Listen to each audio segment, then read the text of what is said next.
Well, welcome to Towcester Racecourse. 12 brilliant races for you this evening, live across the Racing Post social media, and of course headlined by races 9 and 10, which are the semi-finals of this year's Greyhound Derby. One step away from a place in the history books, a shot at greatness, and of course a pop at £125,000. 12 hopefuls. I'll be on the ground catching up with all the faces, everyone involved in those Derby finals, picking up some of the atmosphere and reaction here, of course. Jason and Tony will be in the studio guiding you through the action. This is the Greyhound Derby Live.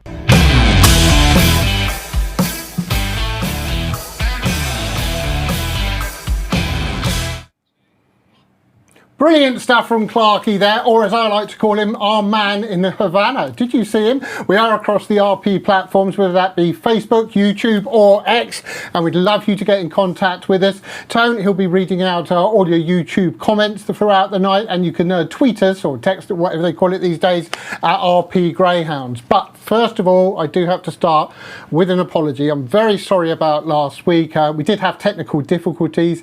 If it's any consolation, I can tell you here, the air was absolutely blue, and I don't mean all those trap twos that have been winning, but one man stood up and he said if it's not fixed, he'd bring in his junior Meccano next week. That man was Tony Bullen. Hello, Tone. How you doing, Jason? Yeah, we was locked and loaded last weekend, and well, he was brilliant racing, and I'm hoping for more of the same this weekend. And looking at the races and the whole card, I think we're going to get it, so bring it on. Well, this Derby has just, you keep getting, you have a height, you get higher, you get higher. We're going to go to the plateau next week, of course, but it just keeps getting more intriguing in an odd way, almost more open. Yeah, every derby's got a story behind it, but this year it was 16 in the field. Normally you have something in single figures, but this year it was you could pick 5 or 6 and probably not pick one that's got to the semis, but it's had a bit of everything, with having dogs lead from the front, come from off the pace. And it's, as you say, it's still as wide open now as it probably was at the start. You could probably have another 2 or 3 picks and not get a finalist. Cannot wait. And the good news is that as far as the sporting world is concerned, nothing else on at the moment, Tone. No other sport whatsoever at the moment. This is the only sport. This is the only sport on at this moment. But again, we do apologise for last week. But for those who haven't seen any of the action, we've put together for you a little montage. And we are racing. 2 gets away to a great start. Epic Ace. Epic Ace is going to win the first quarter-final. Lids open and we're racing, and 2 gets away to a flying start once again. Scooby the Lady leads into the first. She's flying in front.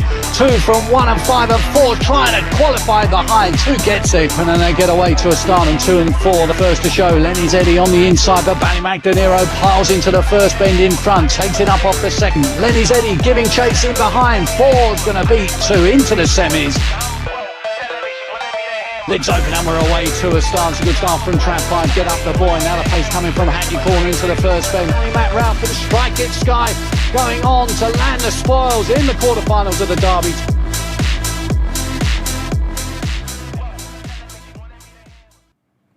I hope Mike managed to get up. Did you see Mike? He was either practicing for going skiing, but he was an ungainly angle, I would call it. I heard there was plenty of WD-40 to get him back up, right, Chase? Like the Iron Man in The Wizard of Oz. Actually, I wonder in The Wizard of Oz what character you'd be, but we'll get onto that later. Now, there's lots of other comps tonight, of course, and our very first race is the Time Nutrition Sprint Trophy, and there's a hot pot in the first semi-final, and it's trained by Mr. Kevin Boone. Dave caught up with him. We've got ourselves an odds-on favourite in the opening race, Bocco's Buster, and his trainer, Kevin Boone, joins me here. Kevin, it's lovely to see you. You're no stranger to success in these parts, and a good chance in the first race. Yeah, if he breaks, he'll definitely qualify.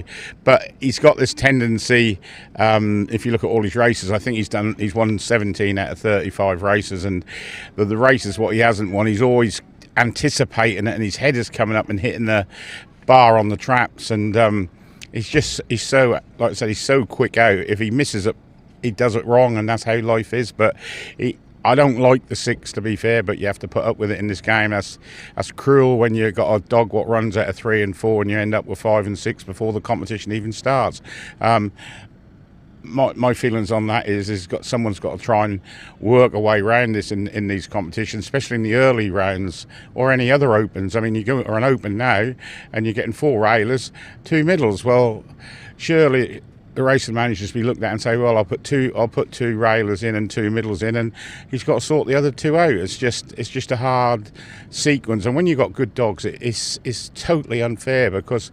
Well, listen, you have got a good dog. Let's talk Bocco's Buster. I know you're not happy with the draw. Very classy, versatile, whether it be 2 bends or 4 bends. I'm sure you wouldn't swap him for many others. No, I wouldn't swap him for nothing at the end of the day. And to be fair to Bocco's Buster, it's all down to Graham and Beverly who brought the dog, and it was so nice when I got the phone call to say I could have that, because to have that sort of class dog in your kennel is fantastic. And I haven't had one lately, and yeah, I've won a few Cat 1s, but you got to have good dogs to win Cat 1s, and I've got a good dog there, and also his other dog, Bocco's Frankel. They're 2 marvellous dogs, but once they get going, they'll be all right. I can see him, if the lids go up, he'll win if he leads. Nothing to stop him. Okay, that's confidence. We like that. Listen, you're always a man with a good one in the kennel. What else have you got? You mentioned the other Bocco's dog. Anything else we should be looking out for? No, the Bocco's Frankel missed the Derby because of injury, but he's out tomorrow at Sheffield in the last race, and my head tells me he should win easy. But it's easy saying that at the end of the day, but I can tell you about 6:15 tomorrow night. But yeah, I do fancy him to win tomorrow night. Okay, we wish you well. It's quite a warm competition, this sprint one, isn't it? Some of the best over 2 bends are in action. Yeah, I was pleased to see the other 3, Mark Wallace's, and no disrespect to no dogs in the last 12, but when you see the dog what broke the track record, and then Richard Reese's dog, and then Mark Wallace's dog, you have to sort of say, well, perhaps that's why I got trap 6. Okay, indeed. We wish you well. Thank you for talking to us, Kevin. It's good to see you as ever. Thank you very much. I do like Kevin. He's always got a twinkle in his eye. When you train a dog like Bocco's Buster, you're entitled to. He is fantastic. Now you see a new innovation that we've got, and that's in the screen. We're counting down to the first race. That's till they go behind. Give you we don't want you to miss out on having a wager, should you choose to do so. Of course, you don't have to. So that's a new innovation that we've got going for you. Obviously, we're talking about the Time Nutrition Sprint Trophy. Let's see the outright prices. The big 2, obviously, in the next semi-final tone. Slingshot Poppy, 11-10, new track record holder. Shadowstorm 2-1, and there is Bocco's Buster next in at 6s. Yeah, these are the elite sprinters. This is the big guns going toe to toe tonight. I mean, that second semi-final is going to be a belter, because Slingshot Poppy, I mean, she moved well in a prep trial, and then to break the track record in the heat. I mean, anyone ever see that trial at Newcastle where she I thought the video was broken, the trap's open, and then she's like halfway down the back straight, and you think, hang on, something's not right, but she is that silky smooth from the boxes on occasions. Don't get me wrong, you can see the other side of the coin where she misses it, but when she gets it right, she's a phenomenal bitch. Well, let's have a look at Bocco's Buster then. Winning last time out from 4, Headford Kean from 6 was second, Bourne Race from 2 third. Yeah, what a credit to Kevin Boone he's been. He's been knocking on the door, Jason. He's Yarmouth Derby finalist, Scurry finalist, Classic finalist, National Sprint finalist, and this is how dangerous this dog is when he comes away on level terms. Admittedly, he's drawn wider than would probably be ideal. He'd probably be preferred to be in 4, but the manner of that win, I think another half decent exit, he'll pace up. It's not a long run to the bend at Towcester. See, this is where you need to get it right. It's no good missing the break, pacing up at the crown of the bend, because you could have a wall of dogs in front of you. And Headford Kean, though, being on the inside, and Toddy's Wolf as well, they're not renowned trappers, are they? No, if he does what we saw in that VT, then he books his ticket in the final. I mean, Kevin had probably, although he's got 6, you'd be happy to have avoided, obviously, Slingshot Poppy's Shadow Storm. That's one vital thing. But in a sprint, you've seen it before, you could be the quickest in the race. If you make a complete error at the start, you're in big trouble. Okay, we'll get back to that race in just a second. We do thank Premier Greyhound Racing for allowing us to have the pictures, and of course our main sponsors Star Sports have been so generous, and being generous tonight. Look at this, you can win 4 tickets to the Star Sports Greyhound Derby final. That's obviously next week. That prize is worth well over £100. All you've got to do is guess the fastest winning time in the semi-finals, and you can enter at starsportsbet.co.uk, and just get to put in your answer there, and if you win, then it's good luck to you, and you could be going, and it's going to be a wonderful affair. It really, really is. So that's with Star Sports, and they've got lots of other specials going on and things like that, Tone. And as we know with Ben and the boys, they've really got behind the Derby over the last few years. Yeah, and the market that's still going, which is unusual, is Top Bitch. Still got the bitches still battling it out, and they've not met yet. So it's going to be fascinating if they did meet in the final. I did see that on. I don't know the rules if you had a bet prior to it, but now they've got the prices for them, and if they just both go out, it doesn't matter if one finishes fourth, one finishes fifth, or something. It's actually down as a no bet now, so you get your money back, which is good because if it was a dead heat, they'd still nick a bit. Yeah, especially if you played these shade of odds on one of them. So yeah, I'd be pleased to see at least one of them get through. Two bitches in the Derby final would be fantastic. Yeah, of course, the Derby final is what we're looking forward to next week. It's the semi-finals tonight, and as Tony's already alluded to, the outright market, it's still all to play for, really. And if you took the market from where we started and looked at it now, there's a lot of the names, but going back to Eric Morecambe as I did a couple of weeks ago, but perhaps not in the right order. Epic Ace has really come in 3-1. Ballymac Duffel 5-1. They've been the track record breakers. Scooby the lady, what a lady, she's been 5-1. Ballymac Ralph there at 13-2. Tone. Yeah, I mean, Liam Dowling, he sent a strong team over, strength in numbers, and he must be absolutely cock-a-hoop with the way his runners have performed throughout this Derby. But Epic Ace, I think he was a dog that, I don't like using the term under the radar, but I think he did go under the radar because he went about his work well in the first round. Also, it was like, that was impressive. But the draw worked out well for him, so he wasn't beating any big guns. And then all of a sudden, he's got better at the boxes each round. And then the sensational track record came, and he was even equally impressive last week. But he is the dog to beat. He is a worthy favourite at the moment, but it all hinges on the boxes. And it's amazing how different it could change. I mean, obviously, there's Lenny's Tank, for instance, who would be one of the bigger prices. Mr. Hennessy's done it before. If all of a sudden Lenny's Tank found a break, and then he's definitely going to be in 5 and 6 in the final, so they'll probably get his draw in the final. So all that can change everything as well. Look, he's yet to produce his best form in this year's Derby. He needs to find a few lengths to be winning the Derby, probably qualify tonight, but it just shows you how good he is, the fact that he's got to this stage and not really brought his A. He hasn't even really brought his B game, I don't think, Lenny's Tank, but he does need to step up, but the dog's class. Now, I will remind you, do get in contact with us, please, tonight. Remember, the YouTube comments, Tone's going to be reading those out. I know there's a few of those already, or you can contact us at Twitter at RP or X, it's cool. I know everyone gets it wrong. Tone, you seem to be peering at something. Yeah, Grant Benson says, Jason Barrasford, Tony Bullen and Dave Clark, the new BBC. Well, that's outrageous. What are you insinuating? You are insinuating something there. Mind you, if we are the new BBC, how much is a licence fee these days? 180 quid a year? Oh, I don't know. I thought you'd be one of those that protest vote and don't pay it, Jace. I'd be on the sofa when they're knocking on the door and they're in the van saying, we know you're watching TV. Well, I don't pay it, my wife does, but I presume that that's roughly the problem. Thanks very much for that. More to come. Gerard McGrath says, what a night of racing we have tonight. Scooby the Lady fan club in the house. And someone's guessing the semi-final time. We've had a couple mega. Phoenix says 28.31 and 28.30 from Stephen Havel for the semi-finals, but I think you have to go to the Star Sports website for that. Yeah.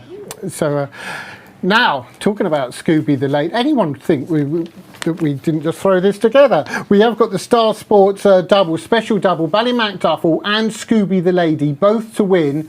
12-1. So if you fancy that, go along to Star Sports, and 12-1 the double, Ballymac Duffel and Scooby the Lady. And that's with the prices that we're getting in the semis. That's going to be the thing. I mean, that's a great offer, but whatever two you fancy, if you're doing the double, you will get a bit of value. Yeah, you're going to get a decent price. If you find the two winners of the semis, you're doing well, because I think they're races that you could run numerous times and get a different result, Jason. Okay, now our first race, not that far away, of course. What we're going to be doing throughout the night, we're going to be giving you the lineup, and we're going to, before we get going, give you a price guide. So we'll have these were the odds that were available at Star Sports, but they are at this moment a price guide. And as you can see, Bocco's Buster was 11-8 on. We've got Leslie's Buddy next in at 7-2 for Paul Young, 6-1 Born Racer, 7-1 Toddy's Wolf, 10-1 Headford Kian, and 16-1 Headford Wayne.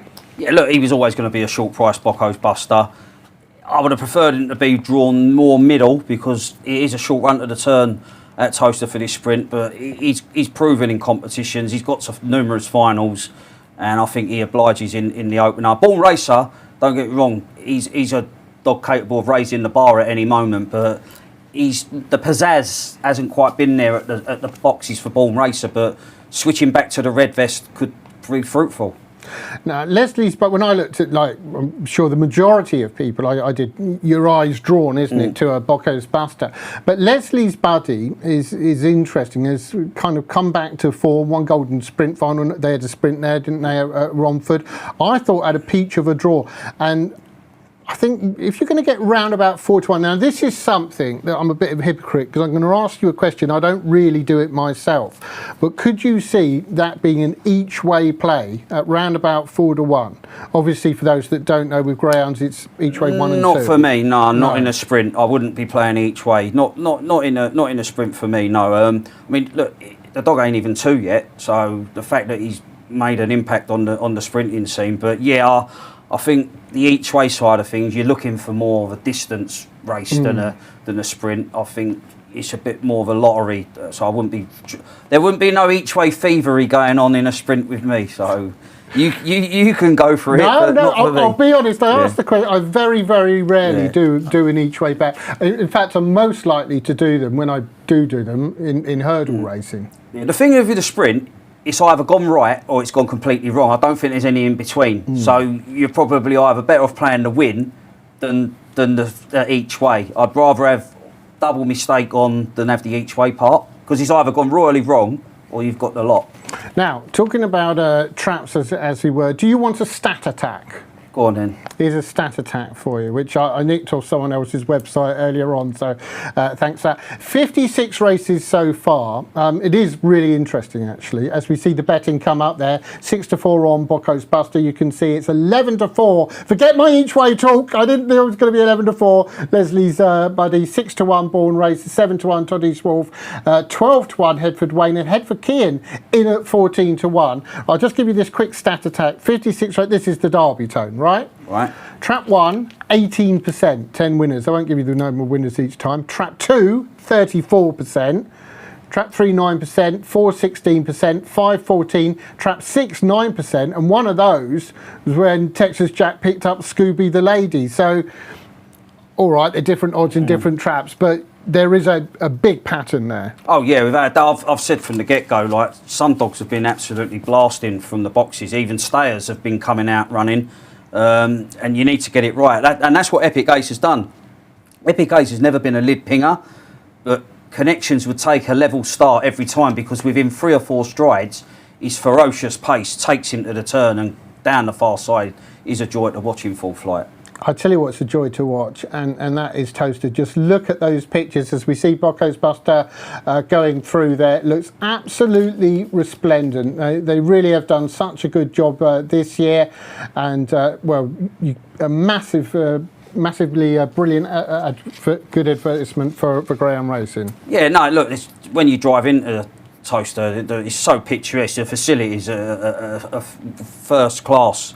And this weather, obviously, it can get very hot, but it's out in the open. It can get very cold as well, Jason. Well, it really can. No. I mean, I've been there when it's been cold. I remember I think it was an Emperor Stakes final one year, and it was bitter. I can promise you that. But again, the greyhounds, and actually we're going to have a few features coming up later on about greyhound welfare and how they're treated behind the scenes as well. A lot of people don't know just all the care and attentions and the air conditioning and everything that goes into it. Yeah, you don't. It's the little things that you don't really. We just see, like, a lot of people just see them put in parade in the traps and racing, but there's a lot more that goes on in every aspect of training and running a greyhound. Time Nutrition Sprint Trophy, first semi-final, first 3 placed greyhounds to qualify for the final on Saturday, 6th of June. I won't always be so formal, just because it's the first race I did that. If you're looking at a bet, 6-5 on now, so it's drifted a little bit. Leslie's Buddy drifted out as well to 130. Tone, last time, where are you going? Yeah, if Bocco's Buster can come away running, I think he'll oblige and book his ticket in the final. But don't rule out Born Racer.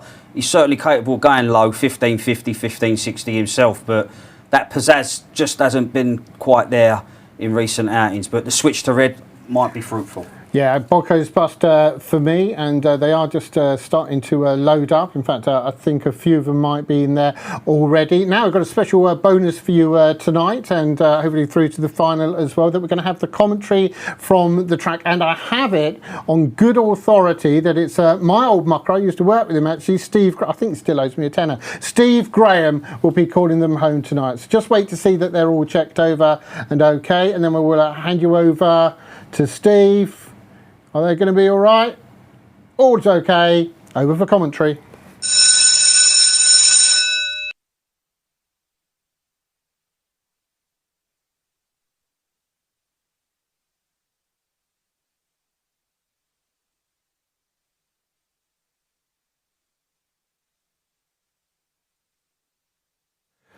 So 3's out in front, Leslie's Buddy, and Bocco's Buster hunting him down. But Bocco's Buster just gets up. 6 beats 3 and 5. 6, 3 and 5. So it's Bocco's Buster who wins, beating Leslie's Buddy. That was the big 2 in the market. 5 Headford Kean back in third. Apologies, we didn't get the commentary from the track. We know that now. We'll put that to rights.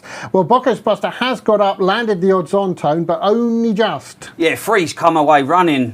6 on the outside, but he had the inside line, Leslie's Buddy, and it just looked like that was gonna be the seal the deal. But Bocco's Buster is a ferocious dog. He just doesn't give up, and I think he's just got there, as you called, in the shadow of the post. Very close, but he might have just got up. Well, we know that Bocco's Buster, Leslie's Buddy, and also Headford Kean are definitely going to the final next week. We believe it was 6, 3 and 5. Again, apologies that we couldn't get the commentary from the track, but it's the racing that counts, and we bought you the racing, and dare I say, bet more than we did last week. So that's a good sign, Tone, and onwards and upwards from here, of course. But yeah, Bocco's Buster, Kevin Boone definitely be represented, and that is a big thing, isn't it, to a lot of these trainers to have a runner on Derby final night. Yeah, I mean, and it might have been a blessing that they wasn't next door neighbours like 3 and 4 there, like they had that, because I think it might have been a little bit of a coming together. But yeah, it was a great, exciting. Let's hope they're all that tight finishes all the way through the night, because that was a great race, and your each way thievery would have paid off. Well, might not have paid off because you wouldn't get your money back. Exactly. But yeah, I did say, to be fair to me, if 4 to 1 or bigger. But he's done everything right, 3. But it just shows you how good 6 is. I mean, he's been there and worn the T-shirt for Kevin Boone over 4 bends. He got to the Yarmouth Derby final and the Classic final at Sunderland, Scurry final, National Sprint finalist, and now he's Time Nutrition Sprint Trophy finalist. Now we need to give out our naps of the night, and you're not having trap 6 in the first, Tone. Before I get told, I will just say, because I nicked it off the website, that Clarkey, our man in Havana, he's going with Ballymac De Niro in the first semi-final of the Derby. So Ballymac De Niro, that would be Clarkey's nap. Tone, how did you see it? I've gone for the last race, the second semi-final of the Derby Plate. No better feeling for me. Did me a turn last weekend, a decent price. He's a dog he got to the semi-finals of the Derby last year. Laurel's third. I think if he can come away half decent, boss the inside, I think he'll be value once again to prove that wasn't a flash in the pan in the finale. So no better feeling for me. Okay, and in the first semi-final of the Derby Plate, I'm going with trap 3, Sing Along Polly. Vacant trapper on the inside. I think she's been really unlucky throughout most of the Derby overall. Obviously ran well in the first round, but then just keeps finding a little bit of trouble. Has been back to Ireland, come back over. Pat Buckley is a master in the plate competition, and he's landed a few coups. I think that she's clever, but she's just had the rubs against her, and if she gets anything like a clear run tonight, and having Romeo ability on the outside, I think that she could defy the odds. I noticed there was a little bit of money in the week as well, which I was happy to see. There's some greyhounds that you can pick out and you don't mind seeing a bit of support from, Tone. No, as I say, that 4-dog race, I mean, I think Racket All Brute's going to be the outside. I think it's 5 or 6 to 1, but you're getting that price about a dog that's so capable in the second half, and that 4-dog format suit him because he's come from off the pace type of dog. I think 6 to 1. I wouldn't want to be laying 6 to 1 about Racket All Brute in that particular race. Yeah, very, very interesting indeed. Now, Charlie Rees, obviously, for his going to representing his dad, Richard, but we know that they're a team really with Jackie in there as well. They've got a great heritage in the Derby. They're in with a very, very big squeak this year, and in a few of the other competitions as well, including Shadow Storm, of course. Dave caught up with Charlie. Well, you join me in the car park at the kennels here with a man who I think is going to have a big say in the racing tonight, Charlie Rees. His father, Richard, of course, a couple of life chances on the card, including those in the Derby itself. Let's start with the Derby then, shall we? Scooby the lady. You must be delighted with how she's been running, Charlie. Yeah, listen, trapping like she's been trapping, that's all we could ask for. Do you know what I mean? She's got the early, she stays 500 and she wants to win. I think especially, you know, being a bitch, getting to sort of these later stages of a Derby, like I think a lot of it is that sort of grit, having that sort of, you know, getting to the front and keep pulling and she's got it. So yeah, touch wood, she can do it again. And I think as every week goes by, that Kent Plate form looks stronger and stronger, doesn't it? I mean, she smashed the track record in the final. Those in behind are in the Derby still as well. Yeah, I think obviously after we run her in the juvenile here and she was unlucky, to be fair. I thought she was coming to win the race and we literally just gave her a rest before the Derby started. We just sort of wanted to bring her back down a little bit in freshness. Obviously got beat by our other dog in the first round, but since then every race she's come on, so touch wood, all going to plan. And he's very much going to plan. It's just point and aim, the trap's open and away she goes.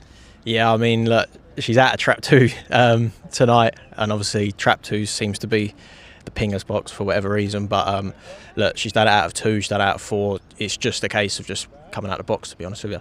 Now listen, I can say this to you because I can't say this to your dad. The Derby and your family, listen, it's a dynasty. Your great-grandfather won the Derby, your grandfather won the Derby. What would it mean for you to help your dad win the Derby as well? Yeah, I think it would mean everything, to be honest. Like, obviously, we've had, I think since 2020, we've had 3 finalists. One of them was favourite, got beat, the other one got beat. And you sort of think to yourself how many times, because just making the final is almost impossible for a lot of people. So, you know, it's you dream of getting to the final and then you sort of dream of winning it. And for the family, obviously, it'd be amazing. But look, semi-final tonight, that's the main thing. I'm sure, like everyone else, you'd take third. But listen, she's a runner, right? The bitches don't often win the Derby, but Scooby the lady, Strike It Sky, they're both big players. Yeah, both really big players, and they're sort of different in running styles as well. Like, I don't think Strike It Sky's devoid of early. I just think Scooby's probably a length better to the corner, but you know, Strike It Sky stays all day, and she's another one that really wants to win as well. And I just think the attitude that the pair of them have, it would be a shame not to see one of them in the Derby final. I think it would sort of either one of them deserve it to get to that final. I think the way they've run both of them throughout the whole Derby, so yeah, it'd be interesting. Good team of dogs in the van, as ever.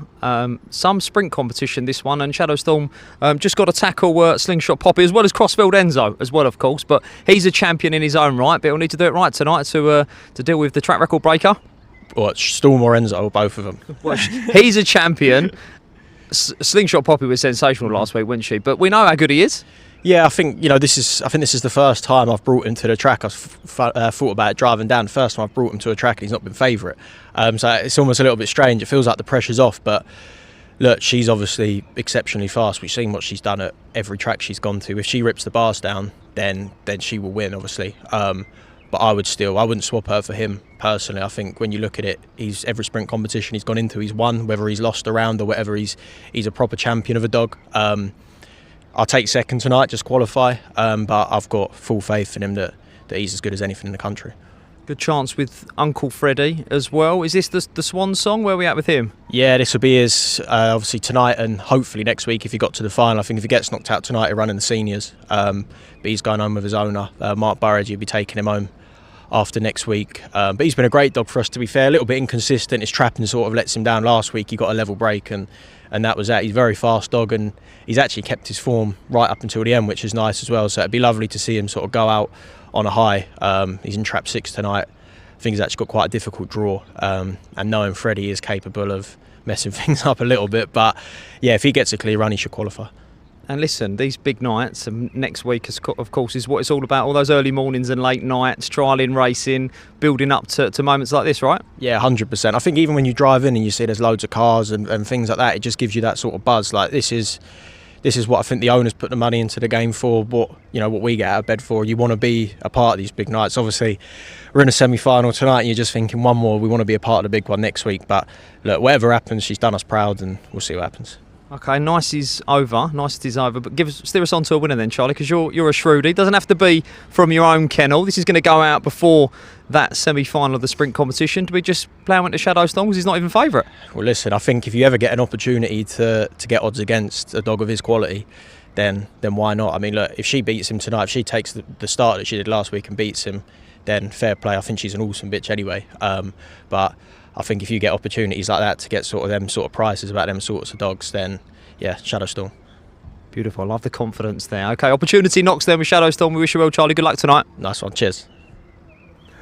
Great from Charlie there, and Dave, of course. Confidence or cockiness? Confidence is what we're going to go with, and of course have a look at Shadow Storm in a bit. But have you ever wondered what it was like to be a greyhound? Well, wonder no more. Look at this. Wait, was that my bowl? Oh, it is you! My favourite human. Don't tell the other one. What's this? A walk! Oh. Careful. Watch my hair. I've got an image to maintain. Ah, yes, the wilderness. Who's been here? Oh, just checking my P-mails. Back on the track. Right, stand back. 40 mile an hour, incoming. I got it. Oh, no. Okay, that's fine. It's tactical. That's me done for the day. Where to next? Oh, cosy pub, my happy place. All right, Sue. That's better. Nice and cozy. Yes, Steve. Right, let's give him the eyes. Give him the eyes. Do you want one of these? Oh, please. There you go. Good boy. Is that nice? Keep them coming. I love a bit of fuss. It's good to be home. The best seat in the house. Oh, the art of napping. It's a discipline. Luckily for us, we retire young. Plenty of time to master sofa placement. 40 miles per hour? Oh, more like 40 winks. Built for speed, made for snuggles. Greyhounds are anything but grey. To find out more, visit withagreyhound.org.uk. That is absolutely brilliant. I tell you, whoever put that together should win an Oscar. And of course, greyhounds do make such wonderful pets, Tone. Yeah, they're so laid back as well. As long as you've got a beanbag or a sofa, they'll settle in lovely. Now, I've got the result of the first semi-final of the Sprint Trophy. I'll be honest, I thought it went the other way, but Leslie's Buddy was the winner. 3 beat, held on from Bocco's Buster and Headford Kean. Apologies if I put anywhere in the commentary there, but it was 3, 6 and 5, and the time 15.57. 15.57. Now, let's have a look at the market, the price guide for the second semi-final. Obviously, you've got the big two, which means if you fancy one of them, the others are kind of making the price. Slingshot Poppy 5-4 or 9-4 Shadow Storm. We then got 5-1 Pavilion Team, and then you get the big prices there. Bubbly Crusader at 8, 20-1 Droopy's Will, and Crossfield Enzo at 33-1. Now we're going to show you both the big two. First of all, we're going to see Shadow Storm. Now this is the national sprint final that we're going to have a look back when Shadow Storm won from Trap 1, beating Barrasford and Broadway Murty. Yeah, Nottingham, again, when he comes away running this dog, he's just got phenomenal acceleration, and it's a tricky bend, Nottingham, but the fact that he drove it really well when Barrasford and Broadway Murty, they've proven at the highest level, but he's a force to be reckoned with, Shadow Storm. He arrived on the scene last year and won this event, and that's how we knew the name of him, and won the Scurry as well, so phenomenal sprinter. An absolute winning machine. That said, new track record last week. What a performance this was by Slingshot Poppy, winning from trap 5. Pavilion Team from 6 finished second, who's in 5 tonight. Yeah, I know Connections were tinkering running her over the 500 metres, and I wish they had, because it would have been very interesting showing this sort of fractions for the sprint leg. If she stayed, how dangerous would she be? So we'll not know, but 15-16, first competitive start at Towcester off the back of a flying 15:47 trial. Again, she's the Usain Bolt heading into this 100-metre Olympic final. But Shadow Storm with that inside line, again, you're getting a big price, a pouter dog that's won 11 from 14 starts. National Sprint, Scurry, and this event last year. It absolutely loves it. I should have mentioned Droopy's Will was third there, of course, who's in trap 1 tonight as well. I mean, this is about almost the only scenario for a semi-final that you could get 9-4 Shadow Storm with a good, seemingly a good draw. Droopy's Will on the inside, and with what we know about trap 2s, I know this is a sprint, not the 500, but even so, you wouldn't be put off. And the thing with 4, Slingshot Poppy, she's fallen foul in the semi-finals in competitions. She got to the Laurels. She was Laurels exit first round, and then she was Golden Sprint, won well in the first round, eliminated in the semi-final. All England Cup, same thing happened, and the Classic at Sunderland. So Connections are hoping that she can break that hoodoo in semi-finals tonight. Ex-Pat Buckley with Brian now Fairbairn, so coming all the way down from Scotland. So actually had a lot of troubles last week. It was reported travelling down, but he said that just travels like an absolute dream, and that was no problem whatsoever. But even so, it shows you the dedication all the way up and down, doesn't it? Yeah, depending on if she's not highly strung, sometimes they're better off in the van travelling down anyway. It's a lot better, they're more relaxed. If she's not highly strung, I mean, some sprinters can be really wide and pull like a ball because they're just loons. They just want to get on with it straight away. But she's a top class bitch. I mean, she's freaky. To do what she does time wise is absolutely ridiculous. And I think last week was only her second sprint for Brian. I know you can get in the argument about the Golden Sprint, whether let's say second two-bend race. Yeah. Second two-bend race. But she's well equipped to cope over 2-4 bends, and even, like, as I say, the 500 metres would have been interested if they would have gone with the bitches route. I think the heats of those are tomorrow, because if she's putting up 15-16 and sustained a bit of a gallop, well, she's going to be doing 28, 50, 60 all day long. Now, we saw the only one really it was the only other one in single figures was Pavilion Team, who obviously finished second to Slingshot Poppy last week from trap 6, in trap 5 tonight. I'll get your thoughts in just a sec, Tone. We've got Slingshot Poppy 4-5, 5-4 Shadow Storm. Then it's 10-1, so not single figures now, Pavilion Team. Bubbly Crusader at 9-1 as well, 33-1 Droopy's Will, and Crossfield Enzo 50-1. Yeah, look, you're getting some massive prices about some capable dogs, but as you say, when the Olympic final lines up, you've got Usain Bolt who's short and the rest are big prices, but this is going to be some race. And look at the gap between them now. You're not getting the 9-4 Shadow Storm that you was in the early prices, Jason. And it happens it would definitely happen before next week. The bookies will go up early because it's Derby final night, and there will be some massive price differentials between the prices they go and then the prices you get on the night. Any messages, Tone? Yeah, Tom O'Neill says he's done Buster and the Poppy double at 9-4, so he was a bit unlucky, obviously, in the first, just got denied there. Betfair Huggy says Ballymac Iroko to qualify for the final on at a juicy price outright. Cannon has been on, says, hi chaps, red hot first Derby semi-final, backed Epic Ace at 66-1 each way, just hoping for qualification.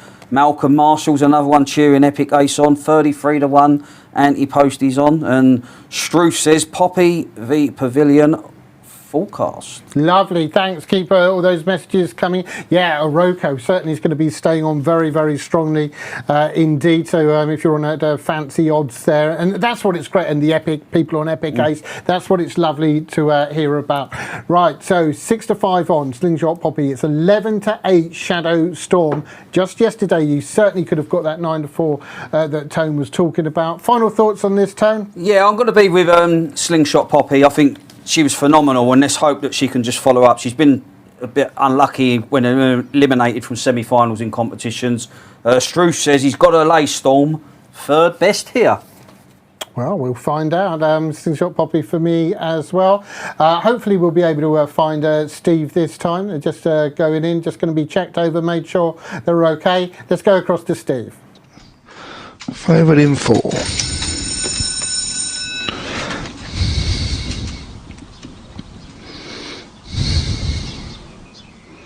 Off and racing Towcester. 2's away well. Shadow Storm. Favourite Slingshot Poppies trying to challenge. 5 moving off. All 4 crowded out there. The favourite. Oh, and the favourite's taken a tumble. Let's hope she's okay. But Shadow Storm is going to come home in front. 2, 3 and 1. First and foremost, we do hope that all the greyhounds are okay. They will be checked over and given the very, very best of attention. We know that for sure. As far as the race was concerned, Shadow Storm did get away and has won that handsomely, beating a 3 Bubbly Crusader and 1 Droopy's Will in third. So Shadow Storm in the final again. Yeah, defending champ, as I say, he's come away running. He got the drop on Slingshot Poppy.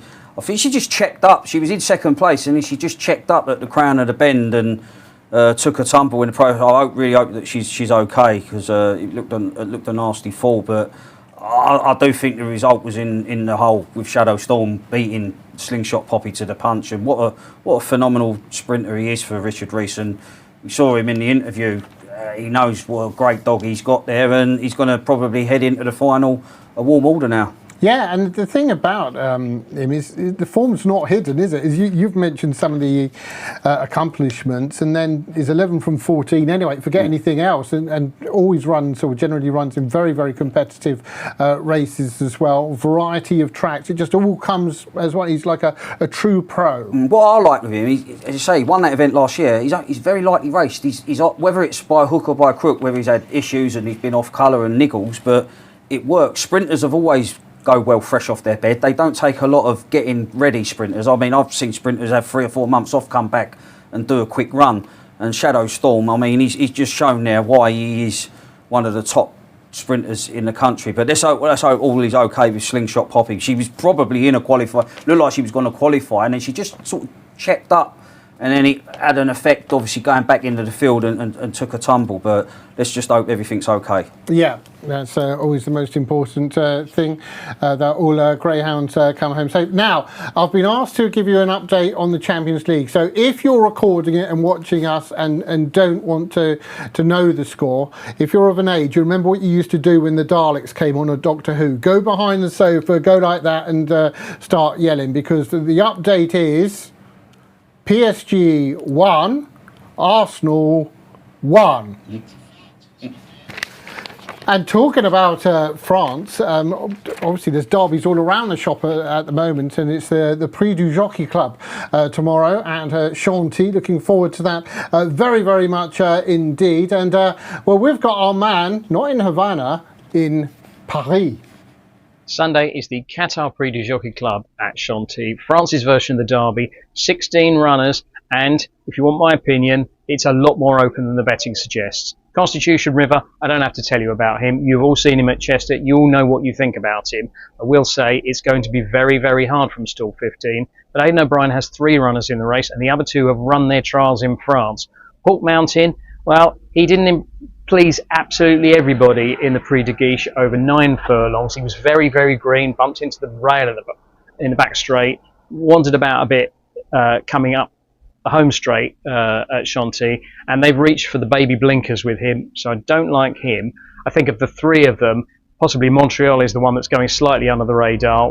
Wayne Lawden will be able to get a reasonable position from his draw, and you can imagine him going forward, and I think he'll still be running on at the end. You could easily see him running in the first 5, but I actually think if you're looking at any of the British or Irish trained horses, the one to concentrate on is Hankelo. He's not my selection, but I could see him running a really, really big race, having run very, very well when third in the French 2000 Guineas. The horse that beat him, Comarabi, Godolphin's Chance, trained by the master trainer Andre Fabre, ridden by William Buick. He's going to have plenty of supporters, and he's got a nice draw as well in stall 7. The problem with him is, I think it's probably going to be the limit of his stamina. He's not really bred to stay this far. I think that's a comment that could apply to a few of these. I'm not entirely sure they're going to be really strong stayers at 1 mile, 2.5 furlongs. The one who I think really will absolutely adore the conditions is drawn brilliantly in stall 2 and has a jockey who has won this race 3 times. He's going completely under the radar. Hurled Majesty. I cannot remember the last time in a major race I've been so convinced that a horse that is priced at 25 to 1 should be half that price. Now maybe he's a 12 to 1 shot, and maybe he'll run like a 12 to 1 shot. The form of his win in the Prix Noir is nothing special, but that was back at the beginning of April. He'd had a warm-up run. He really just absolutely did the minimum he had to, but there was just something about the way he moved and the way he went through the race. I just think there's a lot more to come from this horse. It's trained by a pretty shrewd trainer in Mauricio Delche Sanchez, owned by Cricket Head, who obviously trained the great Trev and is now enjoying her retirement, but still staying very closely involved with the horses as well. He has lots going for him. It's by Persian King, who I think is an emerging stallion. I just think at 25 to 1 he cannot go unbacked.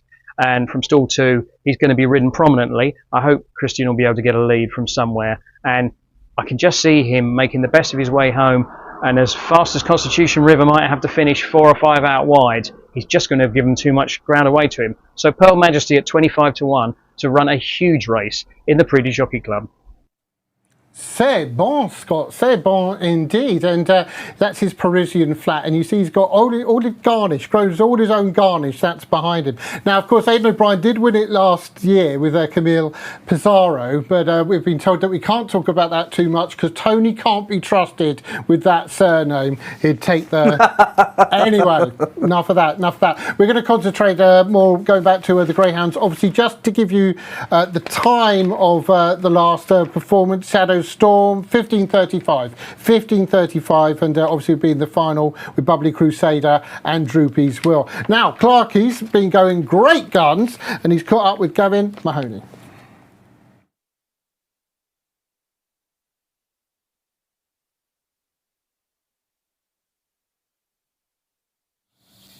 Yeah, there's a Gavin.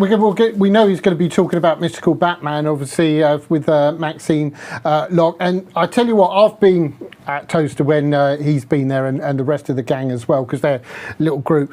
You've never seen such passion in your life. And I'm sure they won't mind me saying when they've won through in rounds before, there's been a few tears as well. They are just top fellas. That's what part of the Greyhounds having a crack, enjoying it, because it's one of the most rockiest roller coaster rides in sport, as you've just seen there with Slingshot Poppy. 1 minute you're breaking a track record, and then it is a roller coaster, this sport. So when you enjoy the highs while you can, because there are plenty of lows, it's ups and downs. But yeah, look, you've got to embrace racing like this. It's just fantastic to be have a runner in any of these races, because they're so good. And I think the objective is to have a runner on Derby final night. That's the dream, isn't it? And you can times that by 10 for those that are actually in the Derby semi-finals themselves. It's a cliche in sport, but it is the worst time to go out, isn't it? Yeah, look, it must be. I've never had a Derby semi-finalist, but I've been in semi-finals where he's not qualified for finals with other competitions. But yeah, there's nothing worse. One away from the final, and it wouldn't even matter if you was 1,000 to 1 chance you're in the Derby final, and it's just it must be a brilliant week, the build up to it. The adrenaline. You know, this is the most annoying race on the card for me. Do you know why? Go on. Because all day long I've had that Beverly Knight song in my head. Shoulda, woulda, coulda, woulda, change it. Know that? I do know that song. Yeah. It's just been there all the time. We will give you the betting guide for this as well. Hopefully we'll get Gavin back at some time. This is the GreyhoundTrader.com state semi-final. In fact, what we will do is bring you out the outright prices as well for the GreyhoundTrader.com stakes. Now, this approach is 7-4 favourite. Rapido Benny 5-1. Uncle Freddie at 11-2. Shoulda, woulda, coulda. Thanks, Beverly. 9-1. Venetian Mick at 9-10s bar. So overall, Tone, how do you see it? I mean, Ricky Holloway's holding the trump cards for sure, but he's got obviously the first two in the betting in the same semi-final. This approach he's made a really bright start to his career. Only had a handful of starts. Didn't quite get his Derby ambitions off the ground, but he did it well in the first round. Obviously loses the red vest, but I felt he operated well enough from a middle slot in his previous races. Rapido Benny completely fluffed his lines last time out. If he came away level, he could be a hindrance for his kennel mate, but on the evidence I've seen, the overall speed and that this approach has shown, I do think the draw won't be as bad as it looks on paper. I think Mystical Batman could run a big race at a big price. I was looking for a bit of value. I mean, I've got Rapido Benny moving left, and I'll be honest, it's only the price that put me off. I was that close to having this approach as my nap of the night, but I didn't want to nip it. You took a different approach. Money shot, you know. I mean, in the racing post today, I don't know does the tips there. 5's on Vega. I mean, that's bang out of order. Anyway, apparently we've got Gavin back now. Well, Maxine Locke, a few live chances on the card, and Gavin Mahoney joins us. Gavin, it's lovely to see you. Who we got here? Ballymac Blanco. He's running the plate along with the other chief. Both of them are in the last race tonight, so hopefully they can run well.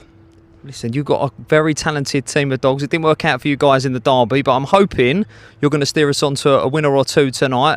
Who do you like on the van? I like the other chief. I think he's got a great draw in Trap 2, which seems to be the trap for this place this year for whatever reason. And you've got the right colour on as well. Yeah, very much so. And I like Blue Jig Outlaw. We think he's track record holder down in Central Park, and he's a lovely dog. He's been a nice dog for us. So, but again, it's a derby.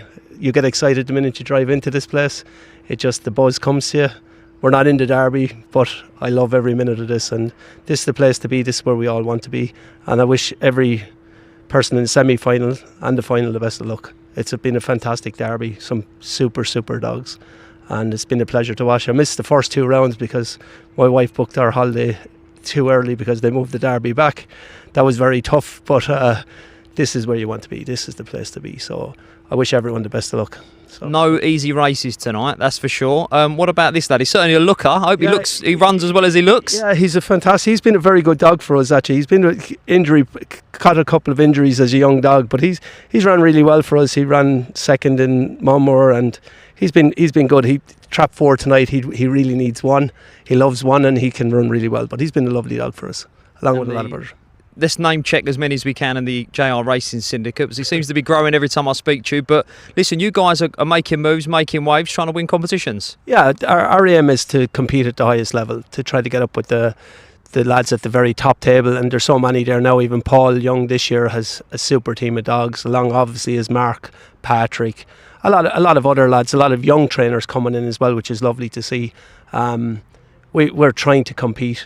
We're doing our level best. We like to buy young dogs, and now we're starting to rethink to say, well, we go a different way. But now we've got a very good syndicate with Jack, Maxine's dad, Maxine, Adam, Rob, Dino. I call him Bino all the time, but Dino.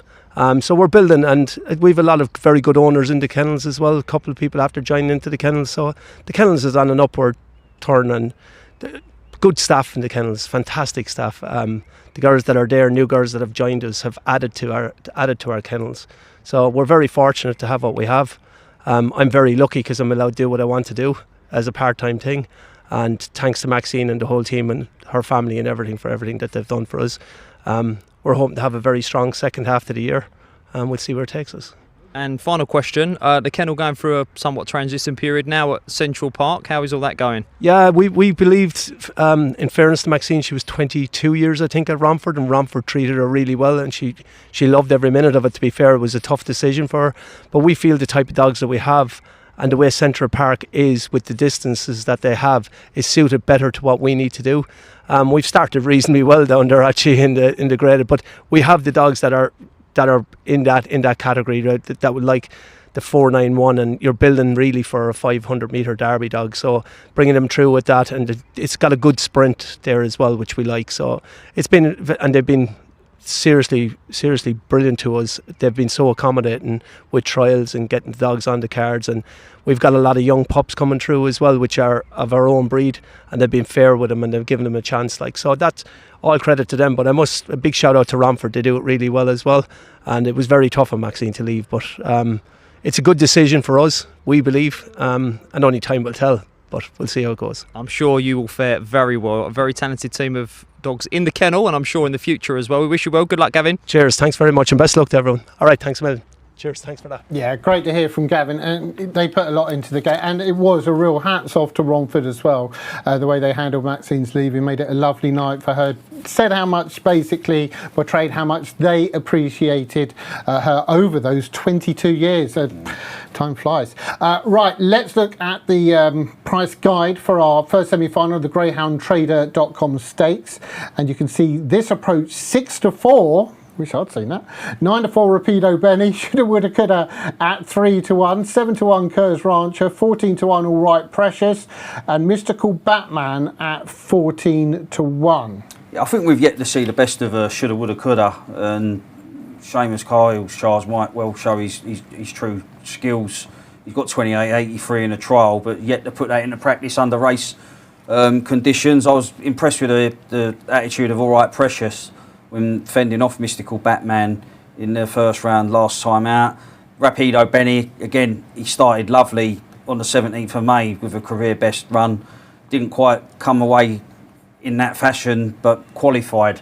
And the kennel mates might not do each other any favours here. If they both trap level, then I fear for them. But I just think this approach, he's shown he's made a real bright start to his career from a handful of starts. And this is him from travel. And again, okay away, but he's going into the bend. He drove the bend lovely here, Jace. He was brave, and he ran a nice second bend, and that's where he sort of took a length and a bit out of the field. I mean, TJ's Chelms made him work hard, but I just think he's the type of dog that he could hear and felt the attentions of the runner-up in behind. He just kept digging deep when mattered, and he's broken the 29-second barrier on a few occasions, and I just think he'd keep pulling. Look, he's a puller.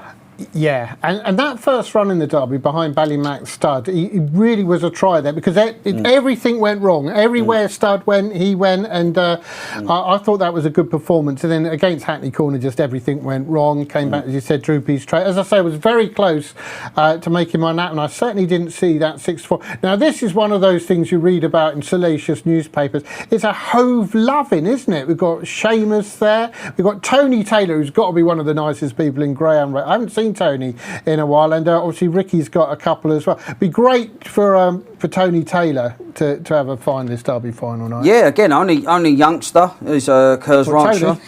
Yeah, but no, only a youngster is Kerr's Rancher, and started to sort of get the taste for success. Same as Rapido Benny. He took quite a while to get off the mark, and all of a sudden he's got the winning habit. But this is an interesting race. It's no surprise to see opposition against this approach. I think he was a shade of odds on, which was surprising considering the draw and the competitive nature of the race. Well, I'll be honest with you, I've taken less than 13-8, but 13-8 this approach. 5-2 then Rapido Benny, shoulda, woulda, coulda at 11-4.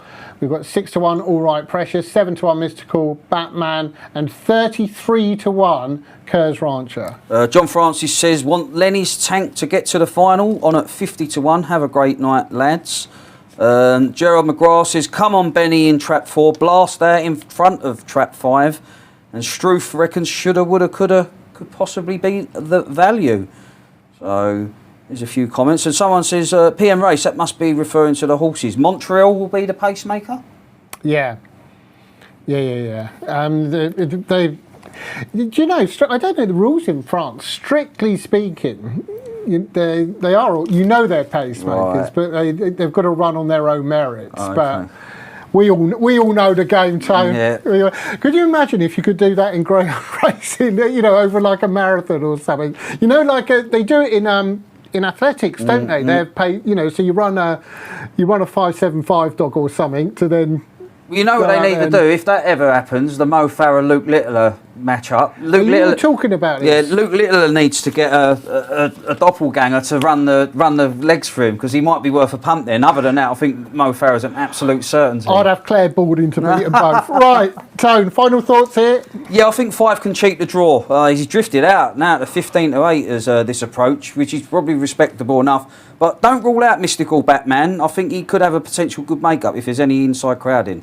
Yeah, this approach for me, 15 to 8. I'm shocked at the price, if I'm being totally honest. This is the GreyhoundTrader.com stakes. This is the first semi-final. 3 obviously to qualify for the final next week. All being loaded up. Will be checked over, and then we'll go across to Steve for the call. And in fact, I think we can do that now.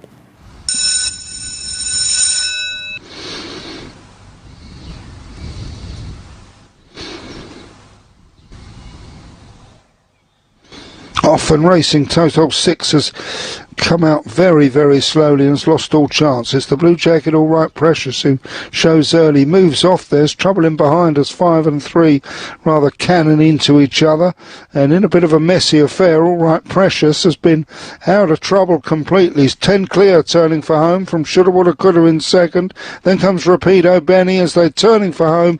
All Right Precious has had this sewn up from a long, long way out. 2 your winner. Wow, it just shows you about greyhound racing, doesn't it? All Right Precious, simply brilliant. Cannot take anything away from that performance. Shoulda, woulda, coulda through. Also Rapido Benny. Poor old Mystical Batman, first of all, completely left in the traps, Tone. Yeah, unbelievable. I mean, he lost any chance at the start, did Mystical Batman. It's been with me, I've been saying about the traps for a lottery. I mean, he's absolutely just walked out. He seemed like he got caught in the box. His 5's nearly cheated the draw, nearly got across, but just couldn't get across Kerr's Rancher. All of a sudden, All Right Precious, who did the damage in the early stages, all credit to us. She's not been a lucky winner there. She's just put herself in pole position, and what goes on in behind isn't her problem. She's striding strong, and we said dogs or bitches open their account, and then another win comes along pretty quickly. Yeah, and has done it very handsomely indeed. You can't help but think there's going to be quite a bit more to come from Shoulda, Woulda, Coulda as well. Really bit into that lead. Yeah, got to the third round of the Kirby, so clearly got a bit of pace, and the penny will drop eminently, and connections will be open. It's the final. You don't need to win the semi, it's the final that matters. That's right, that's right. So there we go then. That was the GreyhoundTrader.com stakes, and that was the first semi-final. Do keep getting in touch with us. Remember, on YouTube, if you put the comments there, Tony is going to read them. So if you want to put in lots of polysyllabic hard words for him to read, or try and trip him up, that's fine. We're absolutely okay with that, and you can also tweet us as well at RP Greyhound. 28.93 the winning time of that All Right Precious. Thank you very much for that, Tone. 28.93. Now Ben Keith adores the Derby, sponsors the Derby, puts so much of his time and effort into the Derby. I think it's only right we hear from him. Well, we couldn't come here to Towcester Racecourse for the Greyhound Derby without talking to Mr. Star Sports, Ben Keith, of course, head honcho at Star Sports, sponsor of this show, as well as the Greyhound Derby. Ben, it's lovely to see both of you. Dave, do you know something that I wanted to start off by saying is I believe that wherever we go in the world, greyhound racing goes with us. And you're one of those people. And I think that often people have a break from the sport for 2, 3, 4, 5 years, but then they come back. It's like a Greenwich Mean Time, isn't it? And Emily Wallace was saying to me recently that she doesn't face much bitchiness and nastiness like, say, people do in the horse racing world, because it really is a community and people aren't up themselves and nasty and they don't have silly comments. And wherever I go, on a day off, I'll have a t-shirt with a greyhound on it, or I'll have a suit I'll always have something with a greyhound to look after me. And I'd like to say something to you on behalf of everybody in the greyhound racing family. You see, there we go. Someone's just come in. They've tapped you on the shoulder. Yeah, but we're all together here. Yes. Right, okay. And that is that it is a small sport, but with a huge heart. and we're so proud to see that you've doing the snooker, and it's like I turn the telly on and it's like, that's Dave doing the commentary, and that was a really, really proud moment, and I hope you go from strength to strength. You're a real professional, and you deserve dog racing, but you deserve so much more, and I hope that it kicks on for you. Right, that's kind of you to say, Ben, but let's talk business. We're here for the Derby. Obviously something very close to your heart that you plough a hell of a lot into. How's it been going? Well, the turnover in the betting ring has been higher than ever before. We broke the mould by managing to win on both nights or over the first round.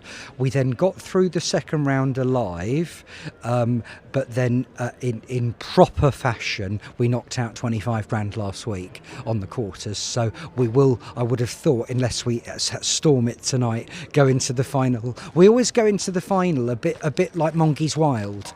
Well, I said to Lofty earlier, is it just going to be like every other year where you do your brains first 5 rounds and then usually get most of it back, maybe win a little bit for the final?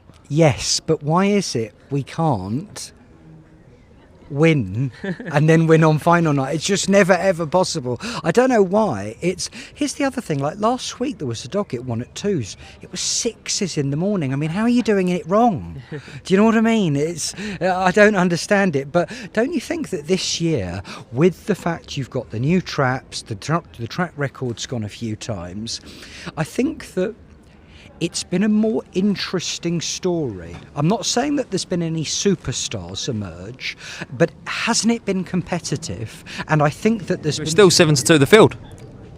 You can't believe it. I mean, it's virtually like the Hunt Cup, isn't it? Yeah. And it's with 12 runners left. And I think that I don't know if I say this every year. I hate this phrase, recency bias, but every year it feels like the best Derby.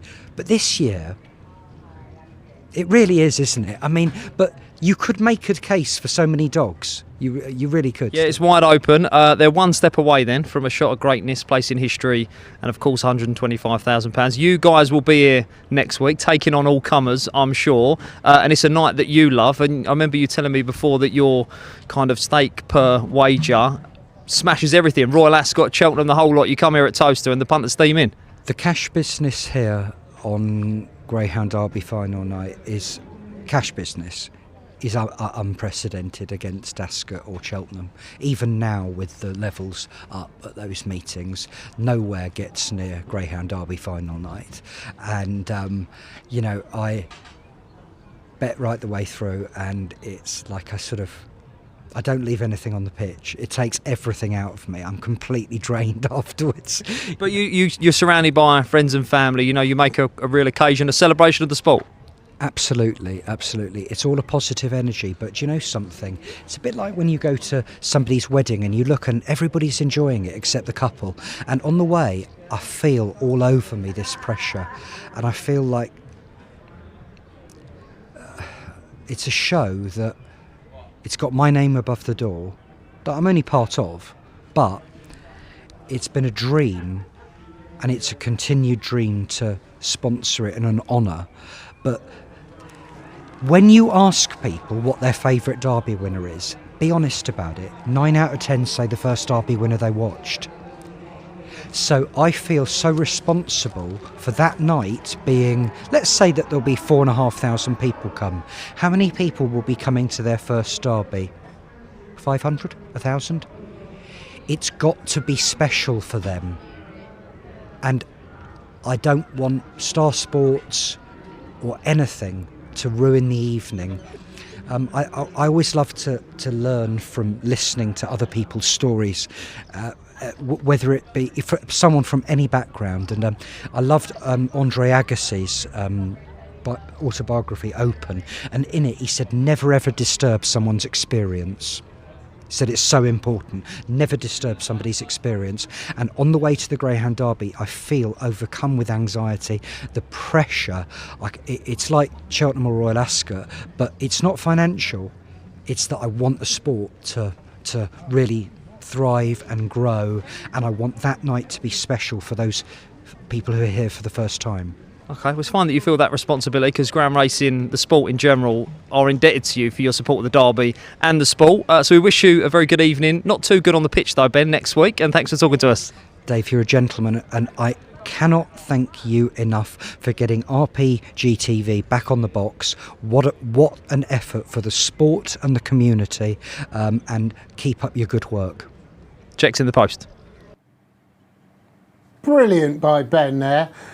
Average by Dave. No, I mean, check it, but yeah, I mean, just the passion, the complete passion he has got for the game. And he'll be going around with Goldie tonight. He'll be introducing to everybody. The kids will be there as well. He just loves the game, Tone. Oh yeah, no, he does. You can see the passion, and he puts back into the sport as well. So and that's, he just wants fantastic, everything to go well. And that's what we all do. Smooth races, great races, thrilling finishes, and all dogs come home safely. Hear, hear. Hear, hear to that. Now, greyhoundtrader.com states second semi-final. Let's have a look at the price guide using Star Sports, who obviously very kindly sponsored the programme. These are their prices. It is a price guide. 5 to 4, Uncle Freddie. We've got 11 to 4, Venetian Mick. TJ Chelms at 4 to 1. 6 is Ballymac Odin. 10 to 1, Droopy's Softy. And 12 to 1, Sporting Boogie. Well, favourite there is Uncle Freddie, and we can actually have a look at Uncle Freddie last time, Tone, from trap 5, beating Venetian Mick, who ran from trap 1, and Ballymac Odin was third from trap 3. Yeah, I had a few eyebrows raised. Not that Uncle Freddie won, it was the manner of his win. He doesn't normally lead from the front. He's a dog that comes from off the pace, so once he led here, it was lights out. And Venetian Mick, he's a strong enough dog, so the fact that it was 3-length victory tells you how good a run it was from Uncle Freddie. Now, I'm not so certain he's going to be doing this again from the front, but he's a dog that's well equipped to come from just off the pace if required. He took a tumble in this event last year, but obviously the year round, and he's got a lot of confidence under his belt coming into this second semi-final. And Richard Rees obviously already had a winner, Shadow Storm. Could have very prominent winners later on as well. I do like the name of the owner's Tone, Kangaroo Petrol. Kangaroo Petrol. To give you the jump, I suppose. Yeah, I suppose. Yeah? Have you ever seen a kangaroo? Yeah, well, only on TV. I've not seen one close up. Oh, like a zoo? I wouldn't hold my fists up to one anyway. No, they can. They've got a little bit of a whack. So are you with Freddie then? Yeah, I am. I don't think he'll be winning in the style that we saw in the VT. I mean, he'd be delighted. I'll be sitting pretty if he does, because no anxious moments. But he's a good dog. He can come from just off the speed as well. He's got a nice bit of all-round pace. And Sporting Boogie, anyone watches that run, we saw the VT of this approach, ping the lid, so you wouldn't want to see that. Now, Star Sports have got a new customer offer. If you bet £40, you get a £20 free bet. You scan the QR code to claim the offer. You can see that, the promo code, bet40, get 20. So a really good offer there. Bet £40 and you get a £20 free bet. Bet40, get 20. Just scan that QR code there. So good stuff. That's certainly well worth doing there. So there you go. I mentioned it 2 weeks ago about the QR codes, didn't I? Yeah, that's all. I'm a bit outdated with all the technology nowadays, Jason. Yeah, I wouldn't be on like an Instagram or any social media stuff. Not for me. Well, that's a loss. Under the radar. Yeah. Low profile. Yeah. Well, that's it. You're not allowed internet access now. One that I think. Or I've marked off here, I think it could go well, TJ's Chelms for Youngie, and obviously owned by Youngie and Terry Nichols. So what's the market? Yeah, not a lot of mileage on the clock really for TJ's Chelms, and he kept this approach honest last time out, as we saw on that VT. I think finding a way past Ballymac Odin might be a bit of an issue, but he could get a nice toe into the race if Ballymac Odin comes away well. But I just think Uncle Freddie's got a nice bit of all-round pace. If he can show the same urgency that he did last time out, then we could be in a menacing position himself, because he's as good as any in the second half, his Uncle Freddie, when he sees daylight. Yeah, most certainly is. So there we are then. That's TJ's Chelms. As soon as we get the market, we'll obviously give you that. And do keep getting in touch. I know Tone's constantly looking at the comments. As you mentioned earlier, it's almost as if, Tone, there's another sporting event. I can't work out what it was. I looked at through Sky. There's no badminton tonight. There's no netball tonight. There's even on terrestrial TV, there's nothing. Nothing on. No barrel rolling. No. I can't think what it could be that we're up against. Although, no Eurovision like a couple of weeks ago, I've got to say, when I was coming, we all know it's the Champions League, when I was coming to work, I've never seen so many Arsenal shirts, and this is the thing, Tony. They all looked brand new. Yeah, there's how many new fans? Not even 2 weeks old. They waited till they won Pristine. the league. Yeah, right. Yeah. Now I'll invest the money. I did see one PSG top as well. Did you? Yeah. Right. Great big, and it was a great big fella as well. And I thought Mbappe doesn't play for him anymore. Was that brand new? Now talking about sporting excellence, this is before the show. It was secretly filmed, and foul shot, Tone. Yeah, this is just the pre-warm-up, wasn't it? 50 quid a ball we was playing for. I thought I better get that one in. Yeah. And I was going for the clearance, and I thought it was in. You're just seeing it, just the pocket, just what? Did you give me the Ronnie O'Sullivan Ali Carter elbow? I did, yeah. Mind you, you didn't do any damage. I did end up winning the frame, so. That one. Yeah, most of them. So, as I say, though, do keep in touch with us. And that, I've got to say, it is nice down there. Free coffee. But all jokes aside, we was chatting about the Mo Farah. Mo Farah's got to check out 5:01. Yeah. And Luke Little has got to run half marathon, is it? No, so it's a mile. Mile, yeah. But for every mile, he's got to check out 5:01, is it? For 30.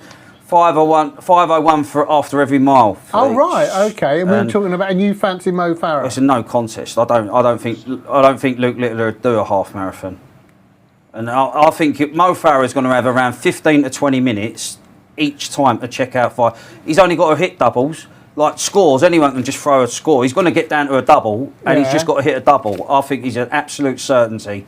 If there's any evens or 10 to 11 each or two, I know where my money will be going. It would be nice. The guys in the back, they disagree. They disagree. I can't believe it. Absolutely. They've been all over Luke Little. Tone? Oh no, Dan agrees with you. Sam doesn't. So actually, we're 2-2 because I'm with Sam on this one. Mo Farah's a certainty. Sure. How long will it take Luke He's a very little man. He can't reach the dartboard, Tone. If he gets double 20, he won't. You were miles out. You went Luke Little or a walk a mile in 10 minutes. I was like, yeah. I don't know, do I? Remember, we have got the clock that's counting down. That's not up to the start of the race. It's till when they start loading. We have the 15-minute countdown. That way, you do not miss any of the action. As soon as we get the market through for this, we will of course be availing you of that. Make no qualms about it. About just going back to more general stuff, I know we spoke about the traps earlier on, but trap 6, they still don't seem to be starting, one to a lesser extent, but more so from trap 6. Yeah, I don't know whether it's the speed. I don't know. I mean, it is a bit of mystifying to me. Even some of the sectionals, I've seen dogs come away running and then another dog, and then they've gone quicker in the sectionals. So I'm not so sure. It's baffled me, and I'm not going to go delve into it any deeper because only smarties have the answer, I think. And also going back to obviously that excellent piece, A Day in the Life of a Greyhound earlier on, to be announced this week, Chris Hughes, who's a TV and sports presenter, he's with the GBGB doing a Greyhound campaign and highlighting how Greyhounds are great pets. And apparently he was in Love Island. I don't know if that was the year you were in it, Tone. No, they don't have the year. If they ever done a year where people like a few pints and a kebab and have got the Southern Comfort advert body, the bloke that's walking down the beach, then I'll be on it. If you want to know, for those that don't know, a very, very scary experience I once had. I was in the centre of Glasgow after Scottish Derby with Tony in a kebab house. We'd had a couple of drinks and we got the whole kebab house singing Country Roads. They were good times. Yeah, so anyway, the greyhoundtrader.com states, hopefully we'll get the market up for you soon, but you're with Uncle Fred. I didn't know, when I first looked at the racing time, this was one I wasn't quite sure what odds Freddie would be. There we go, we can see 13 to 8, 11 to 4 TJ's Chelms, 11 to 4 Venetian Mick as well, 9 to 2 Ballymac Odin, 7 to 1 Sporting Boogie, and 25 to 1 Ruby Softy. Yeah, I think one could be the fly in the ointment because he's a dog that's a different proposition when he gets off the front, and he could easily boss the inside. And I mean, 9 to 2 could look big for Ballymac Odin because he's a capable sort, but Uncle Freddie, for a dog that normally comes from just off the pace, if he did turn in the front rank once again, I think he'd take the world of beating. So Uncle Freddie for Tone, TJ's Chelms for me. If you've got any thoughts on this or any other race, well, this race you'd have to be particularly quick getting them in there. But remember, as I mentioned tonight, this is all leading up to next week, the big one, and all the hoopla that will be involved. Hopefully you've, hopefully for the people watching tonight, we'll get free tickets, Tone. Through the if you had to guess the semi-final time, fastest semi-final time, there's only two of them. 28:35. You're going 28:35. Okay, you beat me in pool earlier. I'll go a 5 with you. I'll have 28:36. Whoever's closest. Right, here we go. They're loading up. Final thoughts, Tone? Yeah, I've got to be with 6, Uncle Freddie. I just think that if he clearly goes well fresh, and if he can show the same urgency turning the pitch, well, I'll have Uncle Freddie. Yeah, and Reese Kennel absolutely flying at the moment. For Kangaroo Petrol, it might just be a brand of petrol for all I know. But 15-8, Uncle Freddie. Can Uncle Freddie, if you like, beat the Trap 6 at Hoodoo and get away here? They're being checked over. GreyhoundTrader.com states second semi-final, 3 to go through. Let's get the call.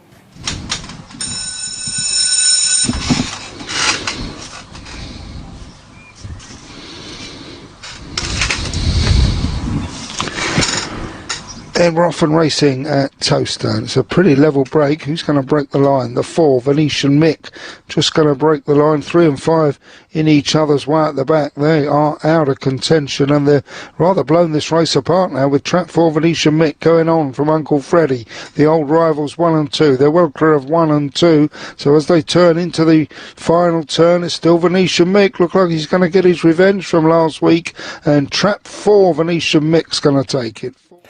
4, 6 and 1. Venetian Mick. Kevin Hutton has done it from the front there, holding off the attentions of Uncle Freddie, and then it was a yawning gap back to Ballymac Odin, who does gone through. But Venetian Mick done this nicely, Tone. Yeah, role reversal, wasn't it? I mean, we said Venetian Mick, how impressed Uncle Freddie was in the heat, because Venetian Mick, he's a strong runner himself. But this time around, it was Venetian Mick that beat Uncle Freddie to the punch, and it stayed that margin. So the two strong runners have booked their place in the final. I mean, he was brave at the bend, 6, 3, and come together, ruin their chances 3 and 5. One's in third, but was never going to lay a glove on the leaders. And Venetian Mick, he's strong as an ox. Uncle Freddie's tried his level best to loom large at the third bend, but you knew the engine was still going to be full of running. The winner, Venetian Mick, and good run. They're both in the final. Richard Reese has got another finalist. Yeah, he's going to be a busy boy next week, isn't he? And also Ballymac Odin, Laura Proust. Well done to Laura as well. Our next action is going to be the BGBF True Frame Champions Stakes, the first semi-final. Before that, though, Dave has been busy. And this is the very personification of the sublime to the ridiculous. He's talking to Emily and then the Star Sports Boys. Well, I'm in the Kenlin area here with Emily Wallace and Pavilion Team, who's a runner tonight, of course, for Team Wallace. But let's talk Derby, Emily. It's 2 left in. Proper Eris, we'll start with him. Reigning Greyhound of the Year. How is he? Yeah, he's very well. He's very well in himself. So obviously he's been running brilliantly. We were absolutely delighted with third last week. Of course, in these stages you'd snap your hand off a third. So he got quite a knock at the bend, and he leads so many of his races. He hasn't really been in behind too much. So the fact that he did keep on and managed to qualify, we were over the moon. So yeah, we take our chance tonight. He's got a much better draw tonight, so we're very hopeful. Listen, you didn't enter a massive team in the Derby. You've got 2 of the 12. You must be happy with that. Yeah, absolutely delighted. Obviously, Sky and Proper Eris, they were our main 2. They were the only 2 to come out of the first round for us. We did have Silver Hill Adam, but unfortunately he went lame, went in front in the first round. But yeah, from the second round we've just had those 2, and to get 2 in the semi-finals is brilliant. So there's a real buzz, very excited. Now, how do you assess Proper Eris so far in this Derby? We're accustomed to seeing him bombing out, winning off the track, breaking track records. That's not been the case. No, it's obviously been well documented that Dad's tried to do it very differently this year, which seems to have worked so far. So to get to a semi-final for any dog is a great achievement, and it's so deserved because he didn't have a great campaign last year. We're just so happy to see him win in the first round, just to say he's won a heat of the Derby. But obviously he is more than capable of going all the way. You know, the ability's there. He owes us nothing anyway, but just for himself and his CV, it's absolutely brilliant. But yeah, he's come on really nicely nicely every round. I think people think too much into the run last week, the fact that he didn't come home strong. But like I said, he hasn't been led in so many of his races. I think people think too much into that. Hopefully out of trap 2 tonight he can get back out in front where he belongs. It would be foolish to write off Team Wallace and Proper Everest, that's for sure. By contrast, Strike It Sky came into this derby perhaps not at her best down at Hove, but wow, she's taken to Towcester and been flying. She has, definitely. Hove was a bit of a strange one. She flew in the first round, then she cramped slightly in the semi-final, so we were still very hopeful for the final, but it was just a very messy race. And it was obviously a little bit disappointing to lose, but she's come here and she just seems to absolutely love the track. She got to the Emperor Stakes final, still quite a young puppy against all age bitches obviously, so she seems to really like the track, and she as well, she's just improved with every single race and every week, especially the last 2 weeks. I almost can't believe what I'm watching in the middle. I mean, we know she has the ability, but the dogs she's running against and what she's doing to them is just unbelievable. And both of your pair don't need to lead. They've got good all-round speed, which is what you need in the derby, right? Certainly, yeah. It was, like a couple of years ago we had YI Man, which is very, very nice because he's not going to lead, but he's got obviously a lot of pace and speed that he can get himself into races. So with Proper ARS you want to see him out in front, definitely. But with Strike It Sky you don't need to. So it's quite nice you have sort of one of each, but it's always nice having one that doesn't need to lead because you know you're always in with a chance no matter what happens at the traps or the first bend. So it's a good position to be in. I'm sure you'll take 2/3. What about this lad here? He knows his way around Towcester. He does, yeah. He's in a very, very hot race tonight, but I mean, he ran a blinder in the heats last Sunday. He was behind Slingshot Poppy, and he only got beat a few lengths, I think, in a silly time. So, he absolutely loves it here. This is definitely by far his favourite track. He doesn't run anywhere else too great, but yeah, this is where he loves. So, although it's a very, very hard race tonight, I think he's definitely more than capable of qualifying. Good stuff. Go well, Emily. Good luck. Thank you very much. Well, join me here at the Star Sports pitch at a familiar face, Lofty. Martin Chapman, it's lovely to see you, Lofty. How have you been getting on this year of the Derby? We started well, which is unusual for us, and then we hit a flat spot in the middle. Done the money the last couple of weeks. Very, very busy here last week. Plenty of money flying about, but yeah, did do a few quid here last week on the 4 quarter-finals. But there was a decent crowd here, and we held plenty of money, but unfortunately paid far more back than what we held. But there we go. Am I right in saying that you boys turn up, do your money the first 5 rounds, then get it all back and more on the final? Well, that's usually the case, yeah. And we say after the first 2 rounds, we had our noses in front this year, which made a real surprise. And then, the third round's night, the weather sort of didn't help us really, but we did our money third round night, and then did our money last week in spectacular fashion as well. But, we come again, we fight again tonight. Looks a bit more competitive, the car. There's a couple of skinny ones tonight, but a few races you think might be, a bit more sort of punter friendly, especially the 2 semi-finals of the Derby. They look very tricky. How about I should be on that box. You're a tall beast, didn't you? Right, listen, when you're looking at Towcester, which is a little bit different, there's been modifications here, the boxes, the rail. As a layer, what are you seeing where you're thinking I can get one beat round here? Is it if they're not down the middle, they're not coming away? What are you seeing? A lot of people have seen that, haven't they? Wide runners and coming through. Come on, Max. Wide runners coming on the outside. I mean, trap 6 would be a nightmare around here. In the old days, you'd have the trap 6 would ping out. You wanted dogs that would smash out and cut the corner like dogs used to do. I think in like Whoopsjack, dogs like that, going back to the old Towcester. Now the track's half the width it used to be. You think it would still favour the wide runners, but it doesn't. It just seems weird. Yeah, the 2 and the 3 boxes, the ping boxes, and 1 and 6 don't seem to be the place to be. It's a strange track seeing it. Obviously the boxes have changed here as well. So yeah, it's always been a bit of a conundrum for punters, and it still is. I think punters and bookmakers alike trying to sort out the track and the bias and the idiosyncrasies of the place, really. Yeah. Right, take your Star Sports hat off for a moment, because I know you're a good judge. You've got your head in the form book, you've seen all the races. Give the viewers at home a winner tonight. What are we saying? Unfortunately, the winner is going out. You said he's going out after the 5th race. Unfortunately, the winner I fancy is a big price one running in the 3rd race. But I don't want to hear that. Right, come on. What you got for us? I thought Inkalui in the 5th race, the next race coming up, was pretty well drawn. I thought 5 wants definitely go to the Wolves of Ours. I thought the favourite would be desperately short Romeo Force, but I thought for a bit of value, maybe out in the wides at 10-1. The 2 semi-finals, Epic Ace, I can see him being in front of the corner. That might be good enough, I thought, tonight. He's not always the sharpest trapper, snazziest trapper, but there's not a huge amount of pace inside. I can certainly see him leading at the corner. Whether the 2 Ballymats can get after him from where they are, I don't know. But the 2 finals the 2 semi-finals do look, proper good betting races. Right, we had Khan on the Racing Post Ground Derby preview show, sponsored by Star Sports, and he said we are very scared of Hackney Corner. What does the book look like now? It's still the same, to be fair. But I mean, it led last week, and the way it ran last week, you think you'd have every chance of getting it out tonight. I know he's in what's probably the weakest of the two semi-finals, and having back Lenny's tank myself at each way at 66 to 1 and 50 to 1. I want a little bit of the place, man. He might just sneak through on the outside, so we'll see from that. But yeah, I'm quite keen to take on Poperaris there. I think he ran a little bit flat last week, and he's been, campaign lightly this year. But I still think he got a chance of getting him out of the frame in that second race. Right, last question then. Are you confident tonight, or is it a car that you're looking at thinking we might get filled in again here? Probably, yeah.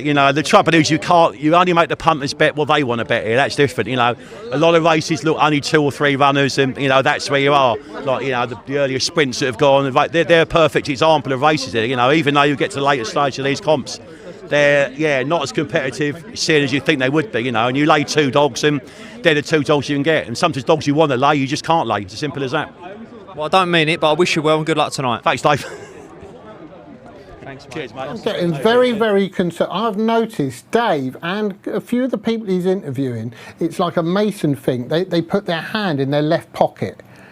Both Lofty and Dave were doing it there. Do you know about this? No, I ain't. I've always get blackballed anyway. Yeah, brilliant hearing from Emily and Lofty as well, of course. Now, BGBF True Frame Champion States, so we've got a couple of semi-finals coming out. Let's look at the anti-post market at the moment. And Fabulous Aria, Pat Jansen's 13 to 8.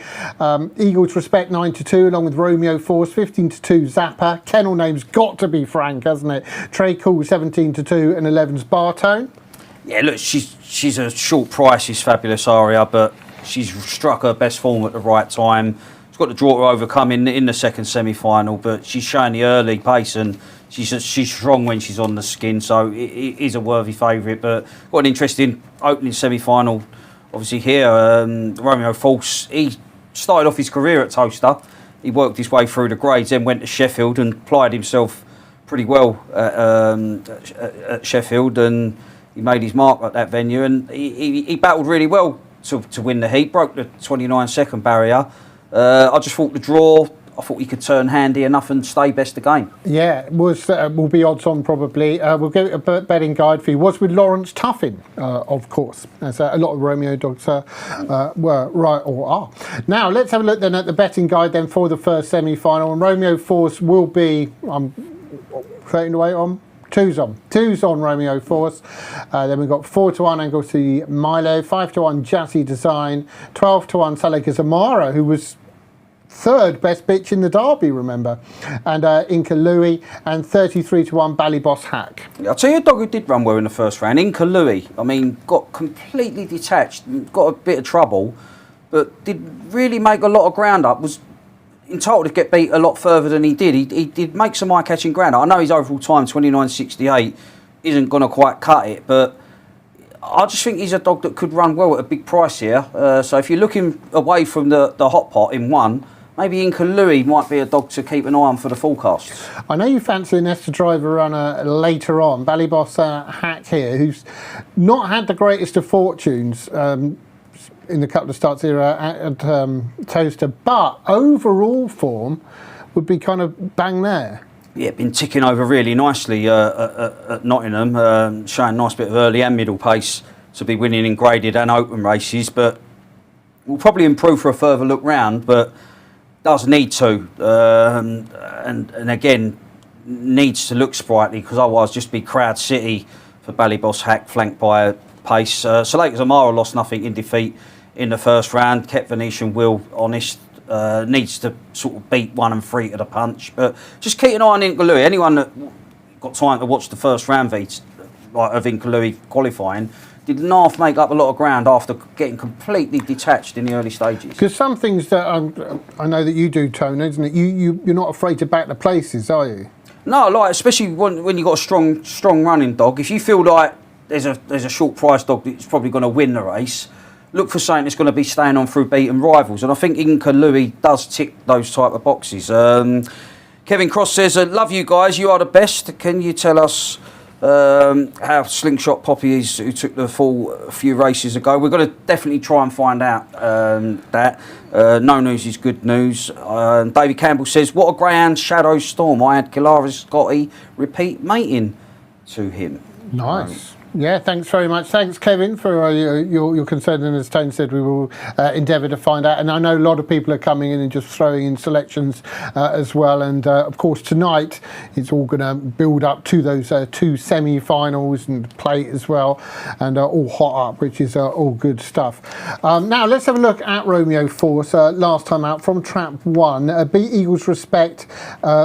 Just a short head in the end, Tone. Yeah, he's a big dog. He's 37.30 and 7.5 kilos. So being drawn on the inside, he's going to muscle his way in contention against any dog. And he's sort of showing that winning attitude at Sheffield and returned into the stadium where it all began for him. He sort of was in his element. And this was a good win because he's had to he was undecided, wasn't he, round the bends. And he's had to pick his moment and comes over the top right in the dying strides to get the job done. Added another win to his recent haul. That's 4 on the spin for Romeo Force. I thought he'd hold his position once again. I mean, Suleika Zamara's 28 kilo bitch, so if 1 and 2 are neck and neck going into the turn, there's only going to be one winner negotiating them two bends. But again, as much as Inca Louis is a big price and got a bit to find on the clock, I do feel that he lost a lot of ground in running in the first round, and I just think he could be the fly in the ointment for Nathan Hunt.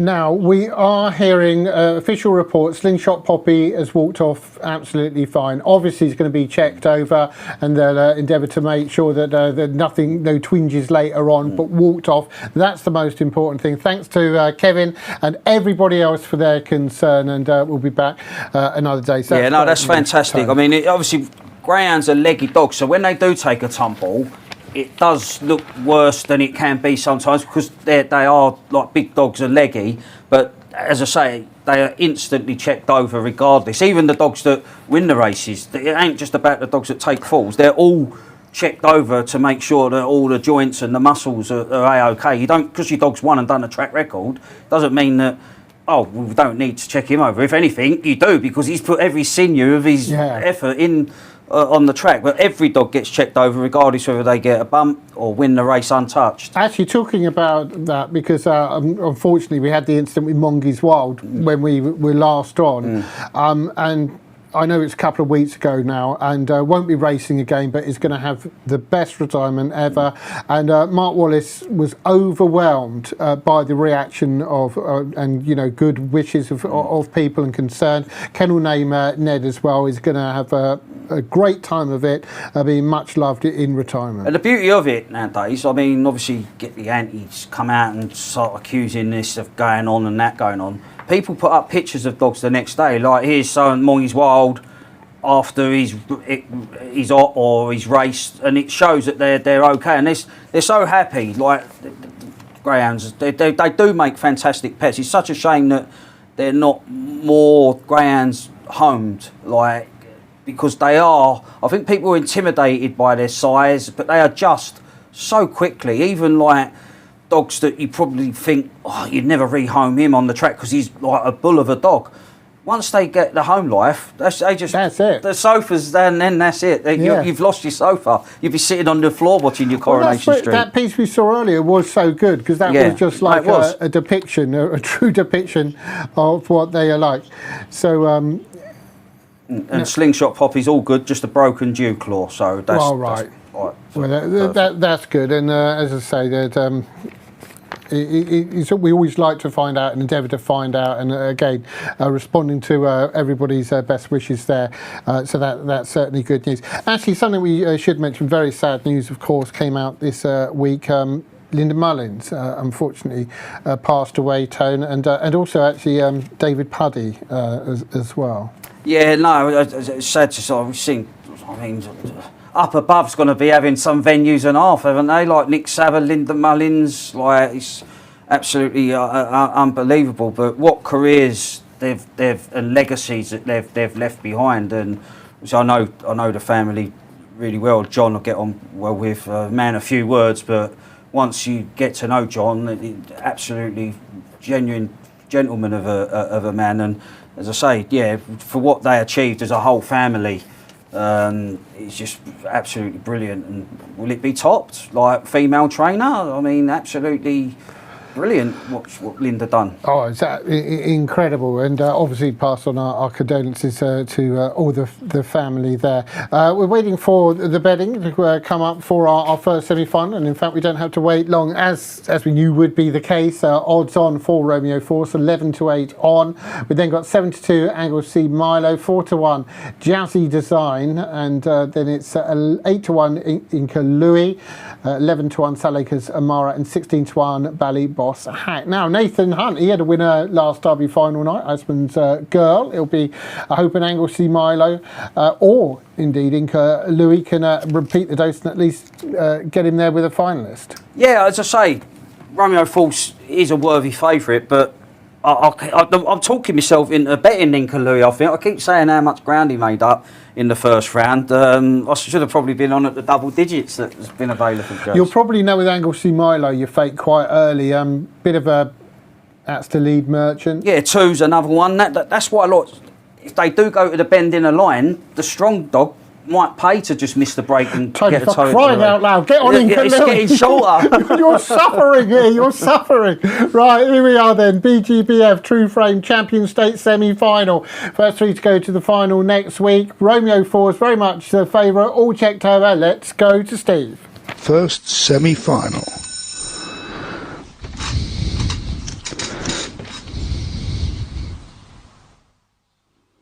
And off and racing Towcester and the blue jacket of Salakers Amaris away well. Favourite up the inside though. All moves off there, the favourite. Cannons into 4, 5 and 6. Hasn't done them any good. And trap 3 Anglesey Milo has nipped away as they race past through halfway. Romeo Force into second but still 6 to find. Then 2 and 5. 3's your leader. Romeo Force is eating into that lead. Has he got enough time?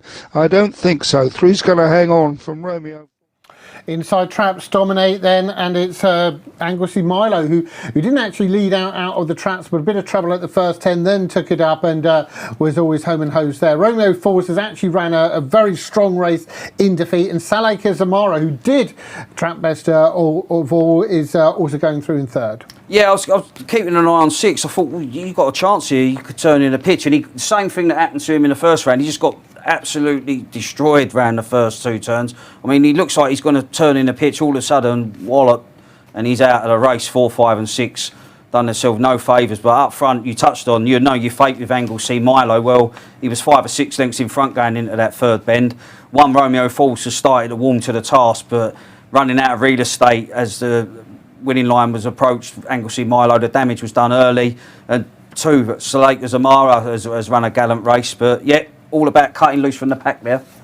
And Anglesey Milo managed to do that, so well done to Nathan Hunt, and also well done to Peter and Kelly. And Peter Harden, for those that don't know, I'm sure most people do, is the landlord of certainly Mr. Liam Dowling, who I'm pretty sure is going to be involved next week. I thought he was going to say that he's the landlord of the Nag's Head then. Yeah. Yeah, only a temporary landlord, of course. But that is the thing as well, isn't it? Because I suppose it's tough anyway. From what I understand, I may be wrong, but I think connections of Epic Ace, I know they did last week, are coming back over again, the Kennedys, where obviously Liam and a couple of the others, I think in previous years, I think that the Hennessy's have kind of mixed it up. They for the first few rounds, and then they'll stay over. Yeah, I suppose it's a difficult one. If it ain't broke, don't fix it. I suppose if it's working for your dog, you do what you feels best. As I say, it's worked for Liam. He stayed at Peters before, and he's won the Derby, so it's worked well for him. And it's worked extremely well this year. Going into this semi-finals, he's got the strength in numbers for sure. But yeah, certain trainers sort of, I know in Ireland they like to probably gallop their dogs in between. Some of them just want to keep them so fit as a fiddle. Like they'll be keeping them on their toes in between races.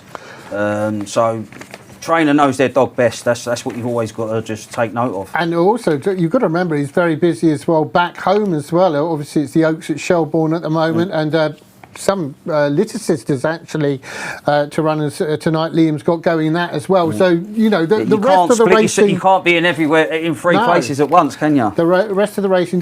Here's a question for you, Tone. So he's got 4 through, hasn't he, in the 2 semis? Right. He's got 3 and 1 the split. I know there's all draws and other dogs and all that, but forgetting all that, tosh. If you had 4 runners, would you prefer a 3-1 or a 4-0 or a 2-2? I'd like a 2 and 2. See, if you had the 4 and 0, you're guaranteed a Derby finalist. Yeah, I know, but you're guaranteed one not to be there I'd as well. probably still prefer the 2 and 2. Yeah? Yeah, what would you go for? If you go the 4 route, you've definitely lost 1. Yeah. Whereas I think I'd go the 3 and 1 because you've got to be extremely unlucky, even for getting everything else, to finish 4th, 5th, and 6th in one race. So you'd think you'd get one there, and then you've got your lone wide seed, how I'd like it, in the other one. It's a bit like that game of pool. You thought you was going to get a 3 in 1 and it ended up going the other way. Do you know, it might have been fairer if you hadn't nicked my chalk. And that's the old chalk. That's a... But no, it is an interesting... I can see your angle. If you had all 4 in 1, you're guaranteed a finalist. But I'd still like the 2 and 2. I suppose as well with... it all depends with a lot of the time with different owners, as well. And you think that's got to be hard. I think was it Seamus a few years ago? I mean, it's happened loads of times. Graham Holland must have had it happen a million times, that you kind of travel over together, different owners, and obviously some are in the final and all euphoric, and then I used to hate having I've had dogs run against each other before where they've been drawn. I hated it. I just didn't enjoy it because it's just not nice. You just don't want to see them in together, because one of them's got to finish in front of the other. So I always like to see them separated. When they used to come out in together, I'm like, that's as you say, it's just the way you look at it. But I'd like a 2 and 2. If I had 4 runners going into a semi, I think I'd like a 2 and 2. Yeah, I think Sean Parker later on, he's got 2 together, hasn't he? Who were drawn together in one of the races. I'll find that in just a second. We'll start looking forward to our next action. Oh, by the way, have you got the time through for the last race, Tone? Not come through at the moment. Let me just have a quick check. No time at the moment. Okay, right, we'll look at the BTBF True Frame Champion Stakes second semi-final. I don't know, we might be able to pull up the price guide for this. In fact, we can. And there we can see Eagles Respect is 2-1, Produce Stakes winner, of course, Frangie Kibble. But that second favourite to Fabulous Aria, of course, 11-10 on favourite. 7-1 Zappa, 8-1 Trade Cool, 14-1 Venetian Will, and Signet Naila is 16-1. Yeah, she set the standard in the first round, Fabulous Aria. She sort of came into this event with plenty of momentum, got the winning habit once again. I know she's got the draw to cheat, but I didn't think there was a great deal of natural early. The speed is on her outside, which shouldn't be a hindrance whatsoever. Zappa's been costly to follow in recent weeks. A very fast dog when everything clicks into place. And Eagles Respect, as you touched on, Produce winner. Second in the British Breeders at Nottingham, and he also ran well in the 6 Ben competition at Oxford, so he's proven over 4 and 6 Bens. Now, for everyone who's sitting at home going, that Jason, he's finally lost it, if he hadn't lost it ages ago, saying Sean Parker's got 2 drawn next to each other. I'm thinking of tomorrow, because tomorrow you've got the PCS Legal Puppy Trophy, and he's got 2 drawn together there. We've also got the Elite Bitches, which... a lot of the Brighton Bell form is going there. Have you had a look at tomorrow's action, Tone? I've vaguely looked at it. I'd skimmed through it earlier. But yeah, I must admit, I was baffled. I thought Sean Parker. Yeah, he's got Anna Down Shadow and another one. There's some. Anna Down Shadow was the Gym Crack finalist. Didn't quite go his way in the Gym Crack final. But I think Maxine's dog will take the beat in one of them competitions. I think he's running trap 6. Very good. And there'll be, as ever, a few one-offs on Derby finals. Yeah, it'd be a great card. It'd be a fantastic card, Derby card. Normally be a bumper, gala, open race. Do you remember a few years ago they kicked off with that match race, didn't they? They did, Mark Wallace and Seamus Kyle. Yeah, that's right, yeah. It was, it's something for everyone. It caters for all. We're going to have distances from sprints to marathons the Rando's normally the last race of the night of the Rando. Yeah. So whether it'll still be the last race of the night, I don't know. Odds on it will be. Right. There's no reason to change it. Will Mo Farah have checked out 5:01 by the end of the meeting? It's funny, you do get the odd sport. Usually get the odd. Mick Fitzgerald from horse racing, Graham Swan, Gerwin Price. I've seen over the last few years quite a few sporting people at the Greyhound. Yeah, I think I love the darts. I think darts is fantastic, and I think darts. If you're a darts fan, and dogs really goes hand in hand with darts. So I can see why you get different. Well, obviously Keane Barry. Keane Barry is an owner and obviously associated with the Wallace Kennel. Yeah. But he's a really nice. Have you met Keane? I've met him once or a couple of times, but good player as well. Just consistency. I don't know what dog he would be if he was in the Mark Wallace camp. He'd look Derby class one day and then not so good on the next round. But he met Gerwin Price in the last World Championship. He's good when he's on. The level. I think the level in snooker, darts has gone through the roof. There's no gimmies anymore. I really like in the Taylor era.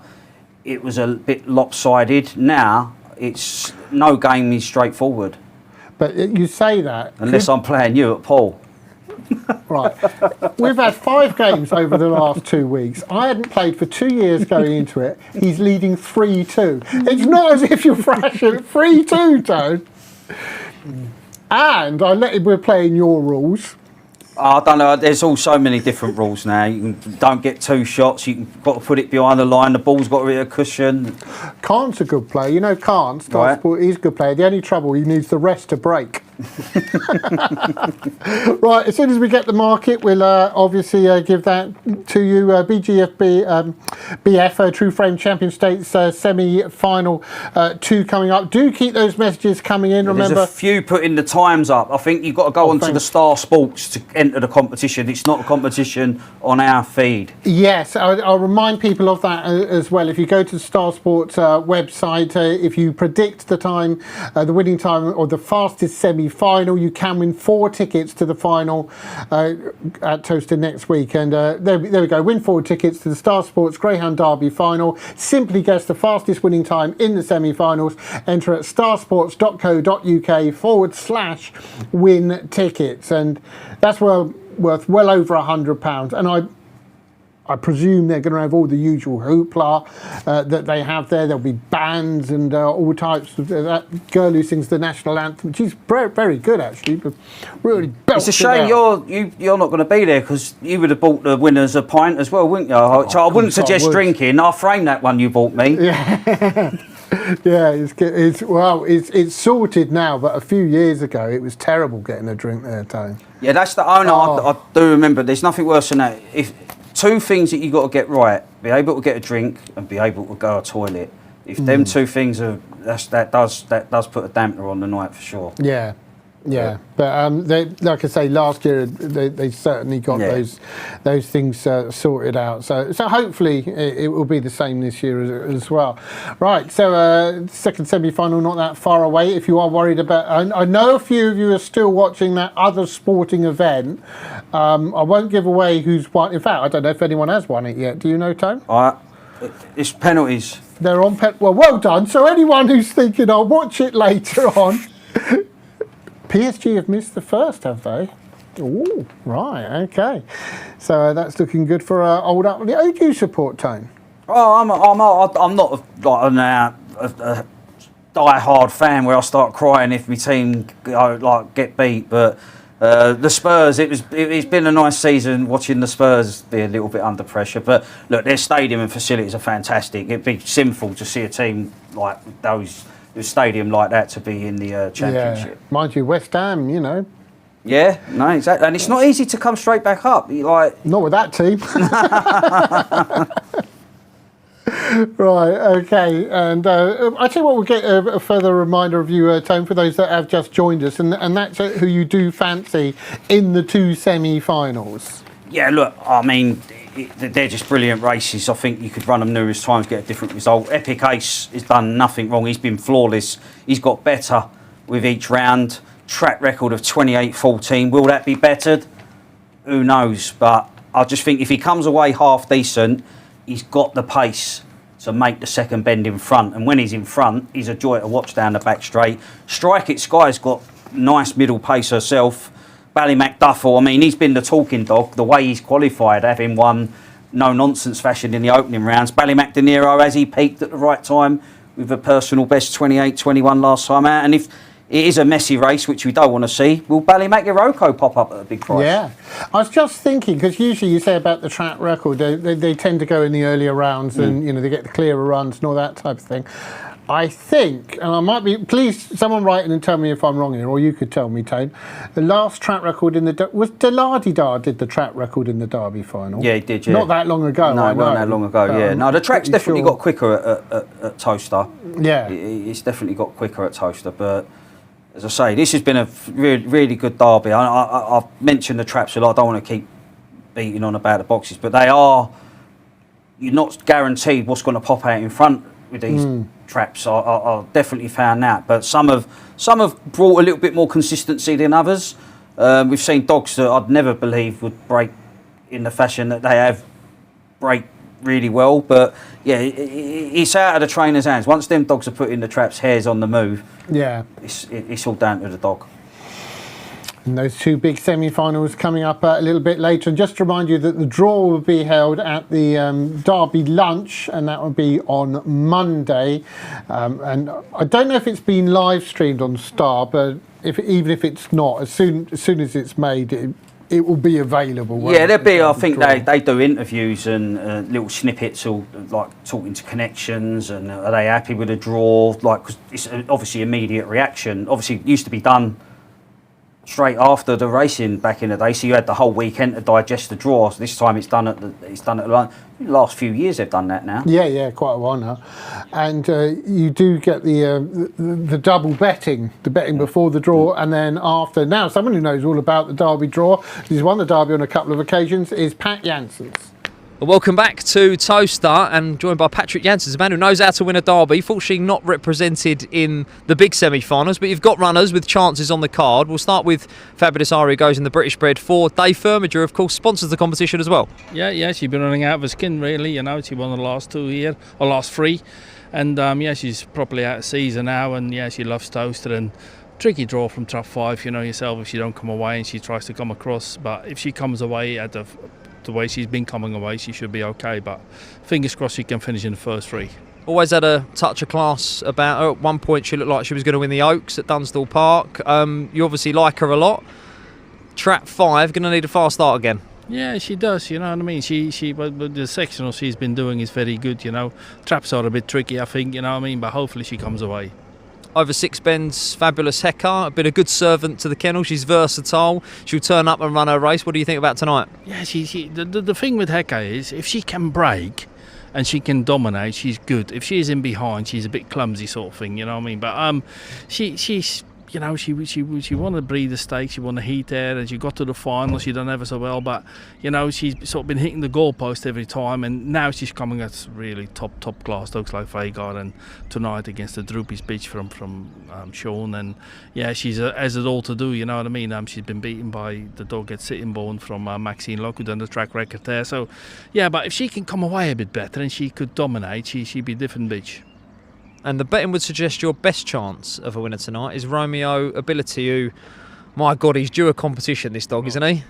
Oh, how many times we hit the goalpost with him, you know. Romeo Steele beat him, his brother beat him twice. He's been such a good dog, you know. And in the Derby, he kept drawing trap forward with a lot of pace on his inside. And do you know what I mean? If you get a bit of luck with him in the draws, you probably could get to a semi, you know. And, he will need a bit of luck then, but he's a 28.50, 28.70 dog round Towcester from the front, you know. And like last week, I know they almost caught him, but he's a bit short of it on a week, no race, and he's in good form. And you know, as long as we're in the first 3 and they can run next week in the Derby Plate final, that'd be great. I'm sure you want to be in the first 3, all 3. Which one are you most hopeful with then, Patrick? Is it as the betting suggests? Yeah, listen, it's hard to beat the bitch in form, isn't it? I stick with the bitch, you know. She's a bitch in form. She's ever so well. You can see her last 3 races here, you know. The times are coming down with every run, and I think she's in very good form. And I can't let you go without giving us an update on still the reigning Derby champion. Unfortunately, he wasn't back to defend his crown. How's Droopy's Plunge? Yeah, he's good. He's good. He's running around. He's playing. He's doing things. He's gone. He'd probably be. Hopefully, he's gone back to Stefano, and then we're gonna trial him, and hopefully by the end of the year, when the competitions come about for that type of dog, you know what I mean, like Hove and Eclipse. That's where he'll be aimed at. Yeah.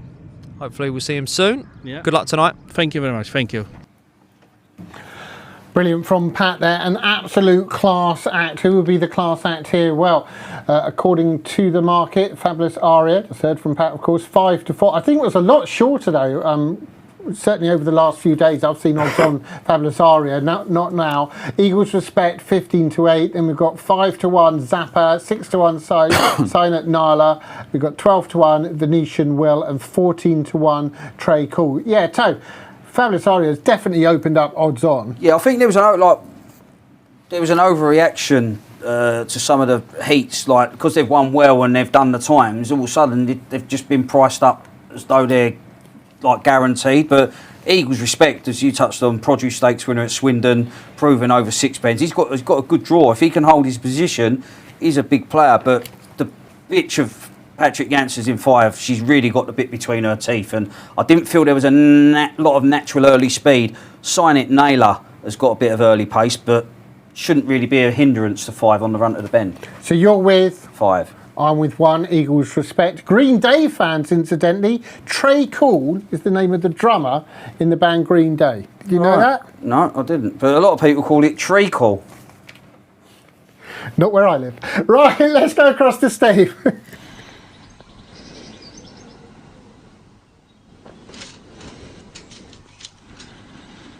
Often racing Towcester, Fabulous Aria pings out, but 3 Zappers trying to match it as they go to the turn. 2 was the one who missed the kick. Turning round into the back straight, and Fabulous Aria's gone on now, but Zappa giving chase. That pair have burst well clear of 6 and 1 in the dispute, a third, and then 4 and 2. Fabulous Aria hasn't seen off Zappa, who's very determined, and Zappa has headed the favourite here. Can she rally? Zappa for Carol Weatherall's going to land this second semi-final of the chapter. What a performance by Zappa. Carol Weatherall for Darren Holmes, partner obviously. Look, Tony, we've got to come clean here. We were watching this and I came up with the line all over Red Rover. I think at one stage you agreed with me with Fabulous Aria hitting the front. Yeah, I mean, look, Zappa's burnt a few fingers in recent weeks. 2-9 beaten at Nottingham, 4-7 beaten, 2-1, 11-10 beaten. But I thought once she cleared, it was only minor that she cleared. She just cut across Free's face, made the bend in front. Now, for a bitch just won her last 3 game as a pebble on the bunny, she didn't put it to bed, did she? I mean, Zappa's come with a telling run. Cameraman having a little bit of trouble to keep up there, but on the outside, determined from Zappa, and all credit to the winner, absolutely put 5 to the sword going into the third turn. Well, really did. Eagles Respect did some running on when all too late to confirm the third place, but I think Fabulous Aria has probably, we'll have to see the times, but probably pretty much run her race. So it's just Zappa. Zappa's just put in an incredible performance, and well done to Carol and Darren. Yeah, I've got some times. Race 5, the previous race was 28.94, and that last race there was 28.80 from Zappa. There we go then, 28.80 from Zappa, and we'll be in the final, of course, next week, as will the 6 dogs that qualify from the 2 semi-finals of the Great Big Challenge Trophy. This is going to be our next action, and we'll have the anti-post for you, and we can expect Droopy's Flair and Vagar to be the 2 principals here. Droopy's Flair 4-5, Vagar last year's winner 15-8, Blue Jig Outlaw 8-1, Taurine Rose at 12, Chasing Larry 20s 22-1. Bar there. Sounds like a kind of a tagline for a movie. It was always going to be those 2. Tony. Yeah, Luke Littler v Luke Humphreys if it was darts, wasn't it? Like, unbelievable. Droopy's Flair, look, she's just brilliant. I mean, second in the St Ledger. But Vagar, two bitches really in top form, and they are a golf apart. If they bring their A game, they should be clashing in the next week's final. Yeah, Droopy's Flair. Now, Droopy's Flair recently won the Queen Mother Memorial Cup at Sheffield. That's the one that they used to always have to write to her to gain permission. So I don't know if because they're using the Queen Mother's name, I don't know if they still have to write. Well, so they won't get much reply, will they? No, I know it's not to her, but to someone else. They're quite, you might not know this, they're quite a prominent family, often in the news, some of them more than others. Now, cover your ears if you don't want to know the result of the football, but it is Vive la France, PSG, as they like to say, have come good. Yeah, the Arsenal missed their 5th penalty, and I think PSG won 4-3 on pens. So unlucky to Arsenal. But they've been Premier League champs. They've, I think it's the second time they've been in the European final. They were under Wenger once, weren't they? And they've got beaten. Yeah, was it Barcelona? Was it? Yeah, I think it was. Yeah, they went 1-0 up as well, didn't they? That's right. Yeah, that's right. Stop guessing, Tone. If you don't know, they did. They went 1-0 up. I'm not joking. You obviously do that. Yeah. So unlucky, and that would have given us the hat trick. They've letting us down for the 3 European English clubs. Well, there European, you go. Haven't they? One team had to let them down, didn't they? I mean, I know this won't be popular in all court. I'd fine them 10 points next season. These London clubs. Yeah. Fine them 10 points. 10 points off Arsenal at the start of next year. You see, Liverpool manager was sacked. Was he? Yeah. I mean, he's been manager for 2 years. He won the league in one of them. This year, they spent all that money on the Newcastle player who basically got injured. Salah was on his way out, and I don't know him personally, but seems a bit rough to sack the man. Mind you, they walk into another job, get a nice payoff. It's a nice gig to have, isn't it? Wow, yeah. Once you're on the managerial merry-go-round. Musical chairs, yeah. Do keep in contact with us and tell us your thoughts on all the Greyhound racing or anything else. You know us. We like to chat about anything. So if you go on YouTube and you put in a comment there, Tone will get hold of that. And you can also tweet at RP Greyhounds. Tell us who you think is going to win the Derby, how you're doing, who you fancy, anything. How to bake a cake if you like. Can you bake a cake, Tone? Yeah, I'm not too bad. No, okay. Now, can we we'll get you the price guide for this first semi-final. Now, Droopy's Flair is going to be very, very sure. 7-2 on, I'm guessing. What's your guess, Tone? Yeah, it'd be about 3 on, I would have thought. Did you see that earlier? No, I didn't. Right. Okay, Droopy's Flair then. 3. I've been told that you're a liar. I saw the names of the dogs. I didn't see the prices. Sam just told me 3's on then. And, but I priced it up myself anyway, so I knew what I roughly put in the paper. Blue Jig Outlaw 9-2, 5-1 Terrain Rose, 10-1 Fabulous Heka, and Fabulous Rakia, which is a type of brandy, I'm led to believe, is at 33-1 for Lawrence Tuffin. Yeah, look, I mean, Droopy's Flair, impressive last time out in the heats. I think she's got a bit of everything. She can lead off the front, come from off the pace.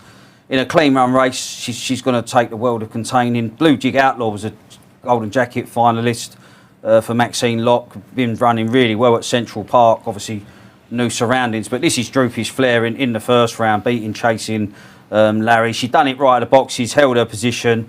Chasing Larry put plenty of early pressure on Droopy's Flair, and you knew even when headed she's got plenty more to give Droopy's Flair, and she's going to come on a bundle for this run alone. Moved well in a prep trial over the 500 metres, the Droopy's Flair, but yeah, Chasing Larry again, he's been running really well at Towcester, but she gets up on the inside, and then the stamina's really kicking into play now, Jason, and the further they went, the further she pulled clear. A long way back to the others as well. They was just strung out like washing. Droopy's Flair, worthy favourite. Yeah, and it's good to see Sean having a runner at Towcester taking part in the. I mean, him and obviously his mum Elaine is, many years have been brilliant trainers, haven't they? And she went over to Ireland, didn't she, for the Winter Festival and done the business in Ireland, did Droopy's Flair, and put Vagar in her place. They met at Dunstall Park in a competition at Dunstall Park and beat Vagar twice, so shows how good she is. And Elaine's really good company if you ever get to meet her. Lots of fun as well. I tell you who else is good fun, and that's Pat Buckley. He doesn't often talk before the races, so well done, Dave. Well, we're back to the kennels then for second kenneling here, and the Derby semi-finalists are starting to arrive, not kennelled in yet, and I'm joined by a man who knows a thing or two about winning the Derby, whether it be Irish, Scottish, English. Pat Buckley. Long time no see, Pat, how are you? I'm good, Dave. I'm good, yeah. Good shape. the heat is good for us, keeps us nice and healthy. I can feel your lovely aircon is hitting me. It's nice. So the dog's well, still in the back? Yeah, he's in the back there. He's nice and cool. Yeah, he's in great shape, Steve. So, hope for the best. He's 5 is a tricky box. 5 and 6 they don't seem to trap in, but the dog himself is in great shape. Now, your team was a very strong one this year that you entered the Derby. You'd purposely left them off. They were lightly raced. They were all open to improvement. The one that's left in, tell us about him. Yeah, Hackney Corner. He's the one that we really fancied from day one. He's there now. It's up to him now after this. He's in good shape tonight, and we'll just hope he qualifies and get to the final. They came into it quite lightly raced. How much more is there to come for him? You're a master of guiding one through the Derby, so I'm sure he wasn't flat to the balls in the first round. How much has he come along? Yeah, well, I suppose they were knocking. There were a lot of knockers last week, saying he got caught into the third bend. But I mean, he's 30.66 for 5.75 in Shelburne. He stays every inch of 500 metres. But last week there was no hair in front of the dog. The only time he saw the hair was pressing the traps. After that he never saw it. So I hope the hair driven is right tonight, and if it is, there's no excuses. He's in great shape. How almost comforting, as much as frustrating, is that for you, that there is a reason why your dog got beat and not he just wasn't good enough? If it's not good enough, we've had loads of dogs that aren't good enough, but it's frustrating when you see a dog going, turning, does all the hard work, goes up between dogs at the first bin, bursts him off his way, goes to the front, turns the second bin, nothing in front. I mean, they're chase animals. They've nothing to chase, they won't kill themselves. So, it's called a spade a spade. That was the problem last week, and we hope it's resolved this week. And staying with June again, we brought the English sunshine out for you guys while you're over here. June's in great form. Yeah, we're going to bring her to. Hopefully we'll be bringing her to the final next week. If we do, we do, and if we don't, it's not our first time going home without winning. So we'll have a go. You're certainly a man to be feared. We wish you well, Pat. Good luck. Thanks, Dave. Thanks very much. And there we can see the Derby favourite arriving. That is Epic Ace. You can see their tone. Yeah, it looks a picture. His coat looks really lovely. That dog's as well as any. You know that on what he's performing on the track. Yeah, it is incredible, isn't it, when you get to go behind and you see all the greyhounds going in and the different trainers, how they interact with them. And someone like Pat is absolutely uncompromising mind on. I'm not saying the others ain't got their mind on the job, but some, just like people, some are more chatty than others. Yeah. And it's a big night. I mean, sometimes you just want to relax. You want to the dogs feed off your own energy. You just want to. Like when you look in the back of the van, you just want to see the dogs all settled and no panting, you don't want to do your race on the journey down, because there's some dogs that can do that, like bad kennelers, they get up and down, like they're unsettled. You just want to see them nice and relaxed. The hot weather is nice and cool, aircon in the van. You want to get your dog out, all chilled, like we just saw Epic Ace. Well, those vans, they're brilliant. They really like something Inspector Gadget would make. They really are so chilled inside and all set out and they are top of the range stuff. I should mention June, of course. I'm sure a lot of people know when he's talking about staying with June Harvey. Last saw her at Hove a couple of years ago, and she said her eyesight must have been going because she said I look well. Oh, well, the eyesight must have been going. I thought, that's enough drink for you, June. But all joke, that's the trainer's biggest concern. They just want to look at the dog and think, you're behaving like you normally do, nothing untoward, nothing out of character, and that's all you want to do. Get them kennelled up, and then just go to the kennel and see your dog fresh as a daisy, ready to rumble. Do you think a lot of trainers are superstitious?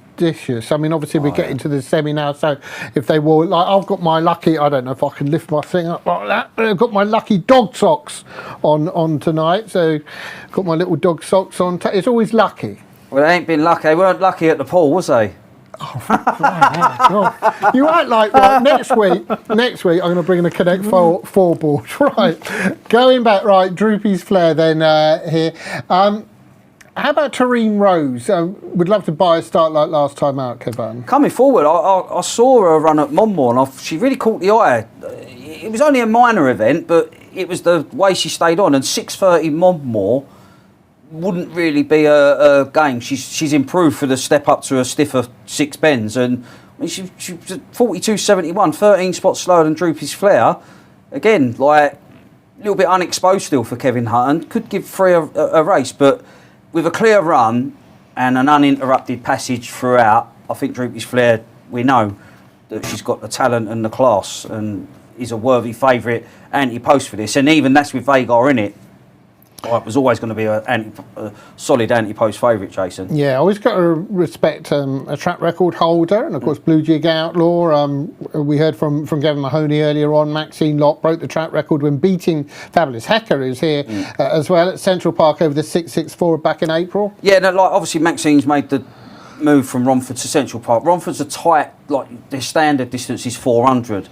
Their 6 bends is 575. A lot of dogs will improve for stiffer 4 bends, stiffer 6 bends, and I think that's what you like. Maxine's kennel, she's got a great range of dogs from sprinters, 4 bends and 6 bends now, and like goes on her travels to win these big competitions, and her dogs are acquitting themselves well. But yeah, Blue Jig Outlaw, look, no match for Vagar in the first round, but he's a different proposition when he cuts loose from the pack. He's got 42.58 back in March over course and distance. Yeah, and we heard from Pat Janssens obviously about Fabulous. Now Fabulous Hecker, I've got that is Dave didn't touch on it in his interview, but it is one of the best named greyhounds, clever named greyhounds, because do you know now Fabulous Hecker's Romeo Magico, yeah, right, this is the sire, right. Do you know what Hecker means in Egyptian? Magic. You see? Yeah. They don't make a big deal of it. It's just that's where Dave is just saying, I'll throw in that little thing, see if anyone knows it. And so I like it though when you do have a bit of thought going. You thought I was going to do the New Zealand Hacker, didn't you? They've got to stop that now because it's just not scary or original. Because they all do it as well. The Tongans do it, and the Samoans first time it would have been like, whoa. Oh yeah, and they what I mean, they've designed that they all go and stand there and. But don't a few of the opposition sort of nowadays sort of smirk and laugh at it? That's what I mean. Yeah. You know, it's not. Just do it for special occasions, birthday parties, things like that. Now, Racing Post, obviously we're across all the different platforms, and it's not just greyhound racing, obviously. They cover an awful lot of sports, and they do it awfully well. Just look at this.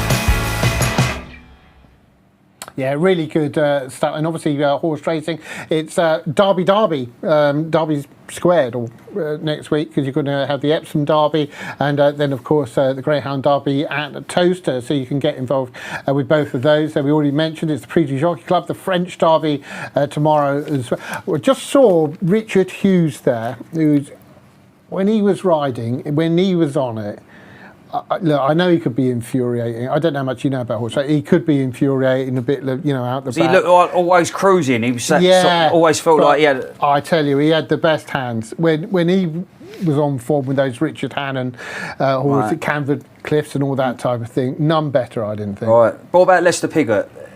Oh, how do you think I am? Knew where the winning line was, didn't he? Best Lester Piggott performance is when he came back after he had holiday at Majesty's Pleasure and rolled Royal Academy in America. Yes. And they backed it like defeat was out there. It was the wrong price. I think it was about 13-8. Shouldn't have been 13-8. I remember that year because I had Deja in the and it jumped the shadow. Jumped the shadow. Willie Carson, yeah. That 2-man Moat 2. Yeah. That was I don't know how long ago that was. Vincent O'Brien, wasn't it, Royal Academy? Yeah. So that shows you how far we're going back. But I thought you'd be talking about waxing lyrical about Gordon Richards. all those types of jockeys as well. But anyway, we've got the Great Bet Challenge Trophy, first semi-final. As soon as we get the bets, you'll know about it. If you're wondering about that clock, if you've just joined us, if you have been watching the old football, that's basically a countdown to when they load up. So it gives you that little bit of laxity to still play if you wish to do that. And then we're going to be putting that in for every race. So that's always a good thing to have, Tone. Yeah, I'll just what a lot of people want to see, as soon as the dogs cross the line, winning time. mean, I do think every track should have a time, everything, splits, the lot, in this day and age as well. I am shocked that Towcester. I'm not having a pop at Mike all the money that he's put into it. I'm just surprised. Now here we go. Here is the betting. Droopy's Flair. You can see there 3s on 4-1. Blue Jig Outlaw. It's 5-1. Taurine Rose 12-1. Fabulous Hecker and Fabulous Rakia. We always knew would be a big prize, and indeed is 50-1. And that's with obviously no track 5 with the other Winks. So Maxine would have had 2 in the race. Obviously now just has a Blue Jig Outlaw. Yeah, and she was 4th in the ledger, Fabulous Hecker. So she's traded blows with the best over on the staying scene, but needs to sort of up her game. She's just been finding at least 1-2 good, like beaten 8 3/4 by Blue Jig Outlaw at Central Park, 3.5 by Blue Jig Outlaw. But if Flair brings the A- game, it'd be too good for these. So give us the cast.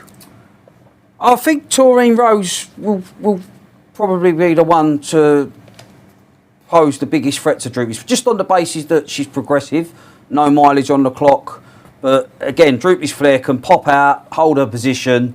I think the stamina are kicking from the 5th bend. We know there's a few shorties tonight. I had some already, but I think there's maybe the cornerstone. Although in saying that, 3s on, is that too short to make a personally? I know everybody does things differently. 3s on, I just tend to leave. Yeah, the money buyers, it's like to beat a lot of the races. There was a few dogs prior, and I was like, I'd rather have a watching brief than steam in. The Great Bet Challenge Trophy, first semi-final, 3 to go through. Obviously, the hot pot in Trap 3 is Droopy's Flair, all checked over, or just about to be checked over. I think there are a couple more still loading, and that's been done now. So checked over. Let's go across to Steve.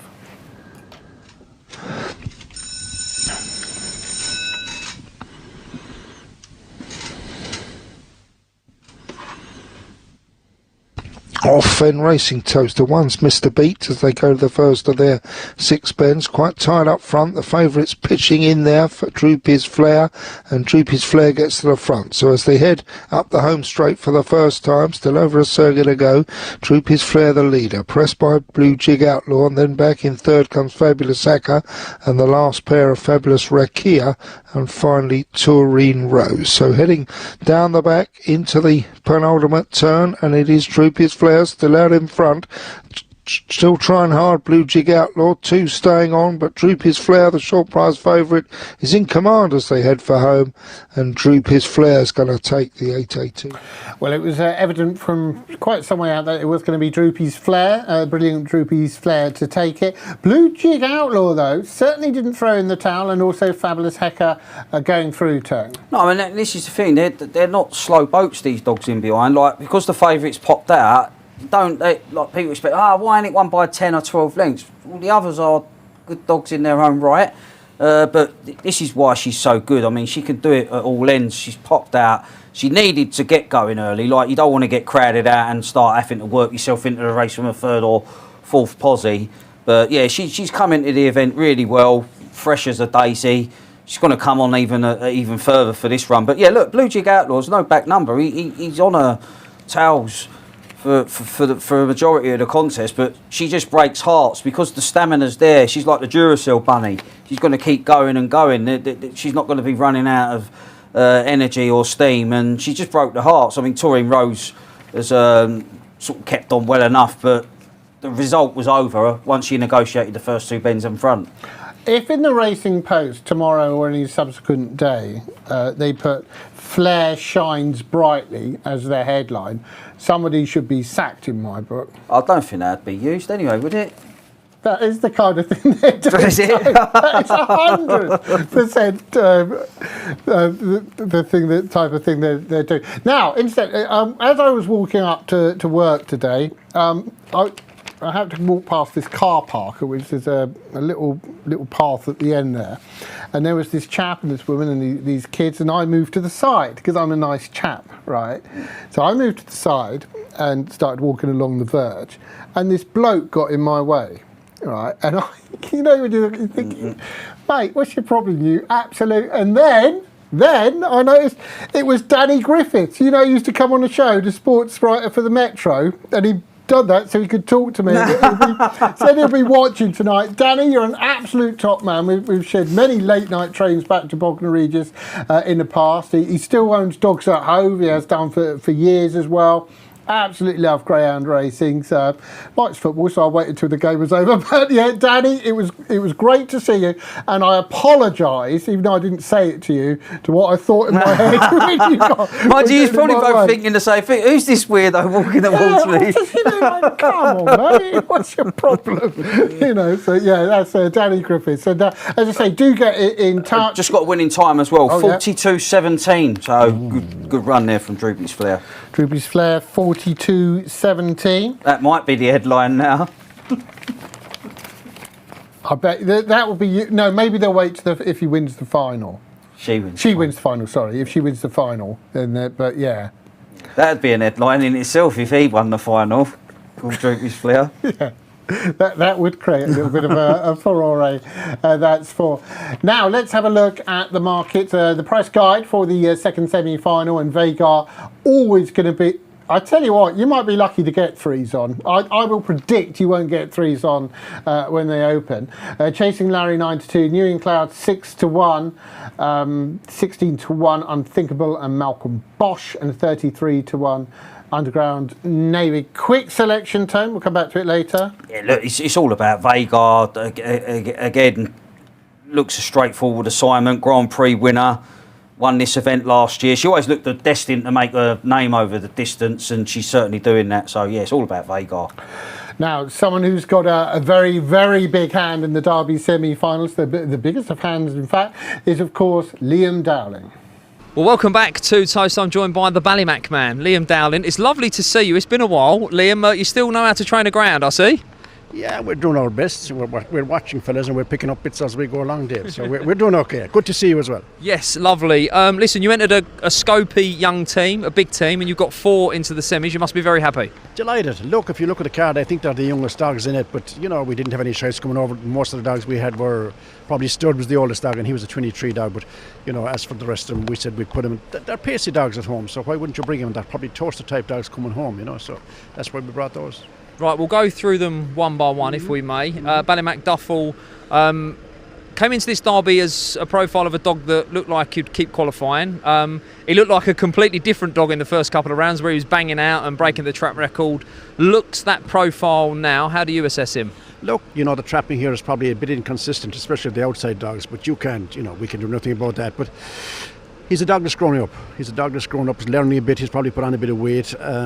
Very, very fast dog, as you can see, but maybe lacks a real touch of early pace. But trapping is a small bit inconsistent here, as you can see with most dogs. But if he he makes up for it coming home, does he not? Without a doubt, yeah. Listen, you've seen there a couple of nights he came home like a train, but you're not going to get that lucky every night. So I will be delighted to take third spot as of now. So it's a very, very competitive heat, as you can see, and the lads' dog is absolutely flying, and it'll be hard to beat that dog. But look, I was watching the Racing Post there this morning, and I think every dog has a chance in it. Paul's dog on the inside, terribly well drawn, ran terribly well against De Niro last week. De Niro stole a bit out of the first and second bin, and that's all he beat him. So, every dog has a chance here tonight. Let's get on to De Niro then. Fastest on the clock last week. It looks like it's coming to hand nicely. Yeah, look, a lovely, shy, good-looking dog. Probably has a yet to come from him. He's a slightly bit bigger than the rest of them. But he's learning his trade. He's getting to know this place. He's getting to know the whole setup of coming out of his own kennel and settling in with all of us over here. And look, he's a dog that's going to improve a bit. Is it going to happen tonight? He's got a break. Now, to be fair, Dave, you know that yourself. He did that last week. Can he do it again? Better dogs around him, so we're just hoping for the best. Well, he absolutely wowed us in the first round. That was, although not quickest on the clock, one of the runs of this derby, weaving a way through. But had you earmarked him as a dog like that, or is he a dog for you that is going to go from the front? I think he's an all-round dog. Listen, he ran in the juvenile quite green, but he got the trapping right nice, and the night of the final he pinged out and he won it. But at the same time, he's learning his trade. He's only a May dog again, and just gone 2, probably a biggish dog. And I think there's more to come from that dog, but he mightn't come in the next couple of weeks, but I think he'll come through the summer. A Rocco, a powerhouse, dog that can keep qualifying. Anyone who likes their full cast and tri-cast, maybe a dog to chuck in because he stays long like a train. Yeah, look, he is, but I suppose the dogs he's picking up now the dogs tonight are better, and dog last week that he showed him he had a little bit of a brain. He was on the outside. He's a trap 6, but he just veered to avoid a bit of trouble at the first bend, and I thought he showed a nice bit of brain work. But he lacks a bit of early pace. Drawn 6, dogs aren't coming out as 6, but we'd be thrilled if he qualified. Well, 1, 2, 3 will do you in that semi, I'm sure. Ballymac Ralph, one of the eye catchers of the quarterfinals in defeat. You must have been happy with what you saw. He didn't win, but he ran well. Yeah, look, delighted with him. I think he's won 2 rounds as far as I know. Pinged the box here one day. Not a big dog, just under 32 kilos. Very, very consistent dog. A lovely dog to train. He's a dog now that's size that he should be at his peak nearly, to me anyway. But he's doing anything wrong. But again, he has to land with them tonight. I mean, if you land behind these dogs tonight, you're not going to pick up any that's 5 or 6. Okay, final question from me then. We've been here before. You breed them, you train them, you own some of them as well. Still get the juices going, Liam? It's, we're one step away now. Listen, look, that's what you live for. You're talking about breeding them, as you say yourself. The only thing that's happening to me is I'm getting much greyer. But other than that, I'm enjoying this drive all the time. And the day I stop enjoying it, well, then I'll walk away. We're enjoying having you here as ever. We wish you well. Good luck. Thank you, Dave. Cheers. Brilliant from Liam, and a class act all the way through, as all of his greyhounds. Has been incredible, obviously, feat to have 4 of them in the semi-finals. Now, Vagar was a winner on Derby final last year of this race, but we're going to look in the first round from trap 6, beating Underground Navy from trap 4. Yeah, she's got a combination of early and staying power, but it's her middle pace that serves her well over the 6 bends. It's her pace from bends 2 to 4 that she really starts to build up a head of steam and then puts daylight between herself and the opposition. Obviously won the Grand Prix at Sunderland this year, was 3rd in the Leisure last year, Summer Stayers Classic last year, won this event last year, won a Challenge Cup at Oxford and 3rd in the Golden Jacket this year. So her CV's absolutely blinding, and she advertised her claims here. I think it'd be more of the same, but I do think she needs to get busy early, because it's that pace, it's the middle pace that does the damage in her races, and that's where I think she'll put these put this race to bed. Mark's got 2 in the race. New in Cloud, who was 3rd in the Grand Prix, that you mentioned that. Very consistent, generally runs his race. 120 from 59, so 1 in 3, and quite often is coming up against a good, and we've had over the last few years a kind of series of good stayers, haven't we? So there's not been in with an easy bunch. No, again, he's competed at the highest level on his travels over various distances. It could be a bit of a concern. He might not play team tactics with the kennel mate, but I do think once she gets past, I could see her hitting the front by the sprint boxes, Vagar, and then I think that's where she'll really open up. But Chasing Larry for Heather Dimmock's been really running well on home soil. Again, only lightly raced, 4 wins from 9 starts. He'll be looking to boss the inside. If there is any crowding between the middles, then he could be the one to take full advantage. Unthinkable ran well to win his heat. Did sort of fall into his lap a little bit, but he still took his chance well. Malcolm Bosch, he's not really renowned for his early pizzazz, but he starts to sort of build up a head of steam in the second half, but I can't see him giving us a start to the likes of Vagar, but she still needs to look lively at the start to clear kennel mate New in Cloud. Yeah, so if you're looking at a forecast, you're almost bound to get a run for your money with Chasing Larry, aren't you? Yeah, I think Chasing Larry probably does lead the inside runners. Yeah. I think Vagar probably overtakes him by the 3rd or 4th bend. And then, does Malcolm Bosch run on for beating rivals? I don't know. Well, I've put in my little notes, and you'd know better than me, Tone, we'll have lots of room to manoeuvre here and can stay on late. But I was thinking more of maybe nicking 3rd place rather than... Yeah, he was a produce finalist as well, wasn't he? But he's definitely got something about him, the Malcolm Bosch dog. He's always sort of had the ability to quicken up. And so I always feel them dogs that can do that have got a bit about them. But you can't afford to give a healthy start to the likes of Vagar. I tell you what he is, Tone. He's one of those dogs, right? They don't really do the market anymore, and good job in my book. Where you used to have the Derby final market, you could bet who'd finish last, right?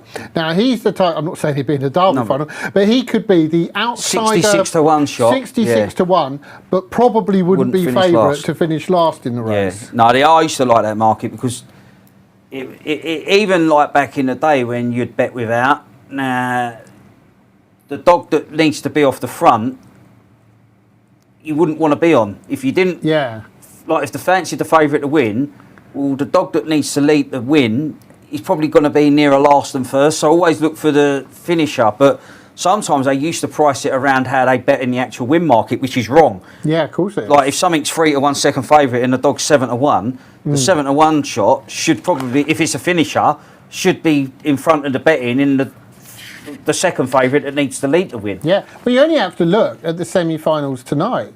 There's Aroko, I know won't be the outsider. Oh, actually, let me have a look. But that Aroko racing would question, be the obvious one. he shouldn't be favourite to finish last in that race. Yeah, that's what I'm saying. Like that would be a good case in point. What you're making, like Ballymac Aroko, like you wouldn't be betting him to be last, would you? No, absolutely not. Absolutely not. I think the trouble is, I think the reason they kind of shied away from it, and someone might still do it, is that you were winning sometimes through an unfortunate event. Yeah. You know, which... Yeah, I can understand. But from a pure racing point of view, to work it out, it is interesting. It certainly is. Now, the Racing Post have got a new product. Now, I don't know if they have cleared this with you too, so I don't know if we're going to have Bono on the phone, but apparently it's called The Edge. You're up early, checking going reports, scanning trainer form, hunting for market movers, watching all the replays. What if it was already done? The Edge delivers everything serious punters need every morning at 8 AM, either straight into your inbox or on racingpost.com. Going stick analysis that takes the guesswork out of going descriptions. Percentile scores showing which trainers and jockeys are genuinely hot and which are not. Overnight market moves. Eye catchers from our analysts who also open up their horse trackers just for readers. All the insight with none of the legwork. Because if you're going to bet seriously, you need a serious edge.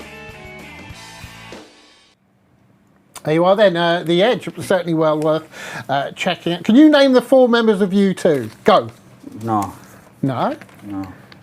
Don't know if I can. Bono, The Edge, Adam Clayton, and the other... Larry Mullen. Oh. Larry Mullen. I wouldn't even know if you was correct. I didn't know I could do that. Now, we've heard that there's a new viewer to Greyhound racing, Dan, and... no questions to say. He wants to know that when you've got M and W in the form, Tone, what does that mean? Yeah, that's the seeding of a dog. If it doesn't have any, that means it's a railer, wants to be on the inside. Middle means it wants to be in the middle. But the problem is, if you've got 5 railers and you're a middle, you're going to be in trap 6. So it depends how a race is structured. In an ideal world, if there was 2 railers, 2 middles and 2 wides, you'd have 1 and 2 with no bracket. Your 2 middles would be in 3 and 4, and your 2 wides would be in 5 and 6. It's the course that a dog wants to be. Yeah, and basically because railer is kind of default, you don't have the R, which I could see how that could be confusion. And if you think that is confusing, which I'm sure you don't, Dan, in Irish racing, they change all the letters round. So but sometimes take no notice of that M and that W because they don't necessarily want to carry that tag. No, and there wasn't that many this year. There's always a couple that I think it's up until the 3rd round. Either the track or, more usually, you'd hope, the connections can change the seeding in the. I'm talking about the Derby, obviously. Yeah, we had Seedgate, didn't we, that time? Yeah, we did. Was it one of Rab? Was he involved? One of the Keatley runners. Chris Page was racing manager. Oh yeah, God. Higher Butt, was it Higher Butt? Yeah. Oh, Higher Butt. Yeah. Yeah. So twice the Derby finalist. Yeah. And but look, trainers want to do what's best for their dog. The idea is getting your dog to the final and winning the final. As I say, there should be a bit firmer action taken. I do think some trainers are right to want to change the seeding, some are wrong. And racing manager are always a little bit sceptical because if they deny or do change and that dog ends up getting KO'd because of it does fall on their shoulders, but with head-ons now, it should be crystal clear. Remember Bocco's Alfie? Now he would be a worse dog to seed because you put him in trap 1, he moves off, wants to be in 6. Put him in trap 6, he went to the rails.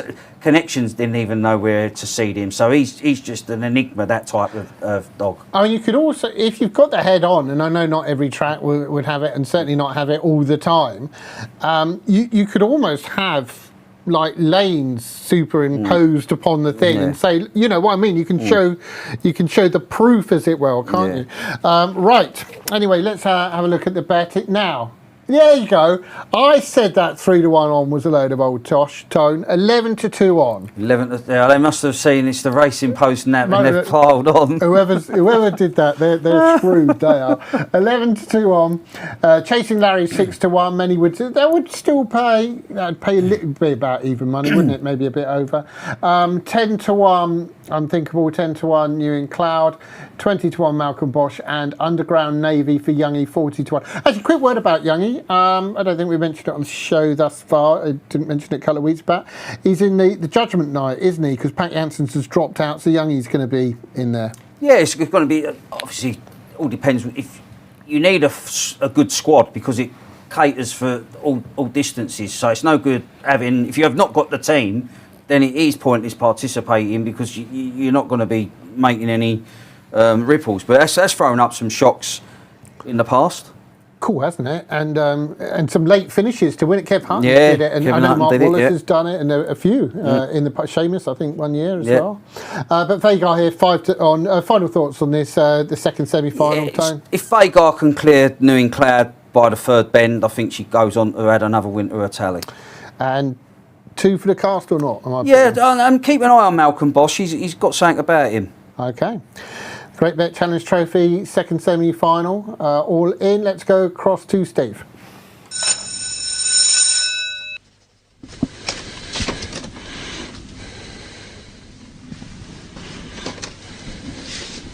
Off and racing Towcester 6. Missed it badly. Malcolm Bosch, he's on the back foot immediately as Chasing Larry leads the way. The favourite Vagar has moved into second. Up the inside 3. Underground Navy very prominent, then a gap to 4-1 and the slow starting 6. Chasing Larry still leads from Vagar, who's looking to now take it up as they go into bend 4.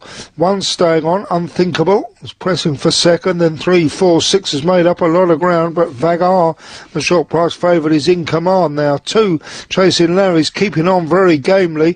Vagar by 3, off the final turn. Chasing Larry's a splendid effort by him. Vagar's going to take it. 5 beat 2. 5, 2 and 1. Vega lands the odds, beats Chasing Larry, who didn't just lead the inside, led overall, and 1 Unthinkable back in third.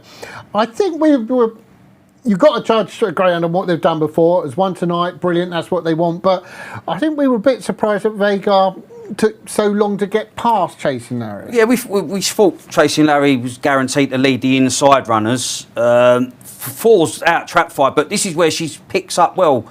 She sort of was beaten in the semi-final at Sunderland where she missed the break, tried to pace up, but her middle pace is her strong point, and that's where she sort of kicked in here. I said she'll go assert by the sprint boxes, and that's sort of what she's done. She's hit the front, just going out down the back straight for the second time, and that's where she sort of extends. I mean, Malcolm Bosch looked like he was going to run on through beaten rivals to qualify, but I think he's failed. Unthinkable managed to get third spot. But yeah, he's got a bit of a flicky tail action, the Chasing Larry dog, but yeah, she's done what she was expected of a Vagar, and all roads now, the clash is going to be in the final. The clash will be on with Vagar and, of course, Droopy's Flair as well. And as soon as we get that time, we'll give it to you as well. So just a gut feeling, Tone, I would say a bit slower. Yeah, it could be. I'm just reading this one. Arthur's been on. Arthur Bushby says he went dog racing once at Walthamstow, had 4 winners, sausage and chips and a few lagers. I used to go Walthamstow. I had sausage and chips and a few lagers, but I didn't have 4 winners. Do you know, whenever you eat sausage and chips out, you know, like from a fish and chip fan, all right, the key is you've got to salt heavily. Right. I know that gate is against advice these days, but that's when it's best. And remember when you used to go to a chip shop and you go squeeze and da-da-da-da? Mind you, for any viewers that didn't know you from RPG TV, tell them what you like putting on your bacon. Vinegar, obviously. Yeah, loads of vinegar. Loads of vinegar on the bacon. It was outrage that you was putting vinegar on your bacon, wasn't there? Oh, you should see what I did with some kippers the other day. I smothered them in olive oil, chili olive oil. I was left alone for a day. My wife went away, so I was left on my own devices. So I thought you were still a pot noodle man, Jace. I had one of those as well. What, a Bombay bad boy? Yeah, Bombay. You've got the hack, haven't you? You've got to microwave it for 50 seconds and the noodles go even softer. Right, have we got the Vega time yet? Because they've been good with it. I know they're sending you the times. They've been immaculate with the times. Let's have a look. 42.73, so 42.17 for Droopy's Flair, 42.73 for Vega. You just looked a little bit slower, didn't it? But not. You're gonna look. Flair's going to be the warm order going into the final. Yeah. And we'll take the world of beating. Okay, thanks very much for that. Now, Dave has been very busy. Now, someone who really has been fighting the good fight for Greyhound racing, really for over a year now, is Sir Philip Davis, and Dave has caught up with him. Well, I'm delighted to say that I'm now joined by Sir Philip Davies, chairman of the GBGB. Philip, it's lovely to see you at Greyhound Track. I've seen you at plenty from a distance. You having a good time? Yeah, great, fantastic, great weather. Bit too hot for me from Yorkshire, but great weather, great racing, and it's absolutely fantastic to be here. Right, let's talk shop. How long have you been in situ now at the board? I started on the 1st of September last year, so 8 months. And how have you found Greyhound racing as a whole so far? Yeah, it's a brilliant sport, and we spend so much time on the defensive about things. We probably don't say enough what a fantastic sport it is, what a brilliant spectacle it is, how much people enjoy it, what an important part it is of local communities, how well the dogs are looked after and cared for. We don't really shout out enough to people outside the sport about what a fantastic sport it is, which is something I want us to do more of.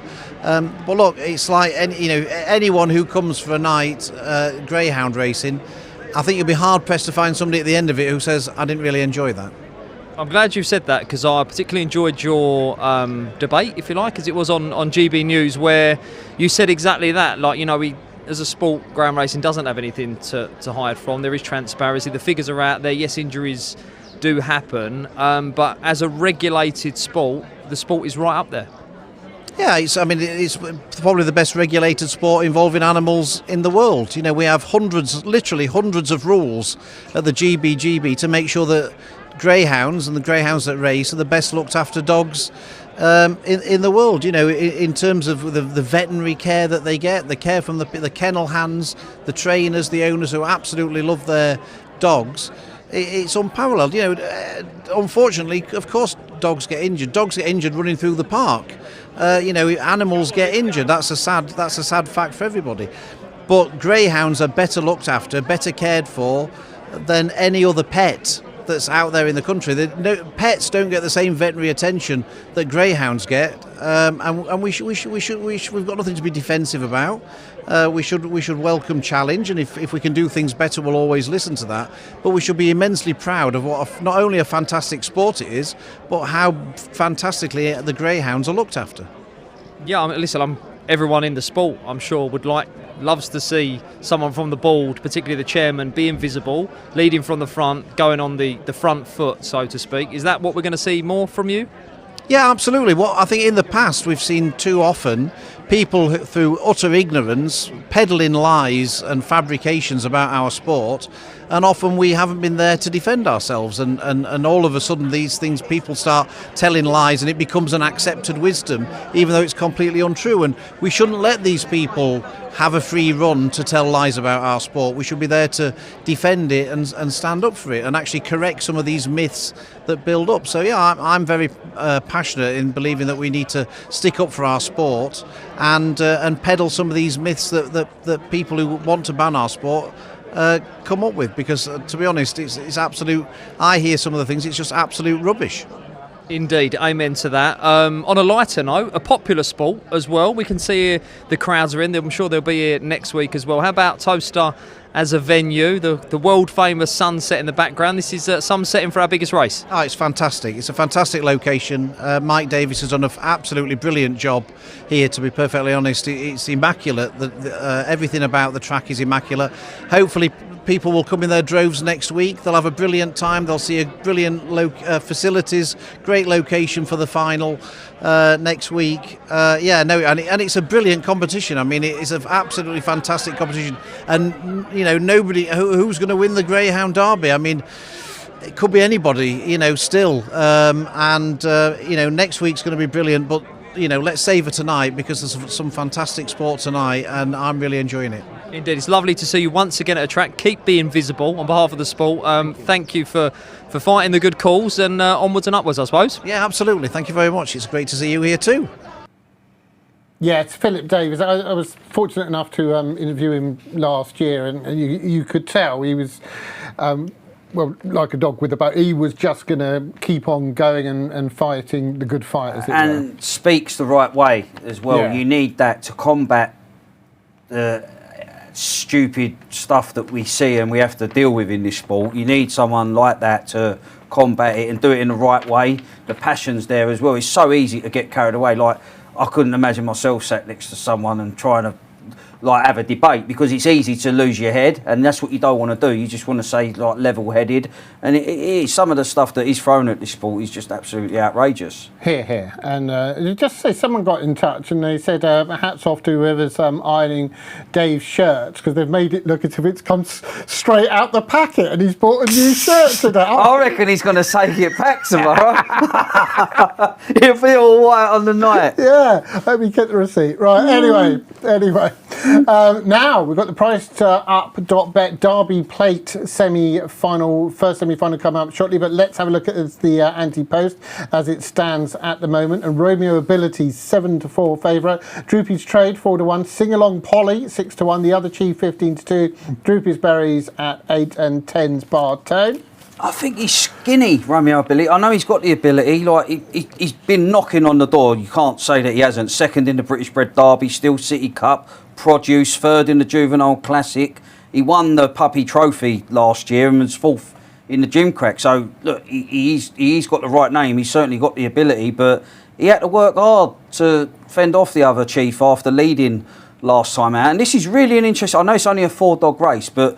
The likes of Racket All Brute, it'll suit, because he's a dog that normally turns nearer last than first, but he's going to have a lot of room.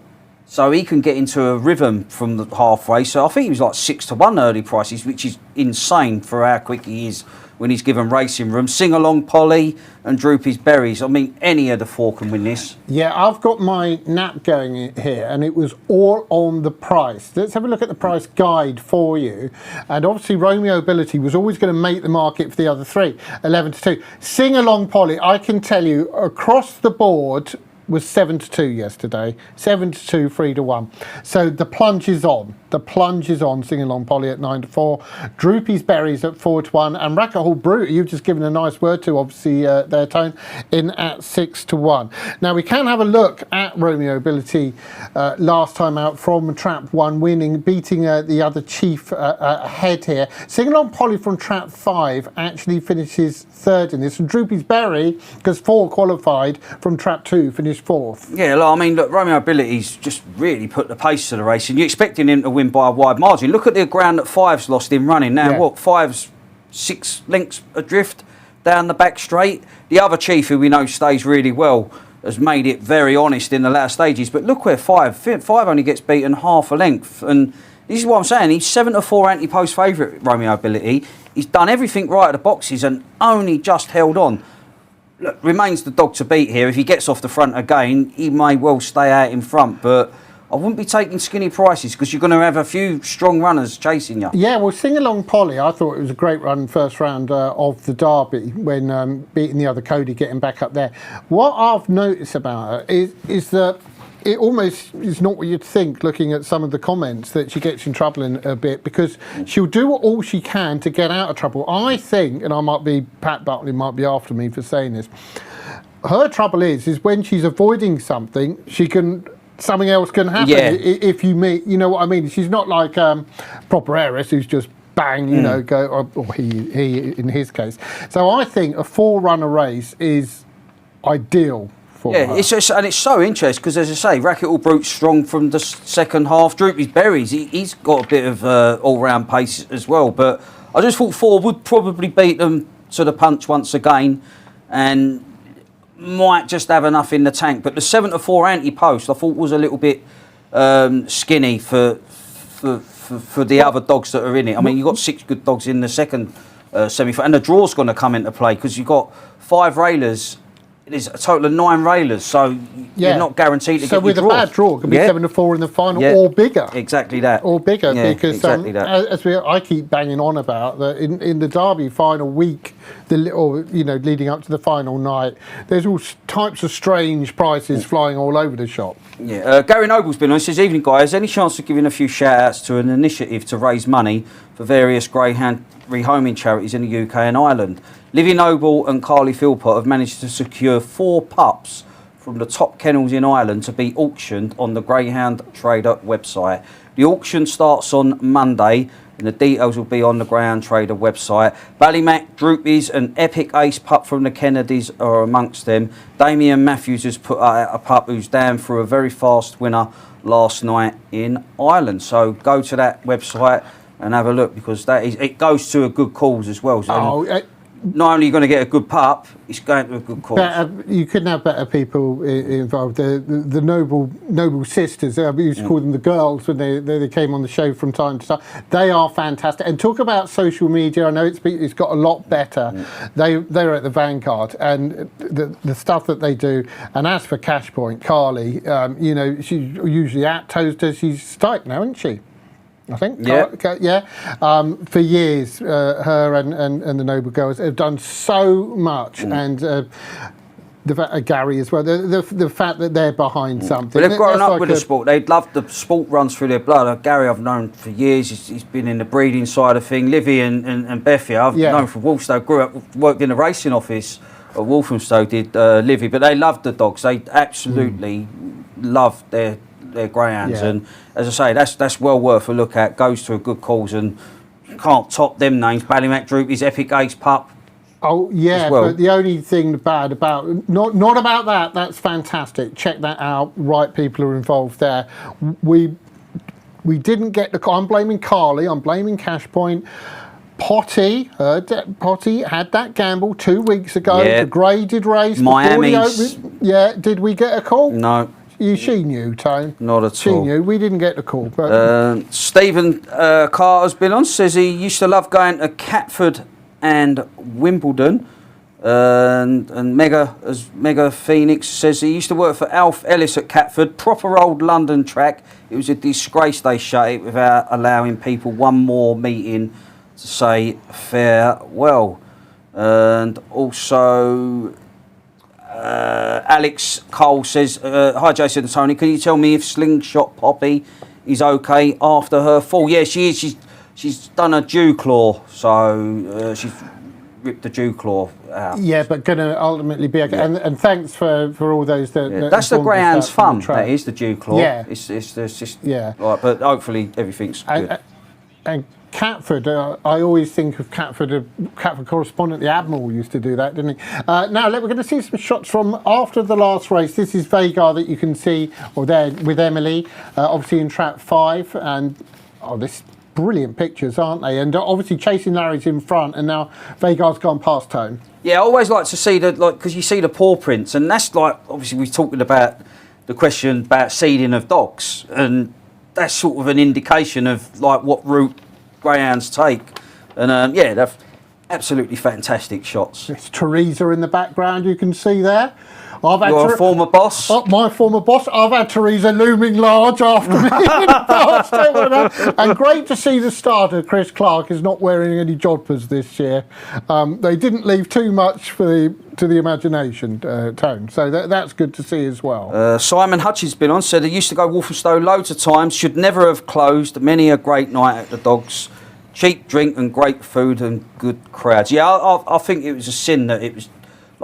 It's obviously money, but to let a premier track like Walthamstow go, I think was a shame, really. Like, the industry should sort of be doing more to save tracks than letting them close. And then from a London point of view, Well, there ain't a track with a London there isn't postcode now, now. is there? You know, so now even Crayford, obviously.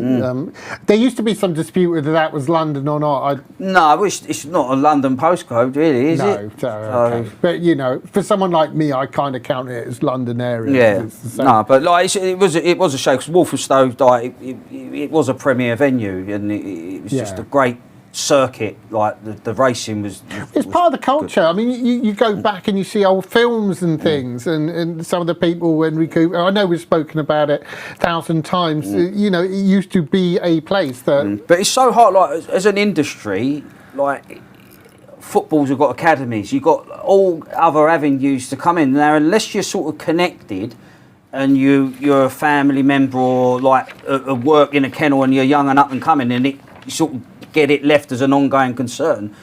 To sort of build facilities, the industry needs like a track like an Ockenden, where you can have a rotation system. And that's why it was just to quickly throw this in, it's so good to read about Craig Calvert. Now, I know obviously from the family, but he's had a lot to do with the success of Soul Focus, and I think they've had many open winners this year, third best year ever at the moment. That can improve. So that's a young man coming through, Craig Calvert there. Right, Sing Along Polly. Wow, Tone. 7-2 was freely available yesterday. 6-5, 5-4 Romeo Ability, 9-2 Racket Hall Brute, 9-1 Droopy's Berries. This is a gamble. Yeah, I mean, no wonder Pat Buckley was a bit quiet during the interview with Dave. He just didn't want to disturb Sing Along Polly. No, like, that is a flip flopping of favourites nigh on. Yeah, flip flopped again though. Actually, Romeo Ability is just favourite, 6-5, 5-4. A very, very tough market to predict though. Final thoughts from you, Tane? Yeah, I'm gonna be with 4. I know he had to work hard last time out, but I think he can just get to the front, defend the lead. I think keep an eye on Racket Hall Brute though. And Nat Trap 3 for me. Just 3 do go through, so only one of these is not going to be in the final next week. But a very, very intriguing market. And then remember, after this race, it's the first of 2 semi-finals of the Star Sports and Orchestrate English Greyhound Derby 2026. We are beginning to ramp things up now, as I'm sure Steve will do with this commentary.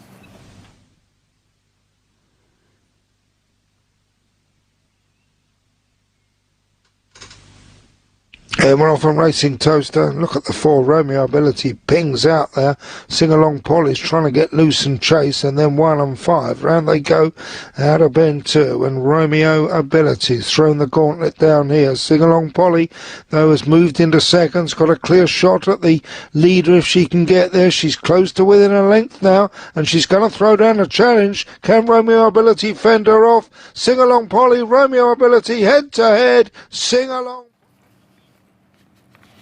Wow, what a race that was.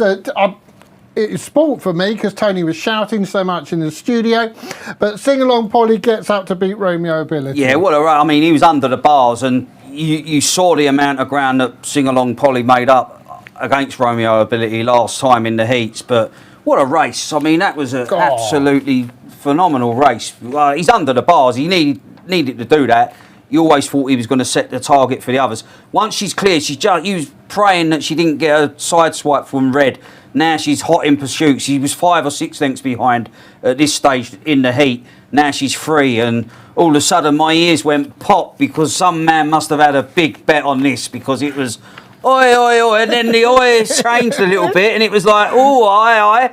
And then eventually that line came right to where it mattered most. Yeah, 3 beats. And I should mention, of course, Racket Hall Brute does qualify as well. So unlucky to Droopy's. But you always feel bad when there's only one dog who doesn't kind of make it through in a way, don't you? But I tell you what, they'll be meeting again next week. Very, very interesting. But well done, Dave, getting that interview with Pat Buckley as well. But Sing Along Polly, Romeo Ability, and Racket Hall Brute, Gamble well and truly landed there. Now, our next action will be the Star Sports and Orchestrate English Greyhound Derby 2026 semi-final 1. Now, let's see the lie of the land as it stands at the moment. Anti-post. Obviously, there's just 12 left. And we can see the two. In fact, we'll show you the two semi-finals. That's better. And you can see Epic Ace 7-4 favourite for the first. It's then 11-4 Ballymac Duffel De Niro 136 is Lenny's Eddie Stroke at Sky Ballymac Oroko 20s. Second semi-final Joint Jollies Scooby the Lady Ballymac Ralph 5-2 Proper Heiress 11-2 Hackney Corner 16 Lane's Tank Self Focus 25-1. So, I mean, lots of things you can pick up. Liam's got 4, obviously, but the fact is, both the semi-finals could go to bitches. Yeah, and that's the most fascinating thing to say. Every derby's got a story behind it, and the two bitches have not clashed yet. Will they clash in the final? I'd like to see it happen. Yeah. The bitches, like record in the derby, they win it few and far between, but this derby's had everything this year, and it's fine margins. There's going to be some hard luck stories in these two semi-finals. It's the nature of the beast when you've got dogs of this pace going into the turn. Something's going to have to give. Will Liam be cock-a-hoop at the end of the night? Will he have 4? I mean, it'd be phenomenal training performance if he gets 4 finalists, Liam, because this first semi alone is a curveball and a half. But Epic Ace is the dog that's sort of just gone about his business. He went about his business well in the first round, but ever since then, he's trapping on terms. And look at the pace that he shows going into the bend. The acceleration off the second bend is just an absolute joy to watch in full flight. 28-14 he did when breaking the track record. That tells you how good he is and why he is the anti-post favourite now. And that's Proper Heiress in second, soon to be passed for that position by Ballymac Oroko. Now, Proper Heiress has been, and quite naturally, is the Greyhound of the Year, has won everything, has never been beaten when leading. And there's some people, not poo-pooing, but just questioning, is it the Proper Heiress of the past, which is a kind of valid thing to do. The fact is, and we were saying this before the show, if Proper Heiress isn't, as so far hasn't shown what he can do, he's still in a Derby semi-final, so how good is he? Well, exactly. I mean, and I can see why people are not crabbing the dog, but when he's won his heats down the back straight, the Proper Heiress the previous year, he was opening up more lengths down the back straight. He hasn't in this Derby. He's coming home strong. Off the last bend, he's still full of running, but the middle pace, if anything, Strike It Sky has been showing a lot more better second or third pace than Proper Heiress. And I did think he was a little bit flat last time out, but Strike It Sky, I mean, coming into the Derby, she ran flat in the Brighton Bell, but she ran such a great race behind Hackney Corner in the first round, and then confirmed the promise shown by winning. And then since then, she's just got the bit between her teeth. Look at the attitude she shows here. She could have easily shirked the issue, checked up, I don't want to go on the inside, it's only a Vizsla paper to get through that gap, but she went through clean as a whistle and stays on really well, game as they come.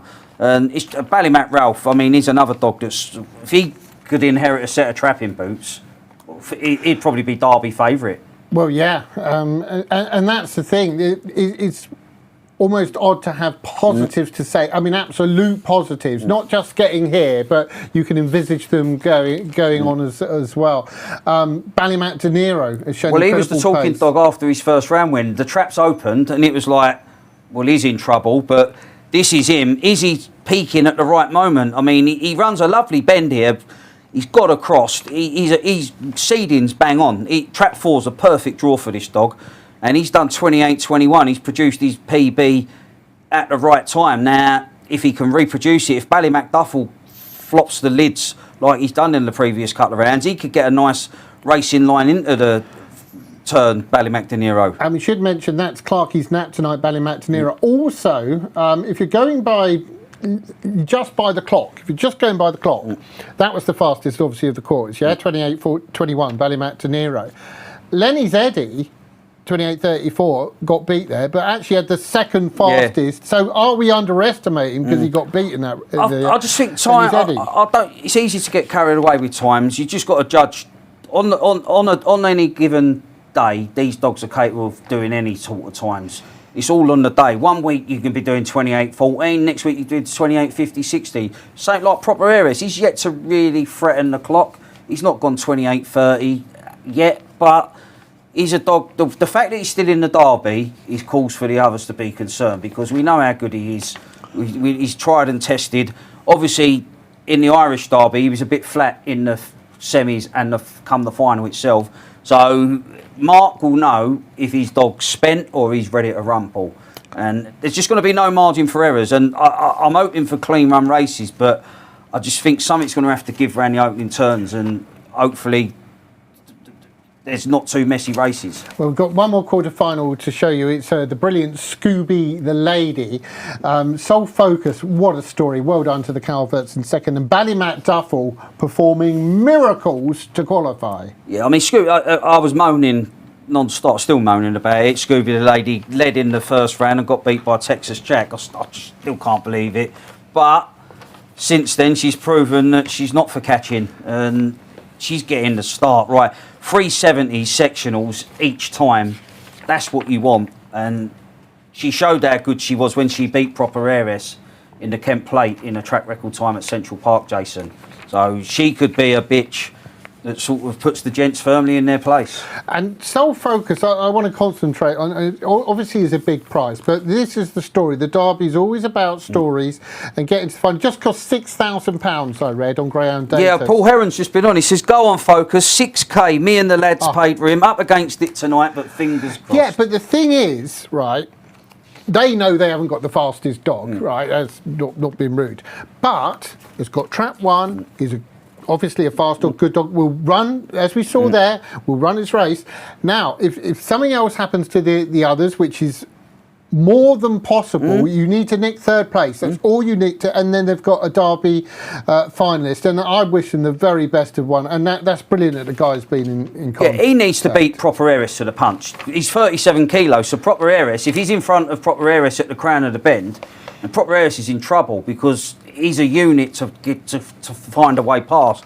Now, Scooby the Lady, if she continues to do at the boxes what she's been doing, she's probably going to book her ticket in the final. Ballymac Ralph is a dog that I'm really growing to like. I mean, he's always been a nice type, but he's proving that he is the real McCoy going forward in this Derby. Hackney Corner, impressed in the first couple of rounds. I think he's just been found wanting, but again, he's got the right man in his corner, and he's more than capable. Lenny's Tank, he's yet to sort of produce his very best at Towcester, but look, he's in the semi-finals of the Derby. It's all up for grabs. Who was that dog? There was a dog a couple of years ago with Paul Hennessy, and it wasn't Jet. It wasn't Jet. Not Ball's Faults Bob or anything. But he was a ran power. from Trap 6, was a stayer, but then it did the track record. All of a sudden, one round, popped out in front.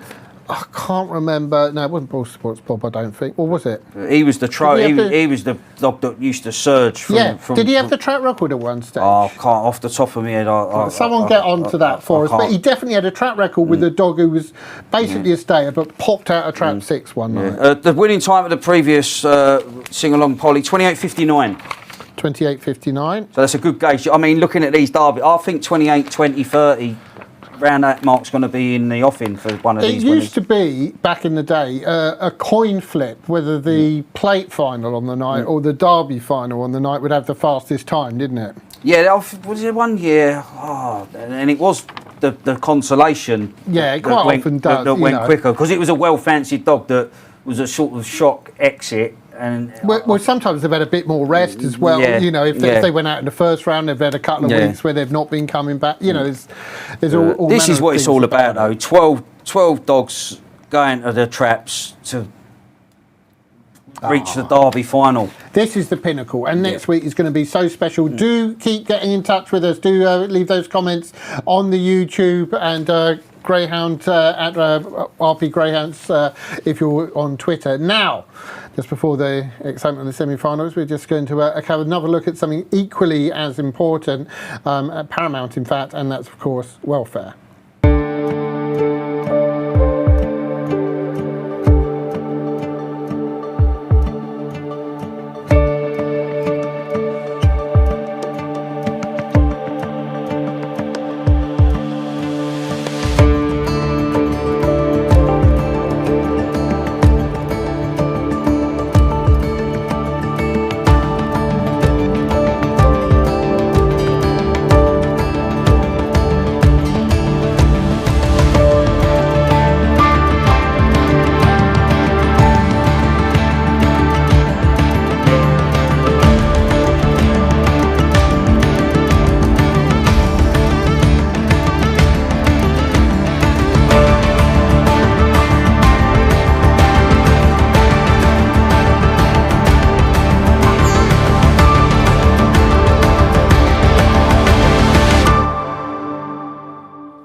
Yes, and all good messages there, and ones that we should always bear in mind. We're not that far away now, though, from the Star Sports and Orchestrate English Greyhound Derby 2026 first semi-final.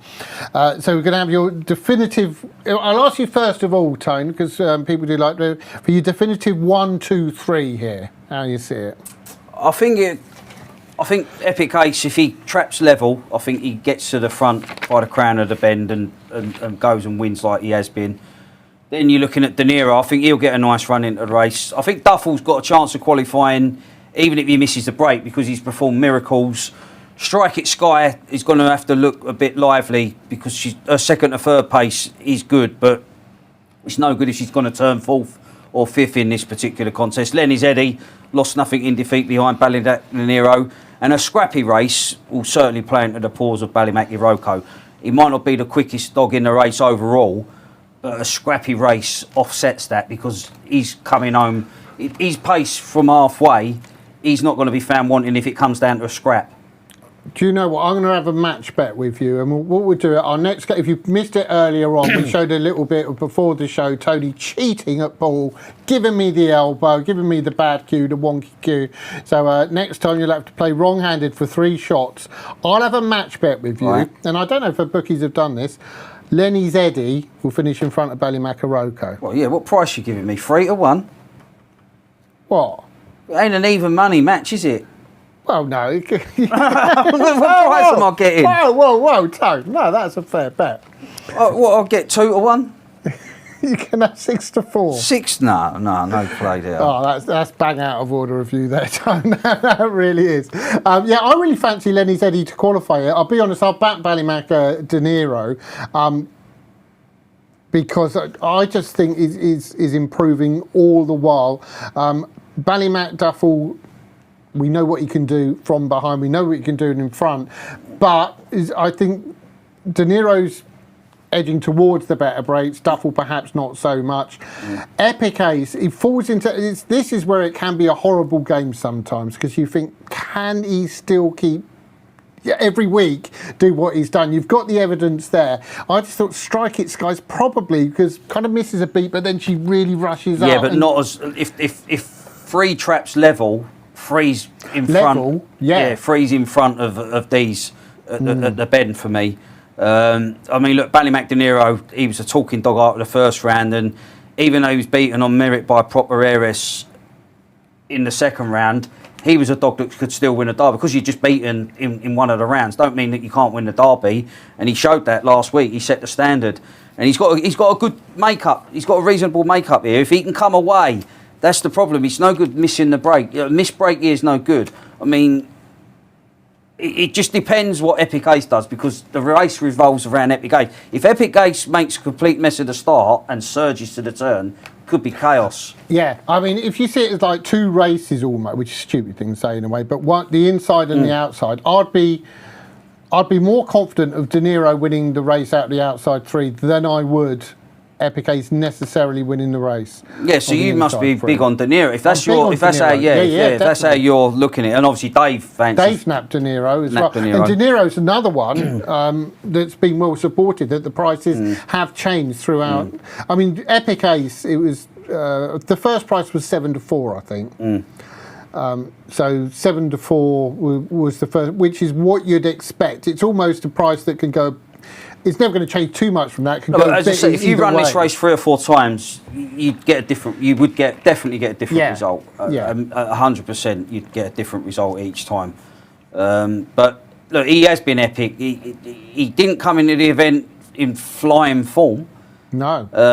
Won okay in the first round. He sort of didn't come away great. Got to the front by the 3rd bend, but then all of a sudden, each time. A little bit more at the boxes. It was like, oh, hang on, he's popped out with them. Now and then he's done that again, and then he done the track record, and then all right, he ain't done anywhere near his track record, but he won in great style last weekend, and he's just a dog that's full of confidence. He's through the roof. Oh yeah, without a doubt. And the story of the Derby so far, which is, I mean, Ballymac Duffel, if you like, was the story of the first 2 weeks. Yeah, I'd like to see a bitch qualify. It'd be a shame if one of the bitches don't qualify. I think a bitch, 2 bitches getting to the final makes a great story and build up to it, but no margin for error at this level. I mean, 2 bitches, and then you can have ideally, and a middle and a wide as well, just to give it that. You know, I mean, and how many finalists do you think Liam's going to end up with?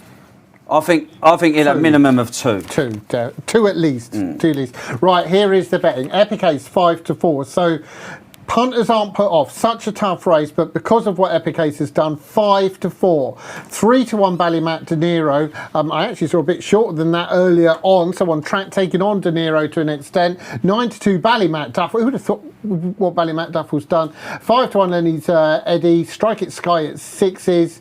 And 20-1 Ballymac Aroko. Yeah, look, Epic Ace 11-8. Would I be taking 11-8? No. Does he deserve to be favourite? Of course he does, because of he's been flawless in the event. But this is semi-finals of the Derby. Nerves are going through that lead. No, but the adrenaline, you laugh, the connections, they're on parade. And it's a different feel.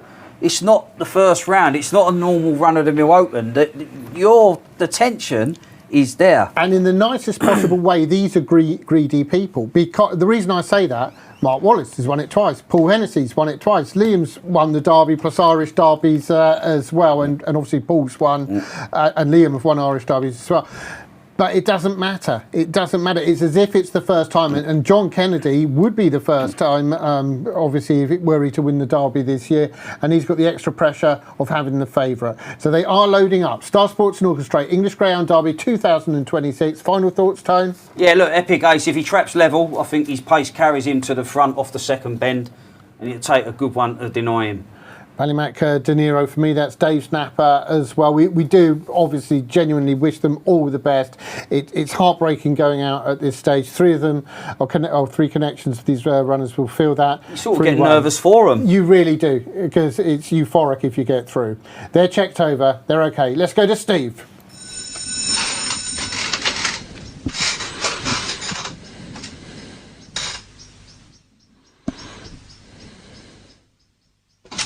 And we're off and racing at Towcester. Strike It Sky's out well, but the 5 Ballymac De Niro also pacing up well. Strike It Sky pushed out of the way there, and look at Ballymac De Niro. He's gone clear here from in second Lenny's Eddie, then the black jacket of Ballymac Duffel. 3 Strike It Sky's had a real trouble run, but she never gives up. Down they come into the straight, and Ballymac De Niro is clear from 1 in second, 4 staying on. Ballymac De Niro. Wow, whatever happened, it was going to be meteoric. There was always the likelihood of Tales of Woe and Despondency. There was always the likelihood we'd see a brilliant performance. That is what we have seen from Ballymac De Niro. Tight for second. I think it was Lenny's Eddie and Ballymac Duffel in third, but Epic Ace, got to look at Epic Ace, Tone. Yeah, it was like planted at the start. I don't know if he stumbled. His trap's open. He's sort of like, he's just got full stride and just gangly out the boxes. But look at 5. He had that racing line. 4's tried to cut across, but couldn't get across. And all of a sudden, Ballymac De Niro, 3 or 4 lengths in front down the far side from Lenny's Eddie. You knew Ballymac Duffel was going to probably hold that position, third qualifying position. Epic Ace has tried to recover, getting into the race, and 2 and 6 was just finding the pace a bit too warm. But Ballymac De Niro, the talking dog in the first round, well, he's talking business in the latter stages of this year's Derby, Jason. Certainly is, and Liam's at least got 2 through to the final. Paul Hennessy, another finalist for him as well. And Ballymac De Niro just getting better and better and better. Thoughts do go to the connections of Strike It Sky, Epic Ace and Ballymac Aroko as well. I mean, it's like the trap's open and it's like his feet just... Yeah. Like he's sort of... It weren't a stumble, it was just like planted at the start, really. Yeah, Epic Ace is the big one, really. And Strike It... the reason I say that, Strike It Sky, they've got ARS. Aroko, obviously, is Liam. Want to listen to the time? Yes. 28:15. Oh! 1 spot off the track record. My word. I tell you what, if anyone's guessed that in the comp and got those tickets, well done. 28:15. Well, wow. Talk about peaking at the right time. That is incredible. That is Incredible. absolutely incredible. Ballymac De Niro, what a performance that was. And that's, of course, just the half of it. We've got the second semi-final to come out. And obviously, De Niro's in a middle seed. So far, 2 railers and 1 middle seed. So is going to be in trap 3, 4 or 5. Yeah. As it stands at the moment. So, right, second semi-final time. Let's move to this. And obviously we've seen the runners. We can, if you want to call up one of those quarterfinals again, we can. But first off, where are you going? Scooby the Lady. I think if she can get it right, look, we've just seen Epic Ace. He's been getting it right throughout. And then he's missed the break in the semi-final. But Scooby the Lady, I know, was surprisingly pegged back by Texas Jack in the first round, but she's not been pegged back since, and I don't expect her to be pegged back if she gets to the front at an early stage here. Scooby the Lady 2s with Ballymac Ralph, who has been supported throughout the week. 5-2 Proper Heiress, 11-2 Hackney Corner, 16's Lenny's Tank, and Soul Focus 25-1. In fact, this race is interesting that you've got Proper Heiress and Hackney Corner for no other reason that they would have been vying for favouritism at the start of the Derby. Hackney Corner's been a little bit bigger for a while. Well backed as well. Well, we heard from Lofty it's going to be the biggest loser still because the money's there. And Proper Heiress, I thought last week when I saw 8-1 outright that was a bit much when drawing trap 1 in the quarter final. I think going into tonight was about 10-1 outright in places. Yeah, I think he's a dog that would be. A few want to take him on, and it sounds crazy because the dog hasn't got anything to prove. But again, he's not lit up the Derby. I know he only lost his unbeaten record last weekend, but he's not lit up the Derby like others have. Even like Mike Davis himself said, the pizzazz, the middle pace hasn't necessarily been there. Like Fay Point Harvey was on his coattails going into the third bend, and he's a no spring chicken. But you ignore him at your peril because he's got the class and the talent. He's like Ronnie O'Sullivan, could just get up off his seat and knock in a 147 and go, well, that's why I'm one of the anti-post favourites throughout, because that's how good I can be. Well, what you've just said there was backed up in those prices, because you've got Scooby the Lady, who's basically been faultless after that first round. Ballymac Ralph, who's been brilliant, well, throughout, but particularly the last few rounds. And Proper Heiress, who perhaps was slightly underwhelming for his own standards last time out. Yet you look at the market there, we've just shown you, it's 2-1, 2-1, 5-2. So in a one-off race, they don't want to be getting Proper Heiress. No, I think he could easily probably drift out Proper Heiress to a bigger price. Hackney Corner, like we saw of Ballymac De Niro, he could get a lovely racing line into the race because he's going to keep reasonable. He's not going to do anything stupid and jink in and drink violently left or right. He's going to keep pretty reasonably straight. So if Pat can get him out of the boxes, now he's in a good striking position off that second bend. Ballymac Ralph's a dog that I really like. He's a dog that just doesn't give up the chase. He can hold his own early, and he's certainly a match for any in the second half. It's just an exciting race. I mean, Scooby the Lady, she needs to flesh out the boxes, and she'll ask him a big question if she does get on the bunny. Lenny's Tank hasn't yet to produce his very best at this venue, but the fact that he's in the Derby semi tells its story. So Soul Focus, again, not a lot of mileage on the clock, but in the semi-finals on the Derby with a good draw in the red. Yeah. And it would be a brilliant story. It really would. We heard from the chat there, and for Debbie as well, and mentioned Craig earlier on. I'm a bit of an old softy when it comes to this. I love all the guys in it. Everyone in Graham House is great. But, Debbie Cowell, for her to get a runner in the Derby and what it would mean to the chaps, I think that would be fantastic. I've marked off Ballymac Ralph as my likely winner. I have had to, it's not something I do as often as others, had to savour Lenny's Tank. I think I've backed Lenny's Tank a lot of rounds, actually, Tone. I'm just waiting. Yeah. And you know what they say about madness, doing the same, making the same mistake time and time again. You've got a big tank, though, JC. You're going to keep going. Big tank. I just don't want to be there when Lenny's Tank wins and I'm not on. No, especially at the prices it is as well. Like, you'd be kicking yourself if he did sort of bring form to how he can. But, yeah, it's just another fascinating race. And, again, like connections of Epic Ace, those that have not qualified, it's gutting because they've performed really well at this stage, and it just, as I say, once them traps open, there's some hard luck stories. And Epic Ace, he just sort of planted. I don't know, he needs watching a couple of times, but he just sort of, he come out on all fours. It was like he kind of feet very, very momentarily got stuck. Yeah, it was like all fours. He hit all four paws hit the ground right, and he was like stilts rather than racing. But look, his goose was cooked. Once Ballymac Duffel is in third, well, you know nothing's going to be back running Ballymac Duffel. So those in 4th, 5th and 6th for out of the Derby. Absolute game over, yeah.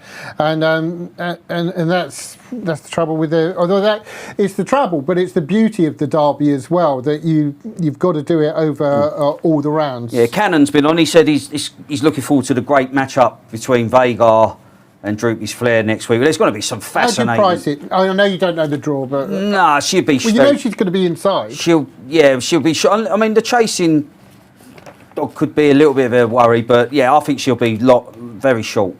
Really? Yeah, very short. I'd be two on at least, or shorter. Right, okay. Shadow Storm. Any evens available with you, with Jason Barrasford bets? What do you reckon, Shadow Storm? Odds on?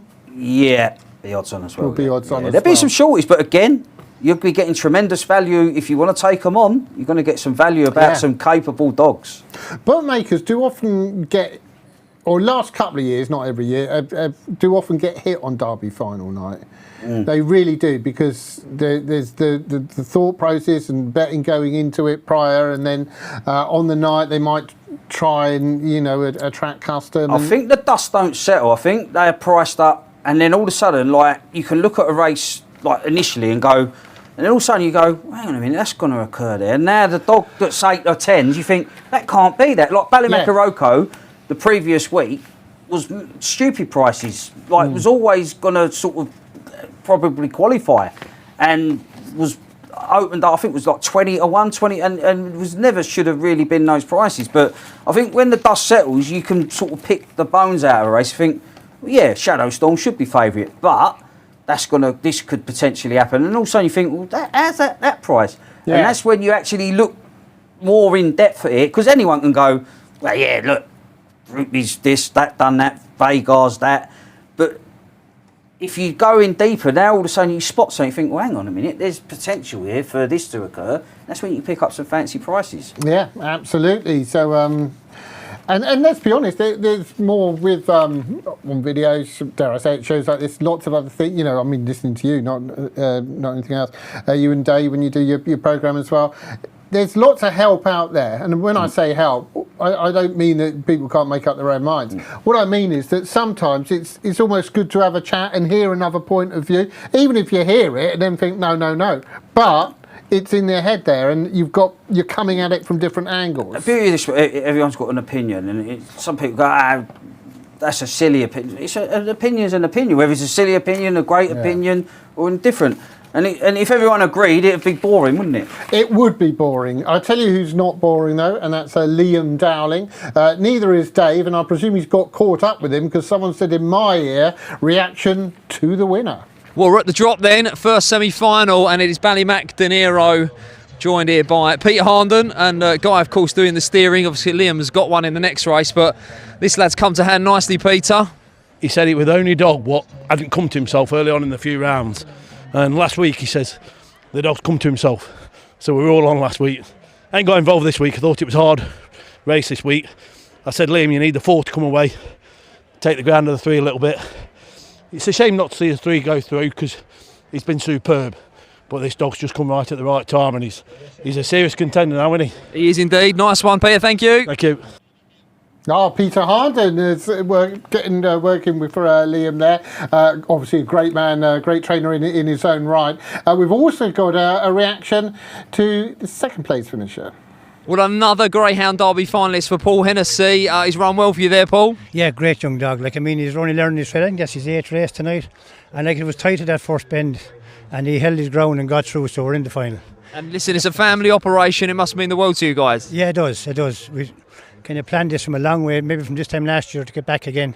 And would you believe his half brother Dynamic Force was in the semi-finals for us last year, so the younger brother has gone a leg farther. And a quick word for the man on the race card, Mr. Craze, big supporter of the kennel. Yeah, he loves it. He loves it. I mean, the man used to go to White City and everything else. That speaks for itself. You know, if you've got a guy that's going racing to White City and still coming racing, well then you have a lifetime supporter, haven't you? Yeah, one crack at the shot of greatness, Paul, once again. Good luck. That's all you need, one dart. Well, maybe we get two. You got to love Paul. You really have got to love the man. A lot of success. Greyhound horse racing as well. Recently had a winner at Punchestown, looking to win his third Derby, of course, as well. At his third different venue. Famously won the final one at Wimbledon, Nottingham as well, and now looking to win at Towcester. You've got to be in it to win it. As I say, it's another week now. You've got your dog. Anything's look like the talent's there. All these dogs are capable of winning. Any of these dogs that qualify are capable of winning a Derby when everything falls right. Yeah, and it's interesting, isn't it, the snippets, mentioning Dynamic Force last year as well. And Dynamic Force was a semi-finalist, obviously very fast dog, but it's a different level now that you're a Derby. You'll always be referred to, whatever happens now, as a Derby finalist. Yeah, and that could never be taken away. And what Paul touched on, like, this has been planned. This ain't just been planned a week or two before the Derby starts. This is like a build-up, and that's probably the most frightening. Like, you've gone into prepping your dog, and something a setback could occur. Like, you think, oh no, like anything could occur with your dog, and you're like, all that hard graft that you've built up to that stage is gone. And that's with a release. Once you get to that stage, it's like, that's it, we're in the final. Yeah. And it most likely is the fact, like Liam Dowling had his most entries this year. I mean, I don't know if I doubt he's got more dogs this year. It's just that in previous years, things have happened along the way to one or two of them. And the thing, it could have been a lopsided Derby. You could have had an 8-2, 8-1 shots in these two semis. Nothing's set in stone. Their trainers ain't walking to the Towcester going, well, I'm guaranteed to be in the final. No, there's no guarantee in greyhound racing. No, and also it means, so whenever they say, well, quite rightly as well, I know we're about the betting to an extent, we like to have a bet. When they're saying they just want to get through, they mean it. That is not, Yeah, and it's like Peter, what Peter said. They see the dog the next day, and you can look at the dog, you think he's like condition. You think he's really coming to himself, that fella. They just give you that look. Like, you can look at your dog and you think, hang on, this dog's really coming to hand at the right time. And in Ballymac De Niro's case, he is. I mean, he was impressive in the first round, the way he done it after a missed break. Got put in his place by a proper heiress on merit. People weren't writing him off. Well, he's just been beaten by proper. He can't win the Derby. Of course you can win the Derby. That was a good run. It was never a run where it was like, well, he wasn't that great a run in the first round. He's just been beaten by proper heiress who's led off the front and never been pegged back when he has.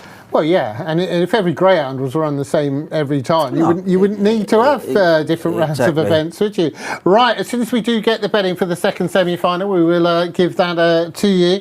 Just going through the runners here, well, we just heard from Paul, obviously, Paul Hennessy, Lenny's Tank we've spoken about, So Focus. Hackney Corner, Pat Batley already had a winner tonight. As I say, that was the big gamble, or one of the big gambles going into it. And first round, beat Strike It Sky. Probably looks even better form now than it did at the time in an odd way. Obviously behind Strike It Sky last time out, but second beaten behind Ballymac Ralph, obviously. So the form, it's bubbling, isn't it?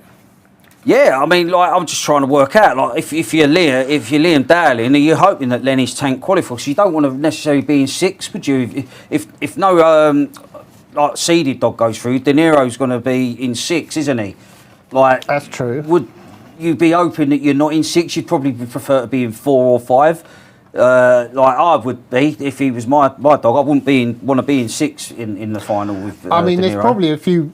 Again, let's be honest. There's probably a few wide seed trainers with wide seeds who don't want to be in 6. The way things have worked out. Yeah. So you certainly wouldn't want a middle seed in 6. No, but we've got like little brother to obviously Ballymac Duff or Ballymac Ralph. He's a dog that's growing. He's manning up. The more racing that he has, this dog, and like he ran a blinder to get within a neck of strike at Sky after turning in an unpromising position. When does it flip though, Tone, or could it flip? When does, at the moment, what you've said there is exactly what I've written. Duffel's brother. When does Duffel become Ralph's brother? You see what I mean? Yeah, because he's run. I've just he's already raced, so I've just. But I've just been writing it every week, really, to be honest with you. But who knows tonight? He's the dog that probably in 5 or 6 months' time, potentially is achieving more than Duffel. We don't know. They're both brilliant dogs in their own right. But I do like the way this dog's going about his business in success and defeat. The Ballymac Ralph dog. Is this one of those races that almost whoever you've backed, you're at the start, you're looking at Scooby the Lady? Because if Scooby the Lady gets it, just obviously completely changes the race. Forget they've had a race. If this was just you put all these in the semi-final, you'd be going Proper Heiress. I think Proper Heiress will turn in and it wouldn't surprise if Proper Heiress popped the lids and showed his skills. A 9-4 each of 3. Wow. Co-favourites of 3, as Tone just said, Proper Heiress, Scooby the Lady, Ballymac Ralph, all at 9-4, 6-1 Hackney Corner, 8 Lenny's Tank, and Soul Focus at 33-1. I'm going to guess, well, I'm not going to guess, because you said beforehand you thought Proper Heiress might be a bit bigger, and now has gone 5-2 as the one they've come for is Ballymac Ralph. Yeah, I don't think there'll be much in it. I think Proper Heiress said they're front 3 in the market. They won't go out. Nothing will go out bigger than 3-1, 7-2. They'll hold their price around that. It'd be interesting to see who does go off favourite. They could go off joints at the off, but Lenny's Tank. I mean, he's only 8-1 out wide. Hackney Corner. He's 6-1 chance. Soul Focus is going to probably need a little bit of help to qualify, but got a good draw on the rails. And just to mention another little subplot, if 4, 5, 6 are the 1, 2, 3, it's an all-Irish final as well. Yeah, that's we didn't even take that into account. Right, final thoughts then, Tone? Yeah, Scooby the Lady, we just want to see a flash of 3 out the boxes, get a bitch in the final, and may the other places be up for grabs. But yeah, it's such... The buzz, I'm not even connected to none of it. So you can't imagine how connections are feeling. It's amazing. Ballymac Ralph for me. I'd love Soul Focus to get through. Lenny's Tank, I wouldn't mind winning at 8-1. The Star Sports and Orchestrate English Greyhound Derby 2026, second semi-final. Being checked over. Let's go to Steve.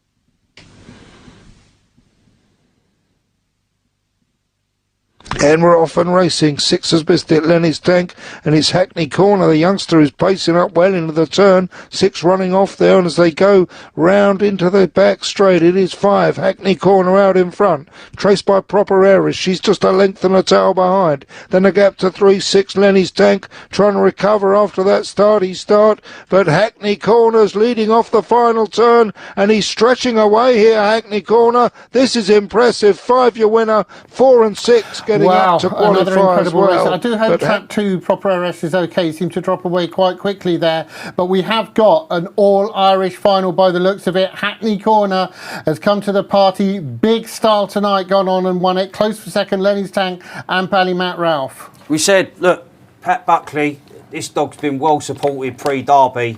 He got a lovely start, run the first 2 bends like a dream. He had a lovely racing line. 4's giving him a nice bit of room. He's cut the corner.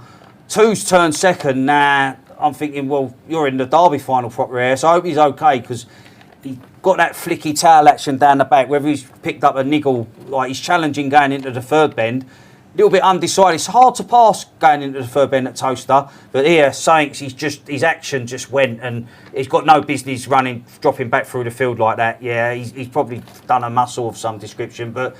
Yeah, 5, 6 and 4, Ballymac Ralph has qualified. Liam Dowling will be absolutely delighted. So, yeah, it's going to be an interesting final, Jason. It's just a shame that Proper Heiress would definitely have qualified. Yeah, I think so. And Ballymac Ralph, other side of the coin, you would have thought perhaps had not no chance, but very, very unlikely approaching that final turn. But the story of the race, we're trying to work out who will lead. Scooby Lady, Proper Heiress, but it's Hackney Corner who's gone on, and now we have 2 middles and a wide. So it's going to be 3 railers, 2 middles and a wide in the final, Tone. 28.34 for Hackney Corner, the winning time. Right. It's going to be some derby. The draw's going to be vital. If I was Ballymac De Niro, do you want to be inside or outside of Hackney Corner? Inside.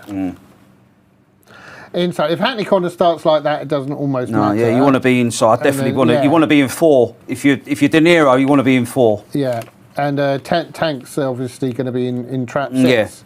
Yeah, it's going to be very interesting the way the draw's going to be working out here. So, yeah, bring on Monday. So Liam Dowling 3, Paul Hennessy 2, and Pat Buckley.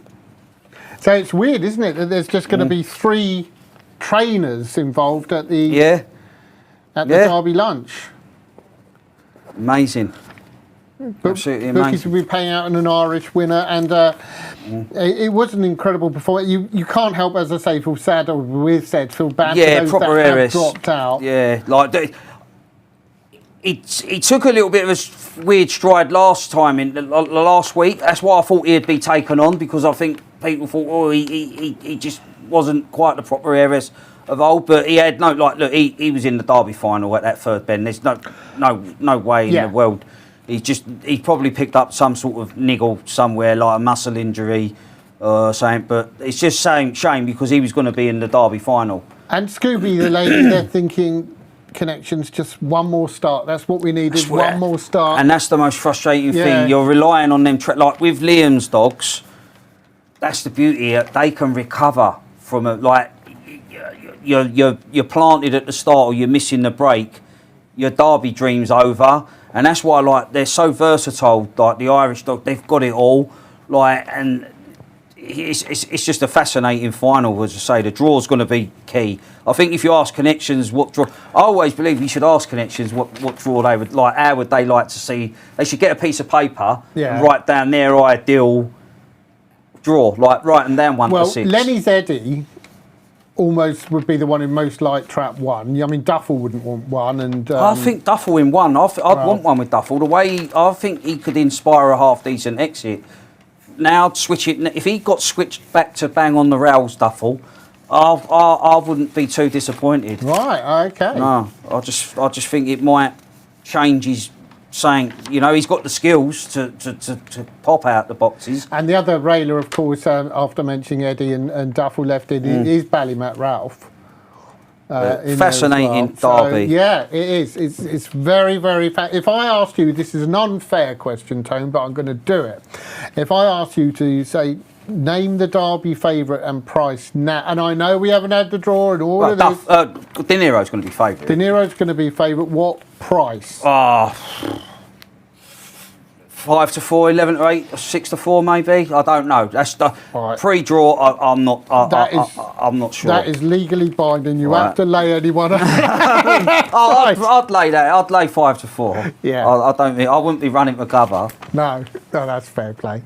That's fair. Although you did lose that match bet with me earlier on, remember, as well, the 20-1 shot, be the 5-1 shot. But anyway, it is going to be a brilliant final. It always is, and we'd say that whoever's there.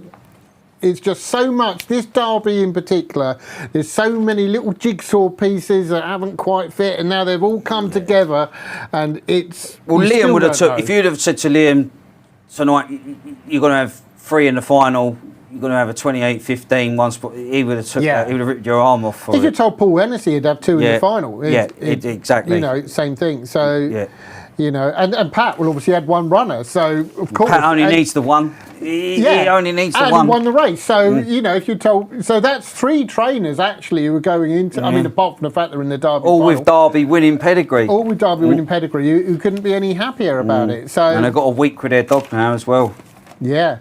And are they all staying over here? Pat... is staying. We heard earlier on. He's staying over here. Obviously, Liam is. And if I had a Derby finalist, I'd have 20 tonne of cotton wool. It'd be wrapped up in cotton wool, and I'd sleep with it until the final. Does Paul stay with? I think has he stayed with Lawrence Tuffin in the past? He might have done. I think he has. Yeah, he has. Yeah, so he has, definitely. Yeah, but anyway, that's by the by. Anyway, reaction. Give us your reaction. Do get in contact with us. So Tony's reading the comments on YouTube. You can also tweet us at RP Greyhounds as well. We've still got one more race to cover, of course, and that's the second semi-final of the Derby Plate. And we can see here Droopy's trade at 15-8 for top man Craig Morris. They've got 130. These are a betting guide, of course. 130 the other chief, and no better feeling Tony's nap. The other two naps have gone in, Tone, so you're under pressure. 5-1 Ballymat Blanco, 7-1 Bubbly Charger, and Ballymat Dave 8-1. Well, he was my nap last weekend. You can vouch for that. I can't confirm or deny. I've always been a fan of the dog. He got to the semi-finals of the Derby himself last year. Laurel's third. Ballymac Blanco was Laurel's runner-up, so the form looks solid. Look, he's not a dog that's the most consistent at the boxes, but he's got a nice bit of all-round pace, this dog, and I'm hoping that he comes away well, bosses the inside. Droopy's trade is a nice dog, finished third in the Gym Crack last year. He got to the quarterfinals of the Derby, won the first 3 rounds of the Derby last year. He's a good dog when he gets off the front, but no better feeding. Reproduction of last week at a value price. I'll take that. Who is he with, Droopy's trade? Was it with Pat Buckley? No, he was. Was it no. Pat? Sorry, Pat Jansen's. Was it? He weren't Pat Buckley. Yeah, Pat Jansen's, of course not. Okay. With Pat Jansen's last year, yeah, and now with Craig Morris. Champagne Club Syndicate as well. They see, you want them to do well because they support greyhound racing. They bring a lot of people to the table, and it'd be great for them to have be involved at Derby final night. Yeah, it's a tricky race. I mean, the other chief, he lost nothing in defeat behind the Romeo ability, and the form looks solid now with what the sing-along Polly did, and they had a good buckle again, so that looks a solid piece of form. But I'm just hoping no better feeling. If he can pop the lids like he did last time, I think he'll ask him a big question. I like the other chief, and they've not had the greatest of fortune, Matt C. Knock and JR Racing Syndicate. Not so much necessarily to win it, but the other chief is one of those. He's 4 from 80, but he always kind of battles, you know. He always kind of seems to find adversity, but then get going. Yeah, no, he won't down tools. That's one thing with the other chief, and he dipped under the brakes a 29-second barrier with a minimum of fuss. Ballymac Dave, I thought, handled track 1 well enough last time out. Again, he needs to hold his position, but I just think Kennel Mate, no better feeling. I've always liked him. He's been a dog that I've followed even when he was running at Sunderland. But he always looked a dog that would be better suited to true 4 bends. And he's plied his trade well at the top level. Let's just see if we've got a few comments here. Says Stephen Havel says the track he misses most is Ipswich. Had some proper trainers go through there with some very good dogs, starting off with Skurlog Champ for 1. Mega Phoenix says one of the best races he ever saw was at Walthamstow. Ballintubber won against Ballyregan Bob. Ramsgate Dogs was fantastic. Skurlog was an amazing dog. Black Earl White City graded dog, mid-70s, great early pace. Also love Royston Supreme at Wembley, mid-70s too. And Priceless Jet was the Paul Hennessy dog he was looking for. That was someone. Oh, right, yeah, thank you. Asking. Thank you.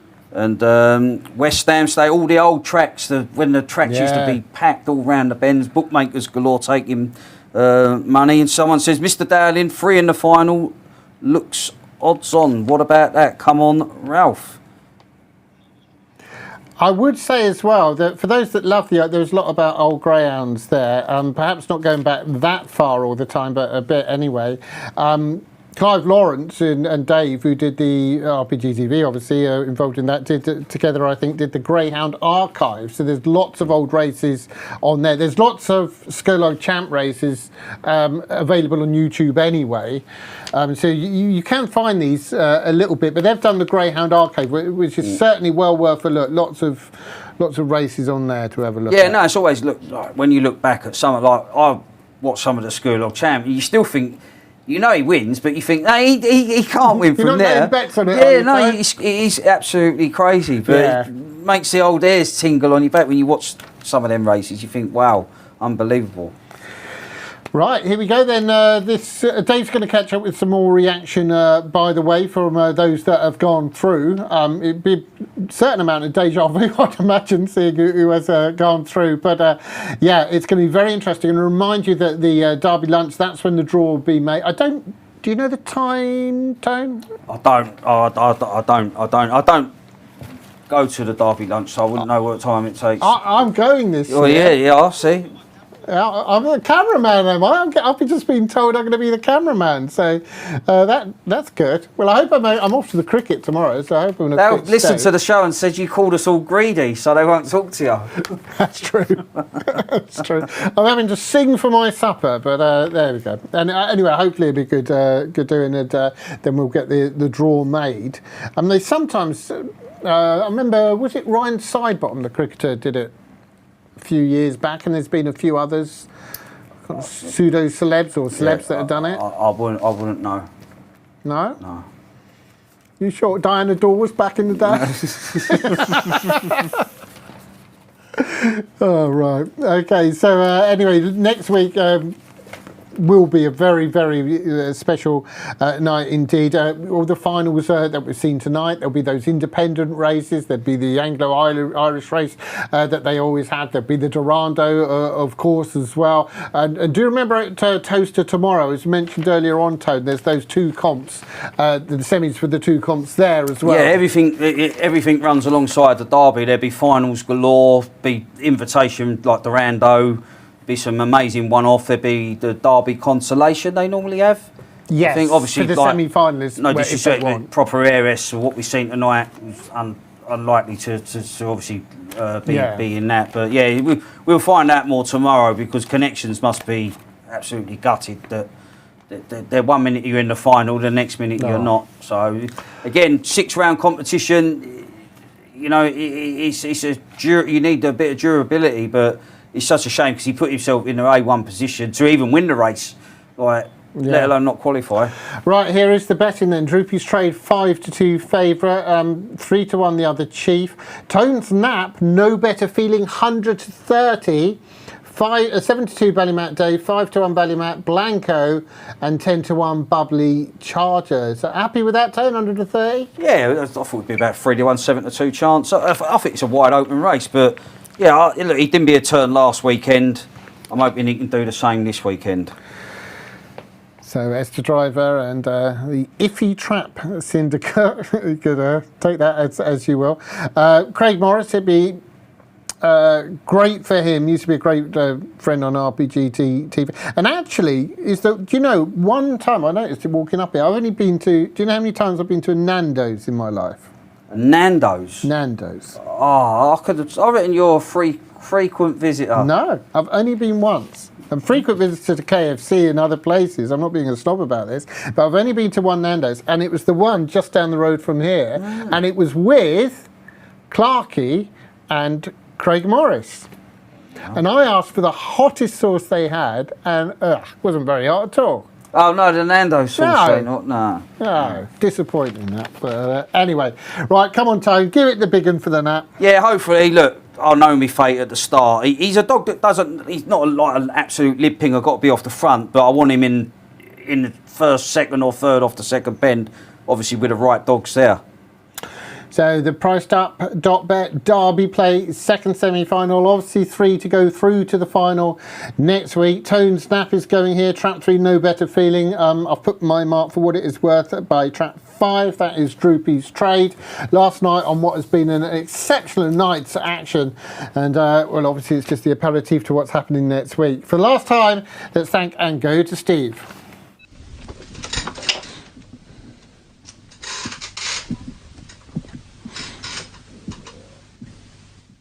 And we're off and racing for the last on the card at Towcester, semi-final of the Derby plate, and it's trap 5 Droopy's Trade, who've got a turn in front. It's placed in second, 2 lengths away by Ballymac Blanco, and then a gap of 3 or 4 lengths back to Ballymac Dave, 6, 3 and 2 at the back of the field.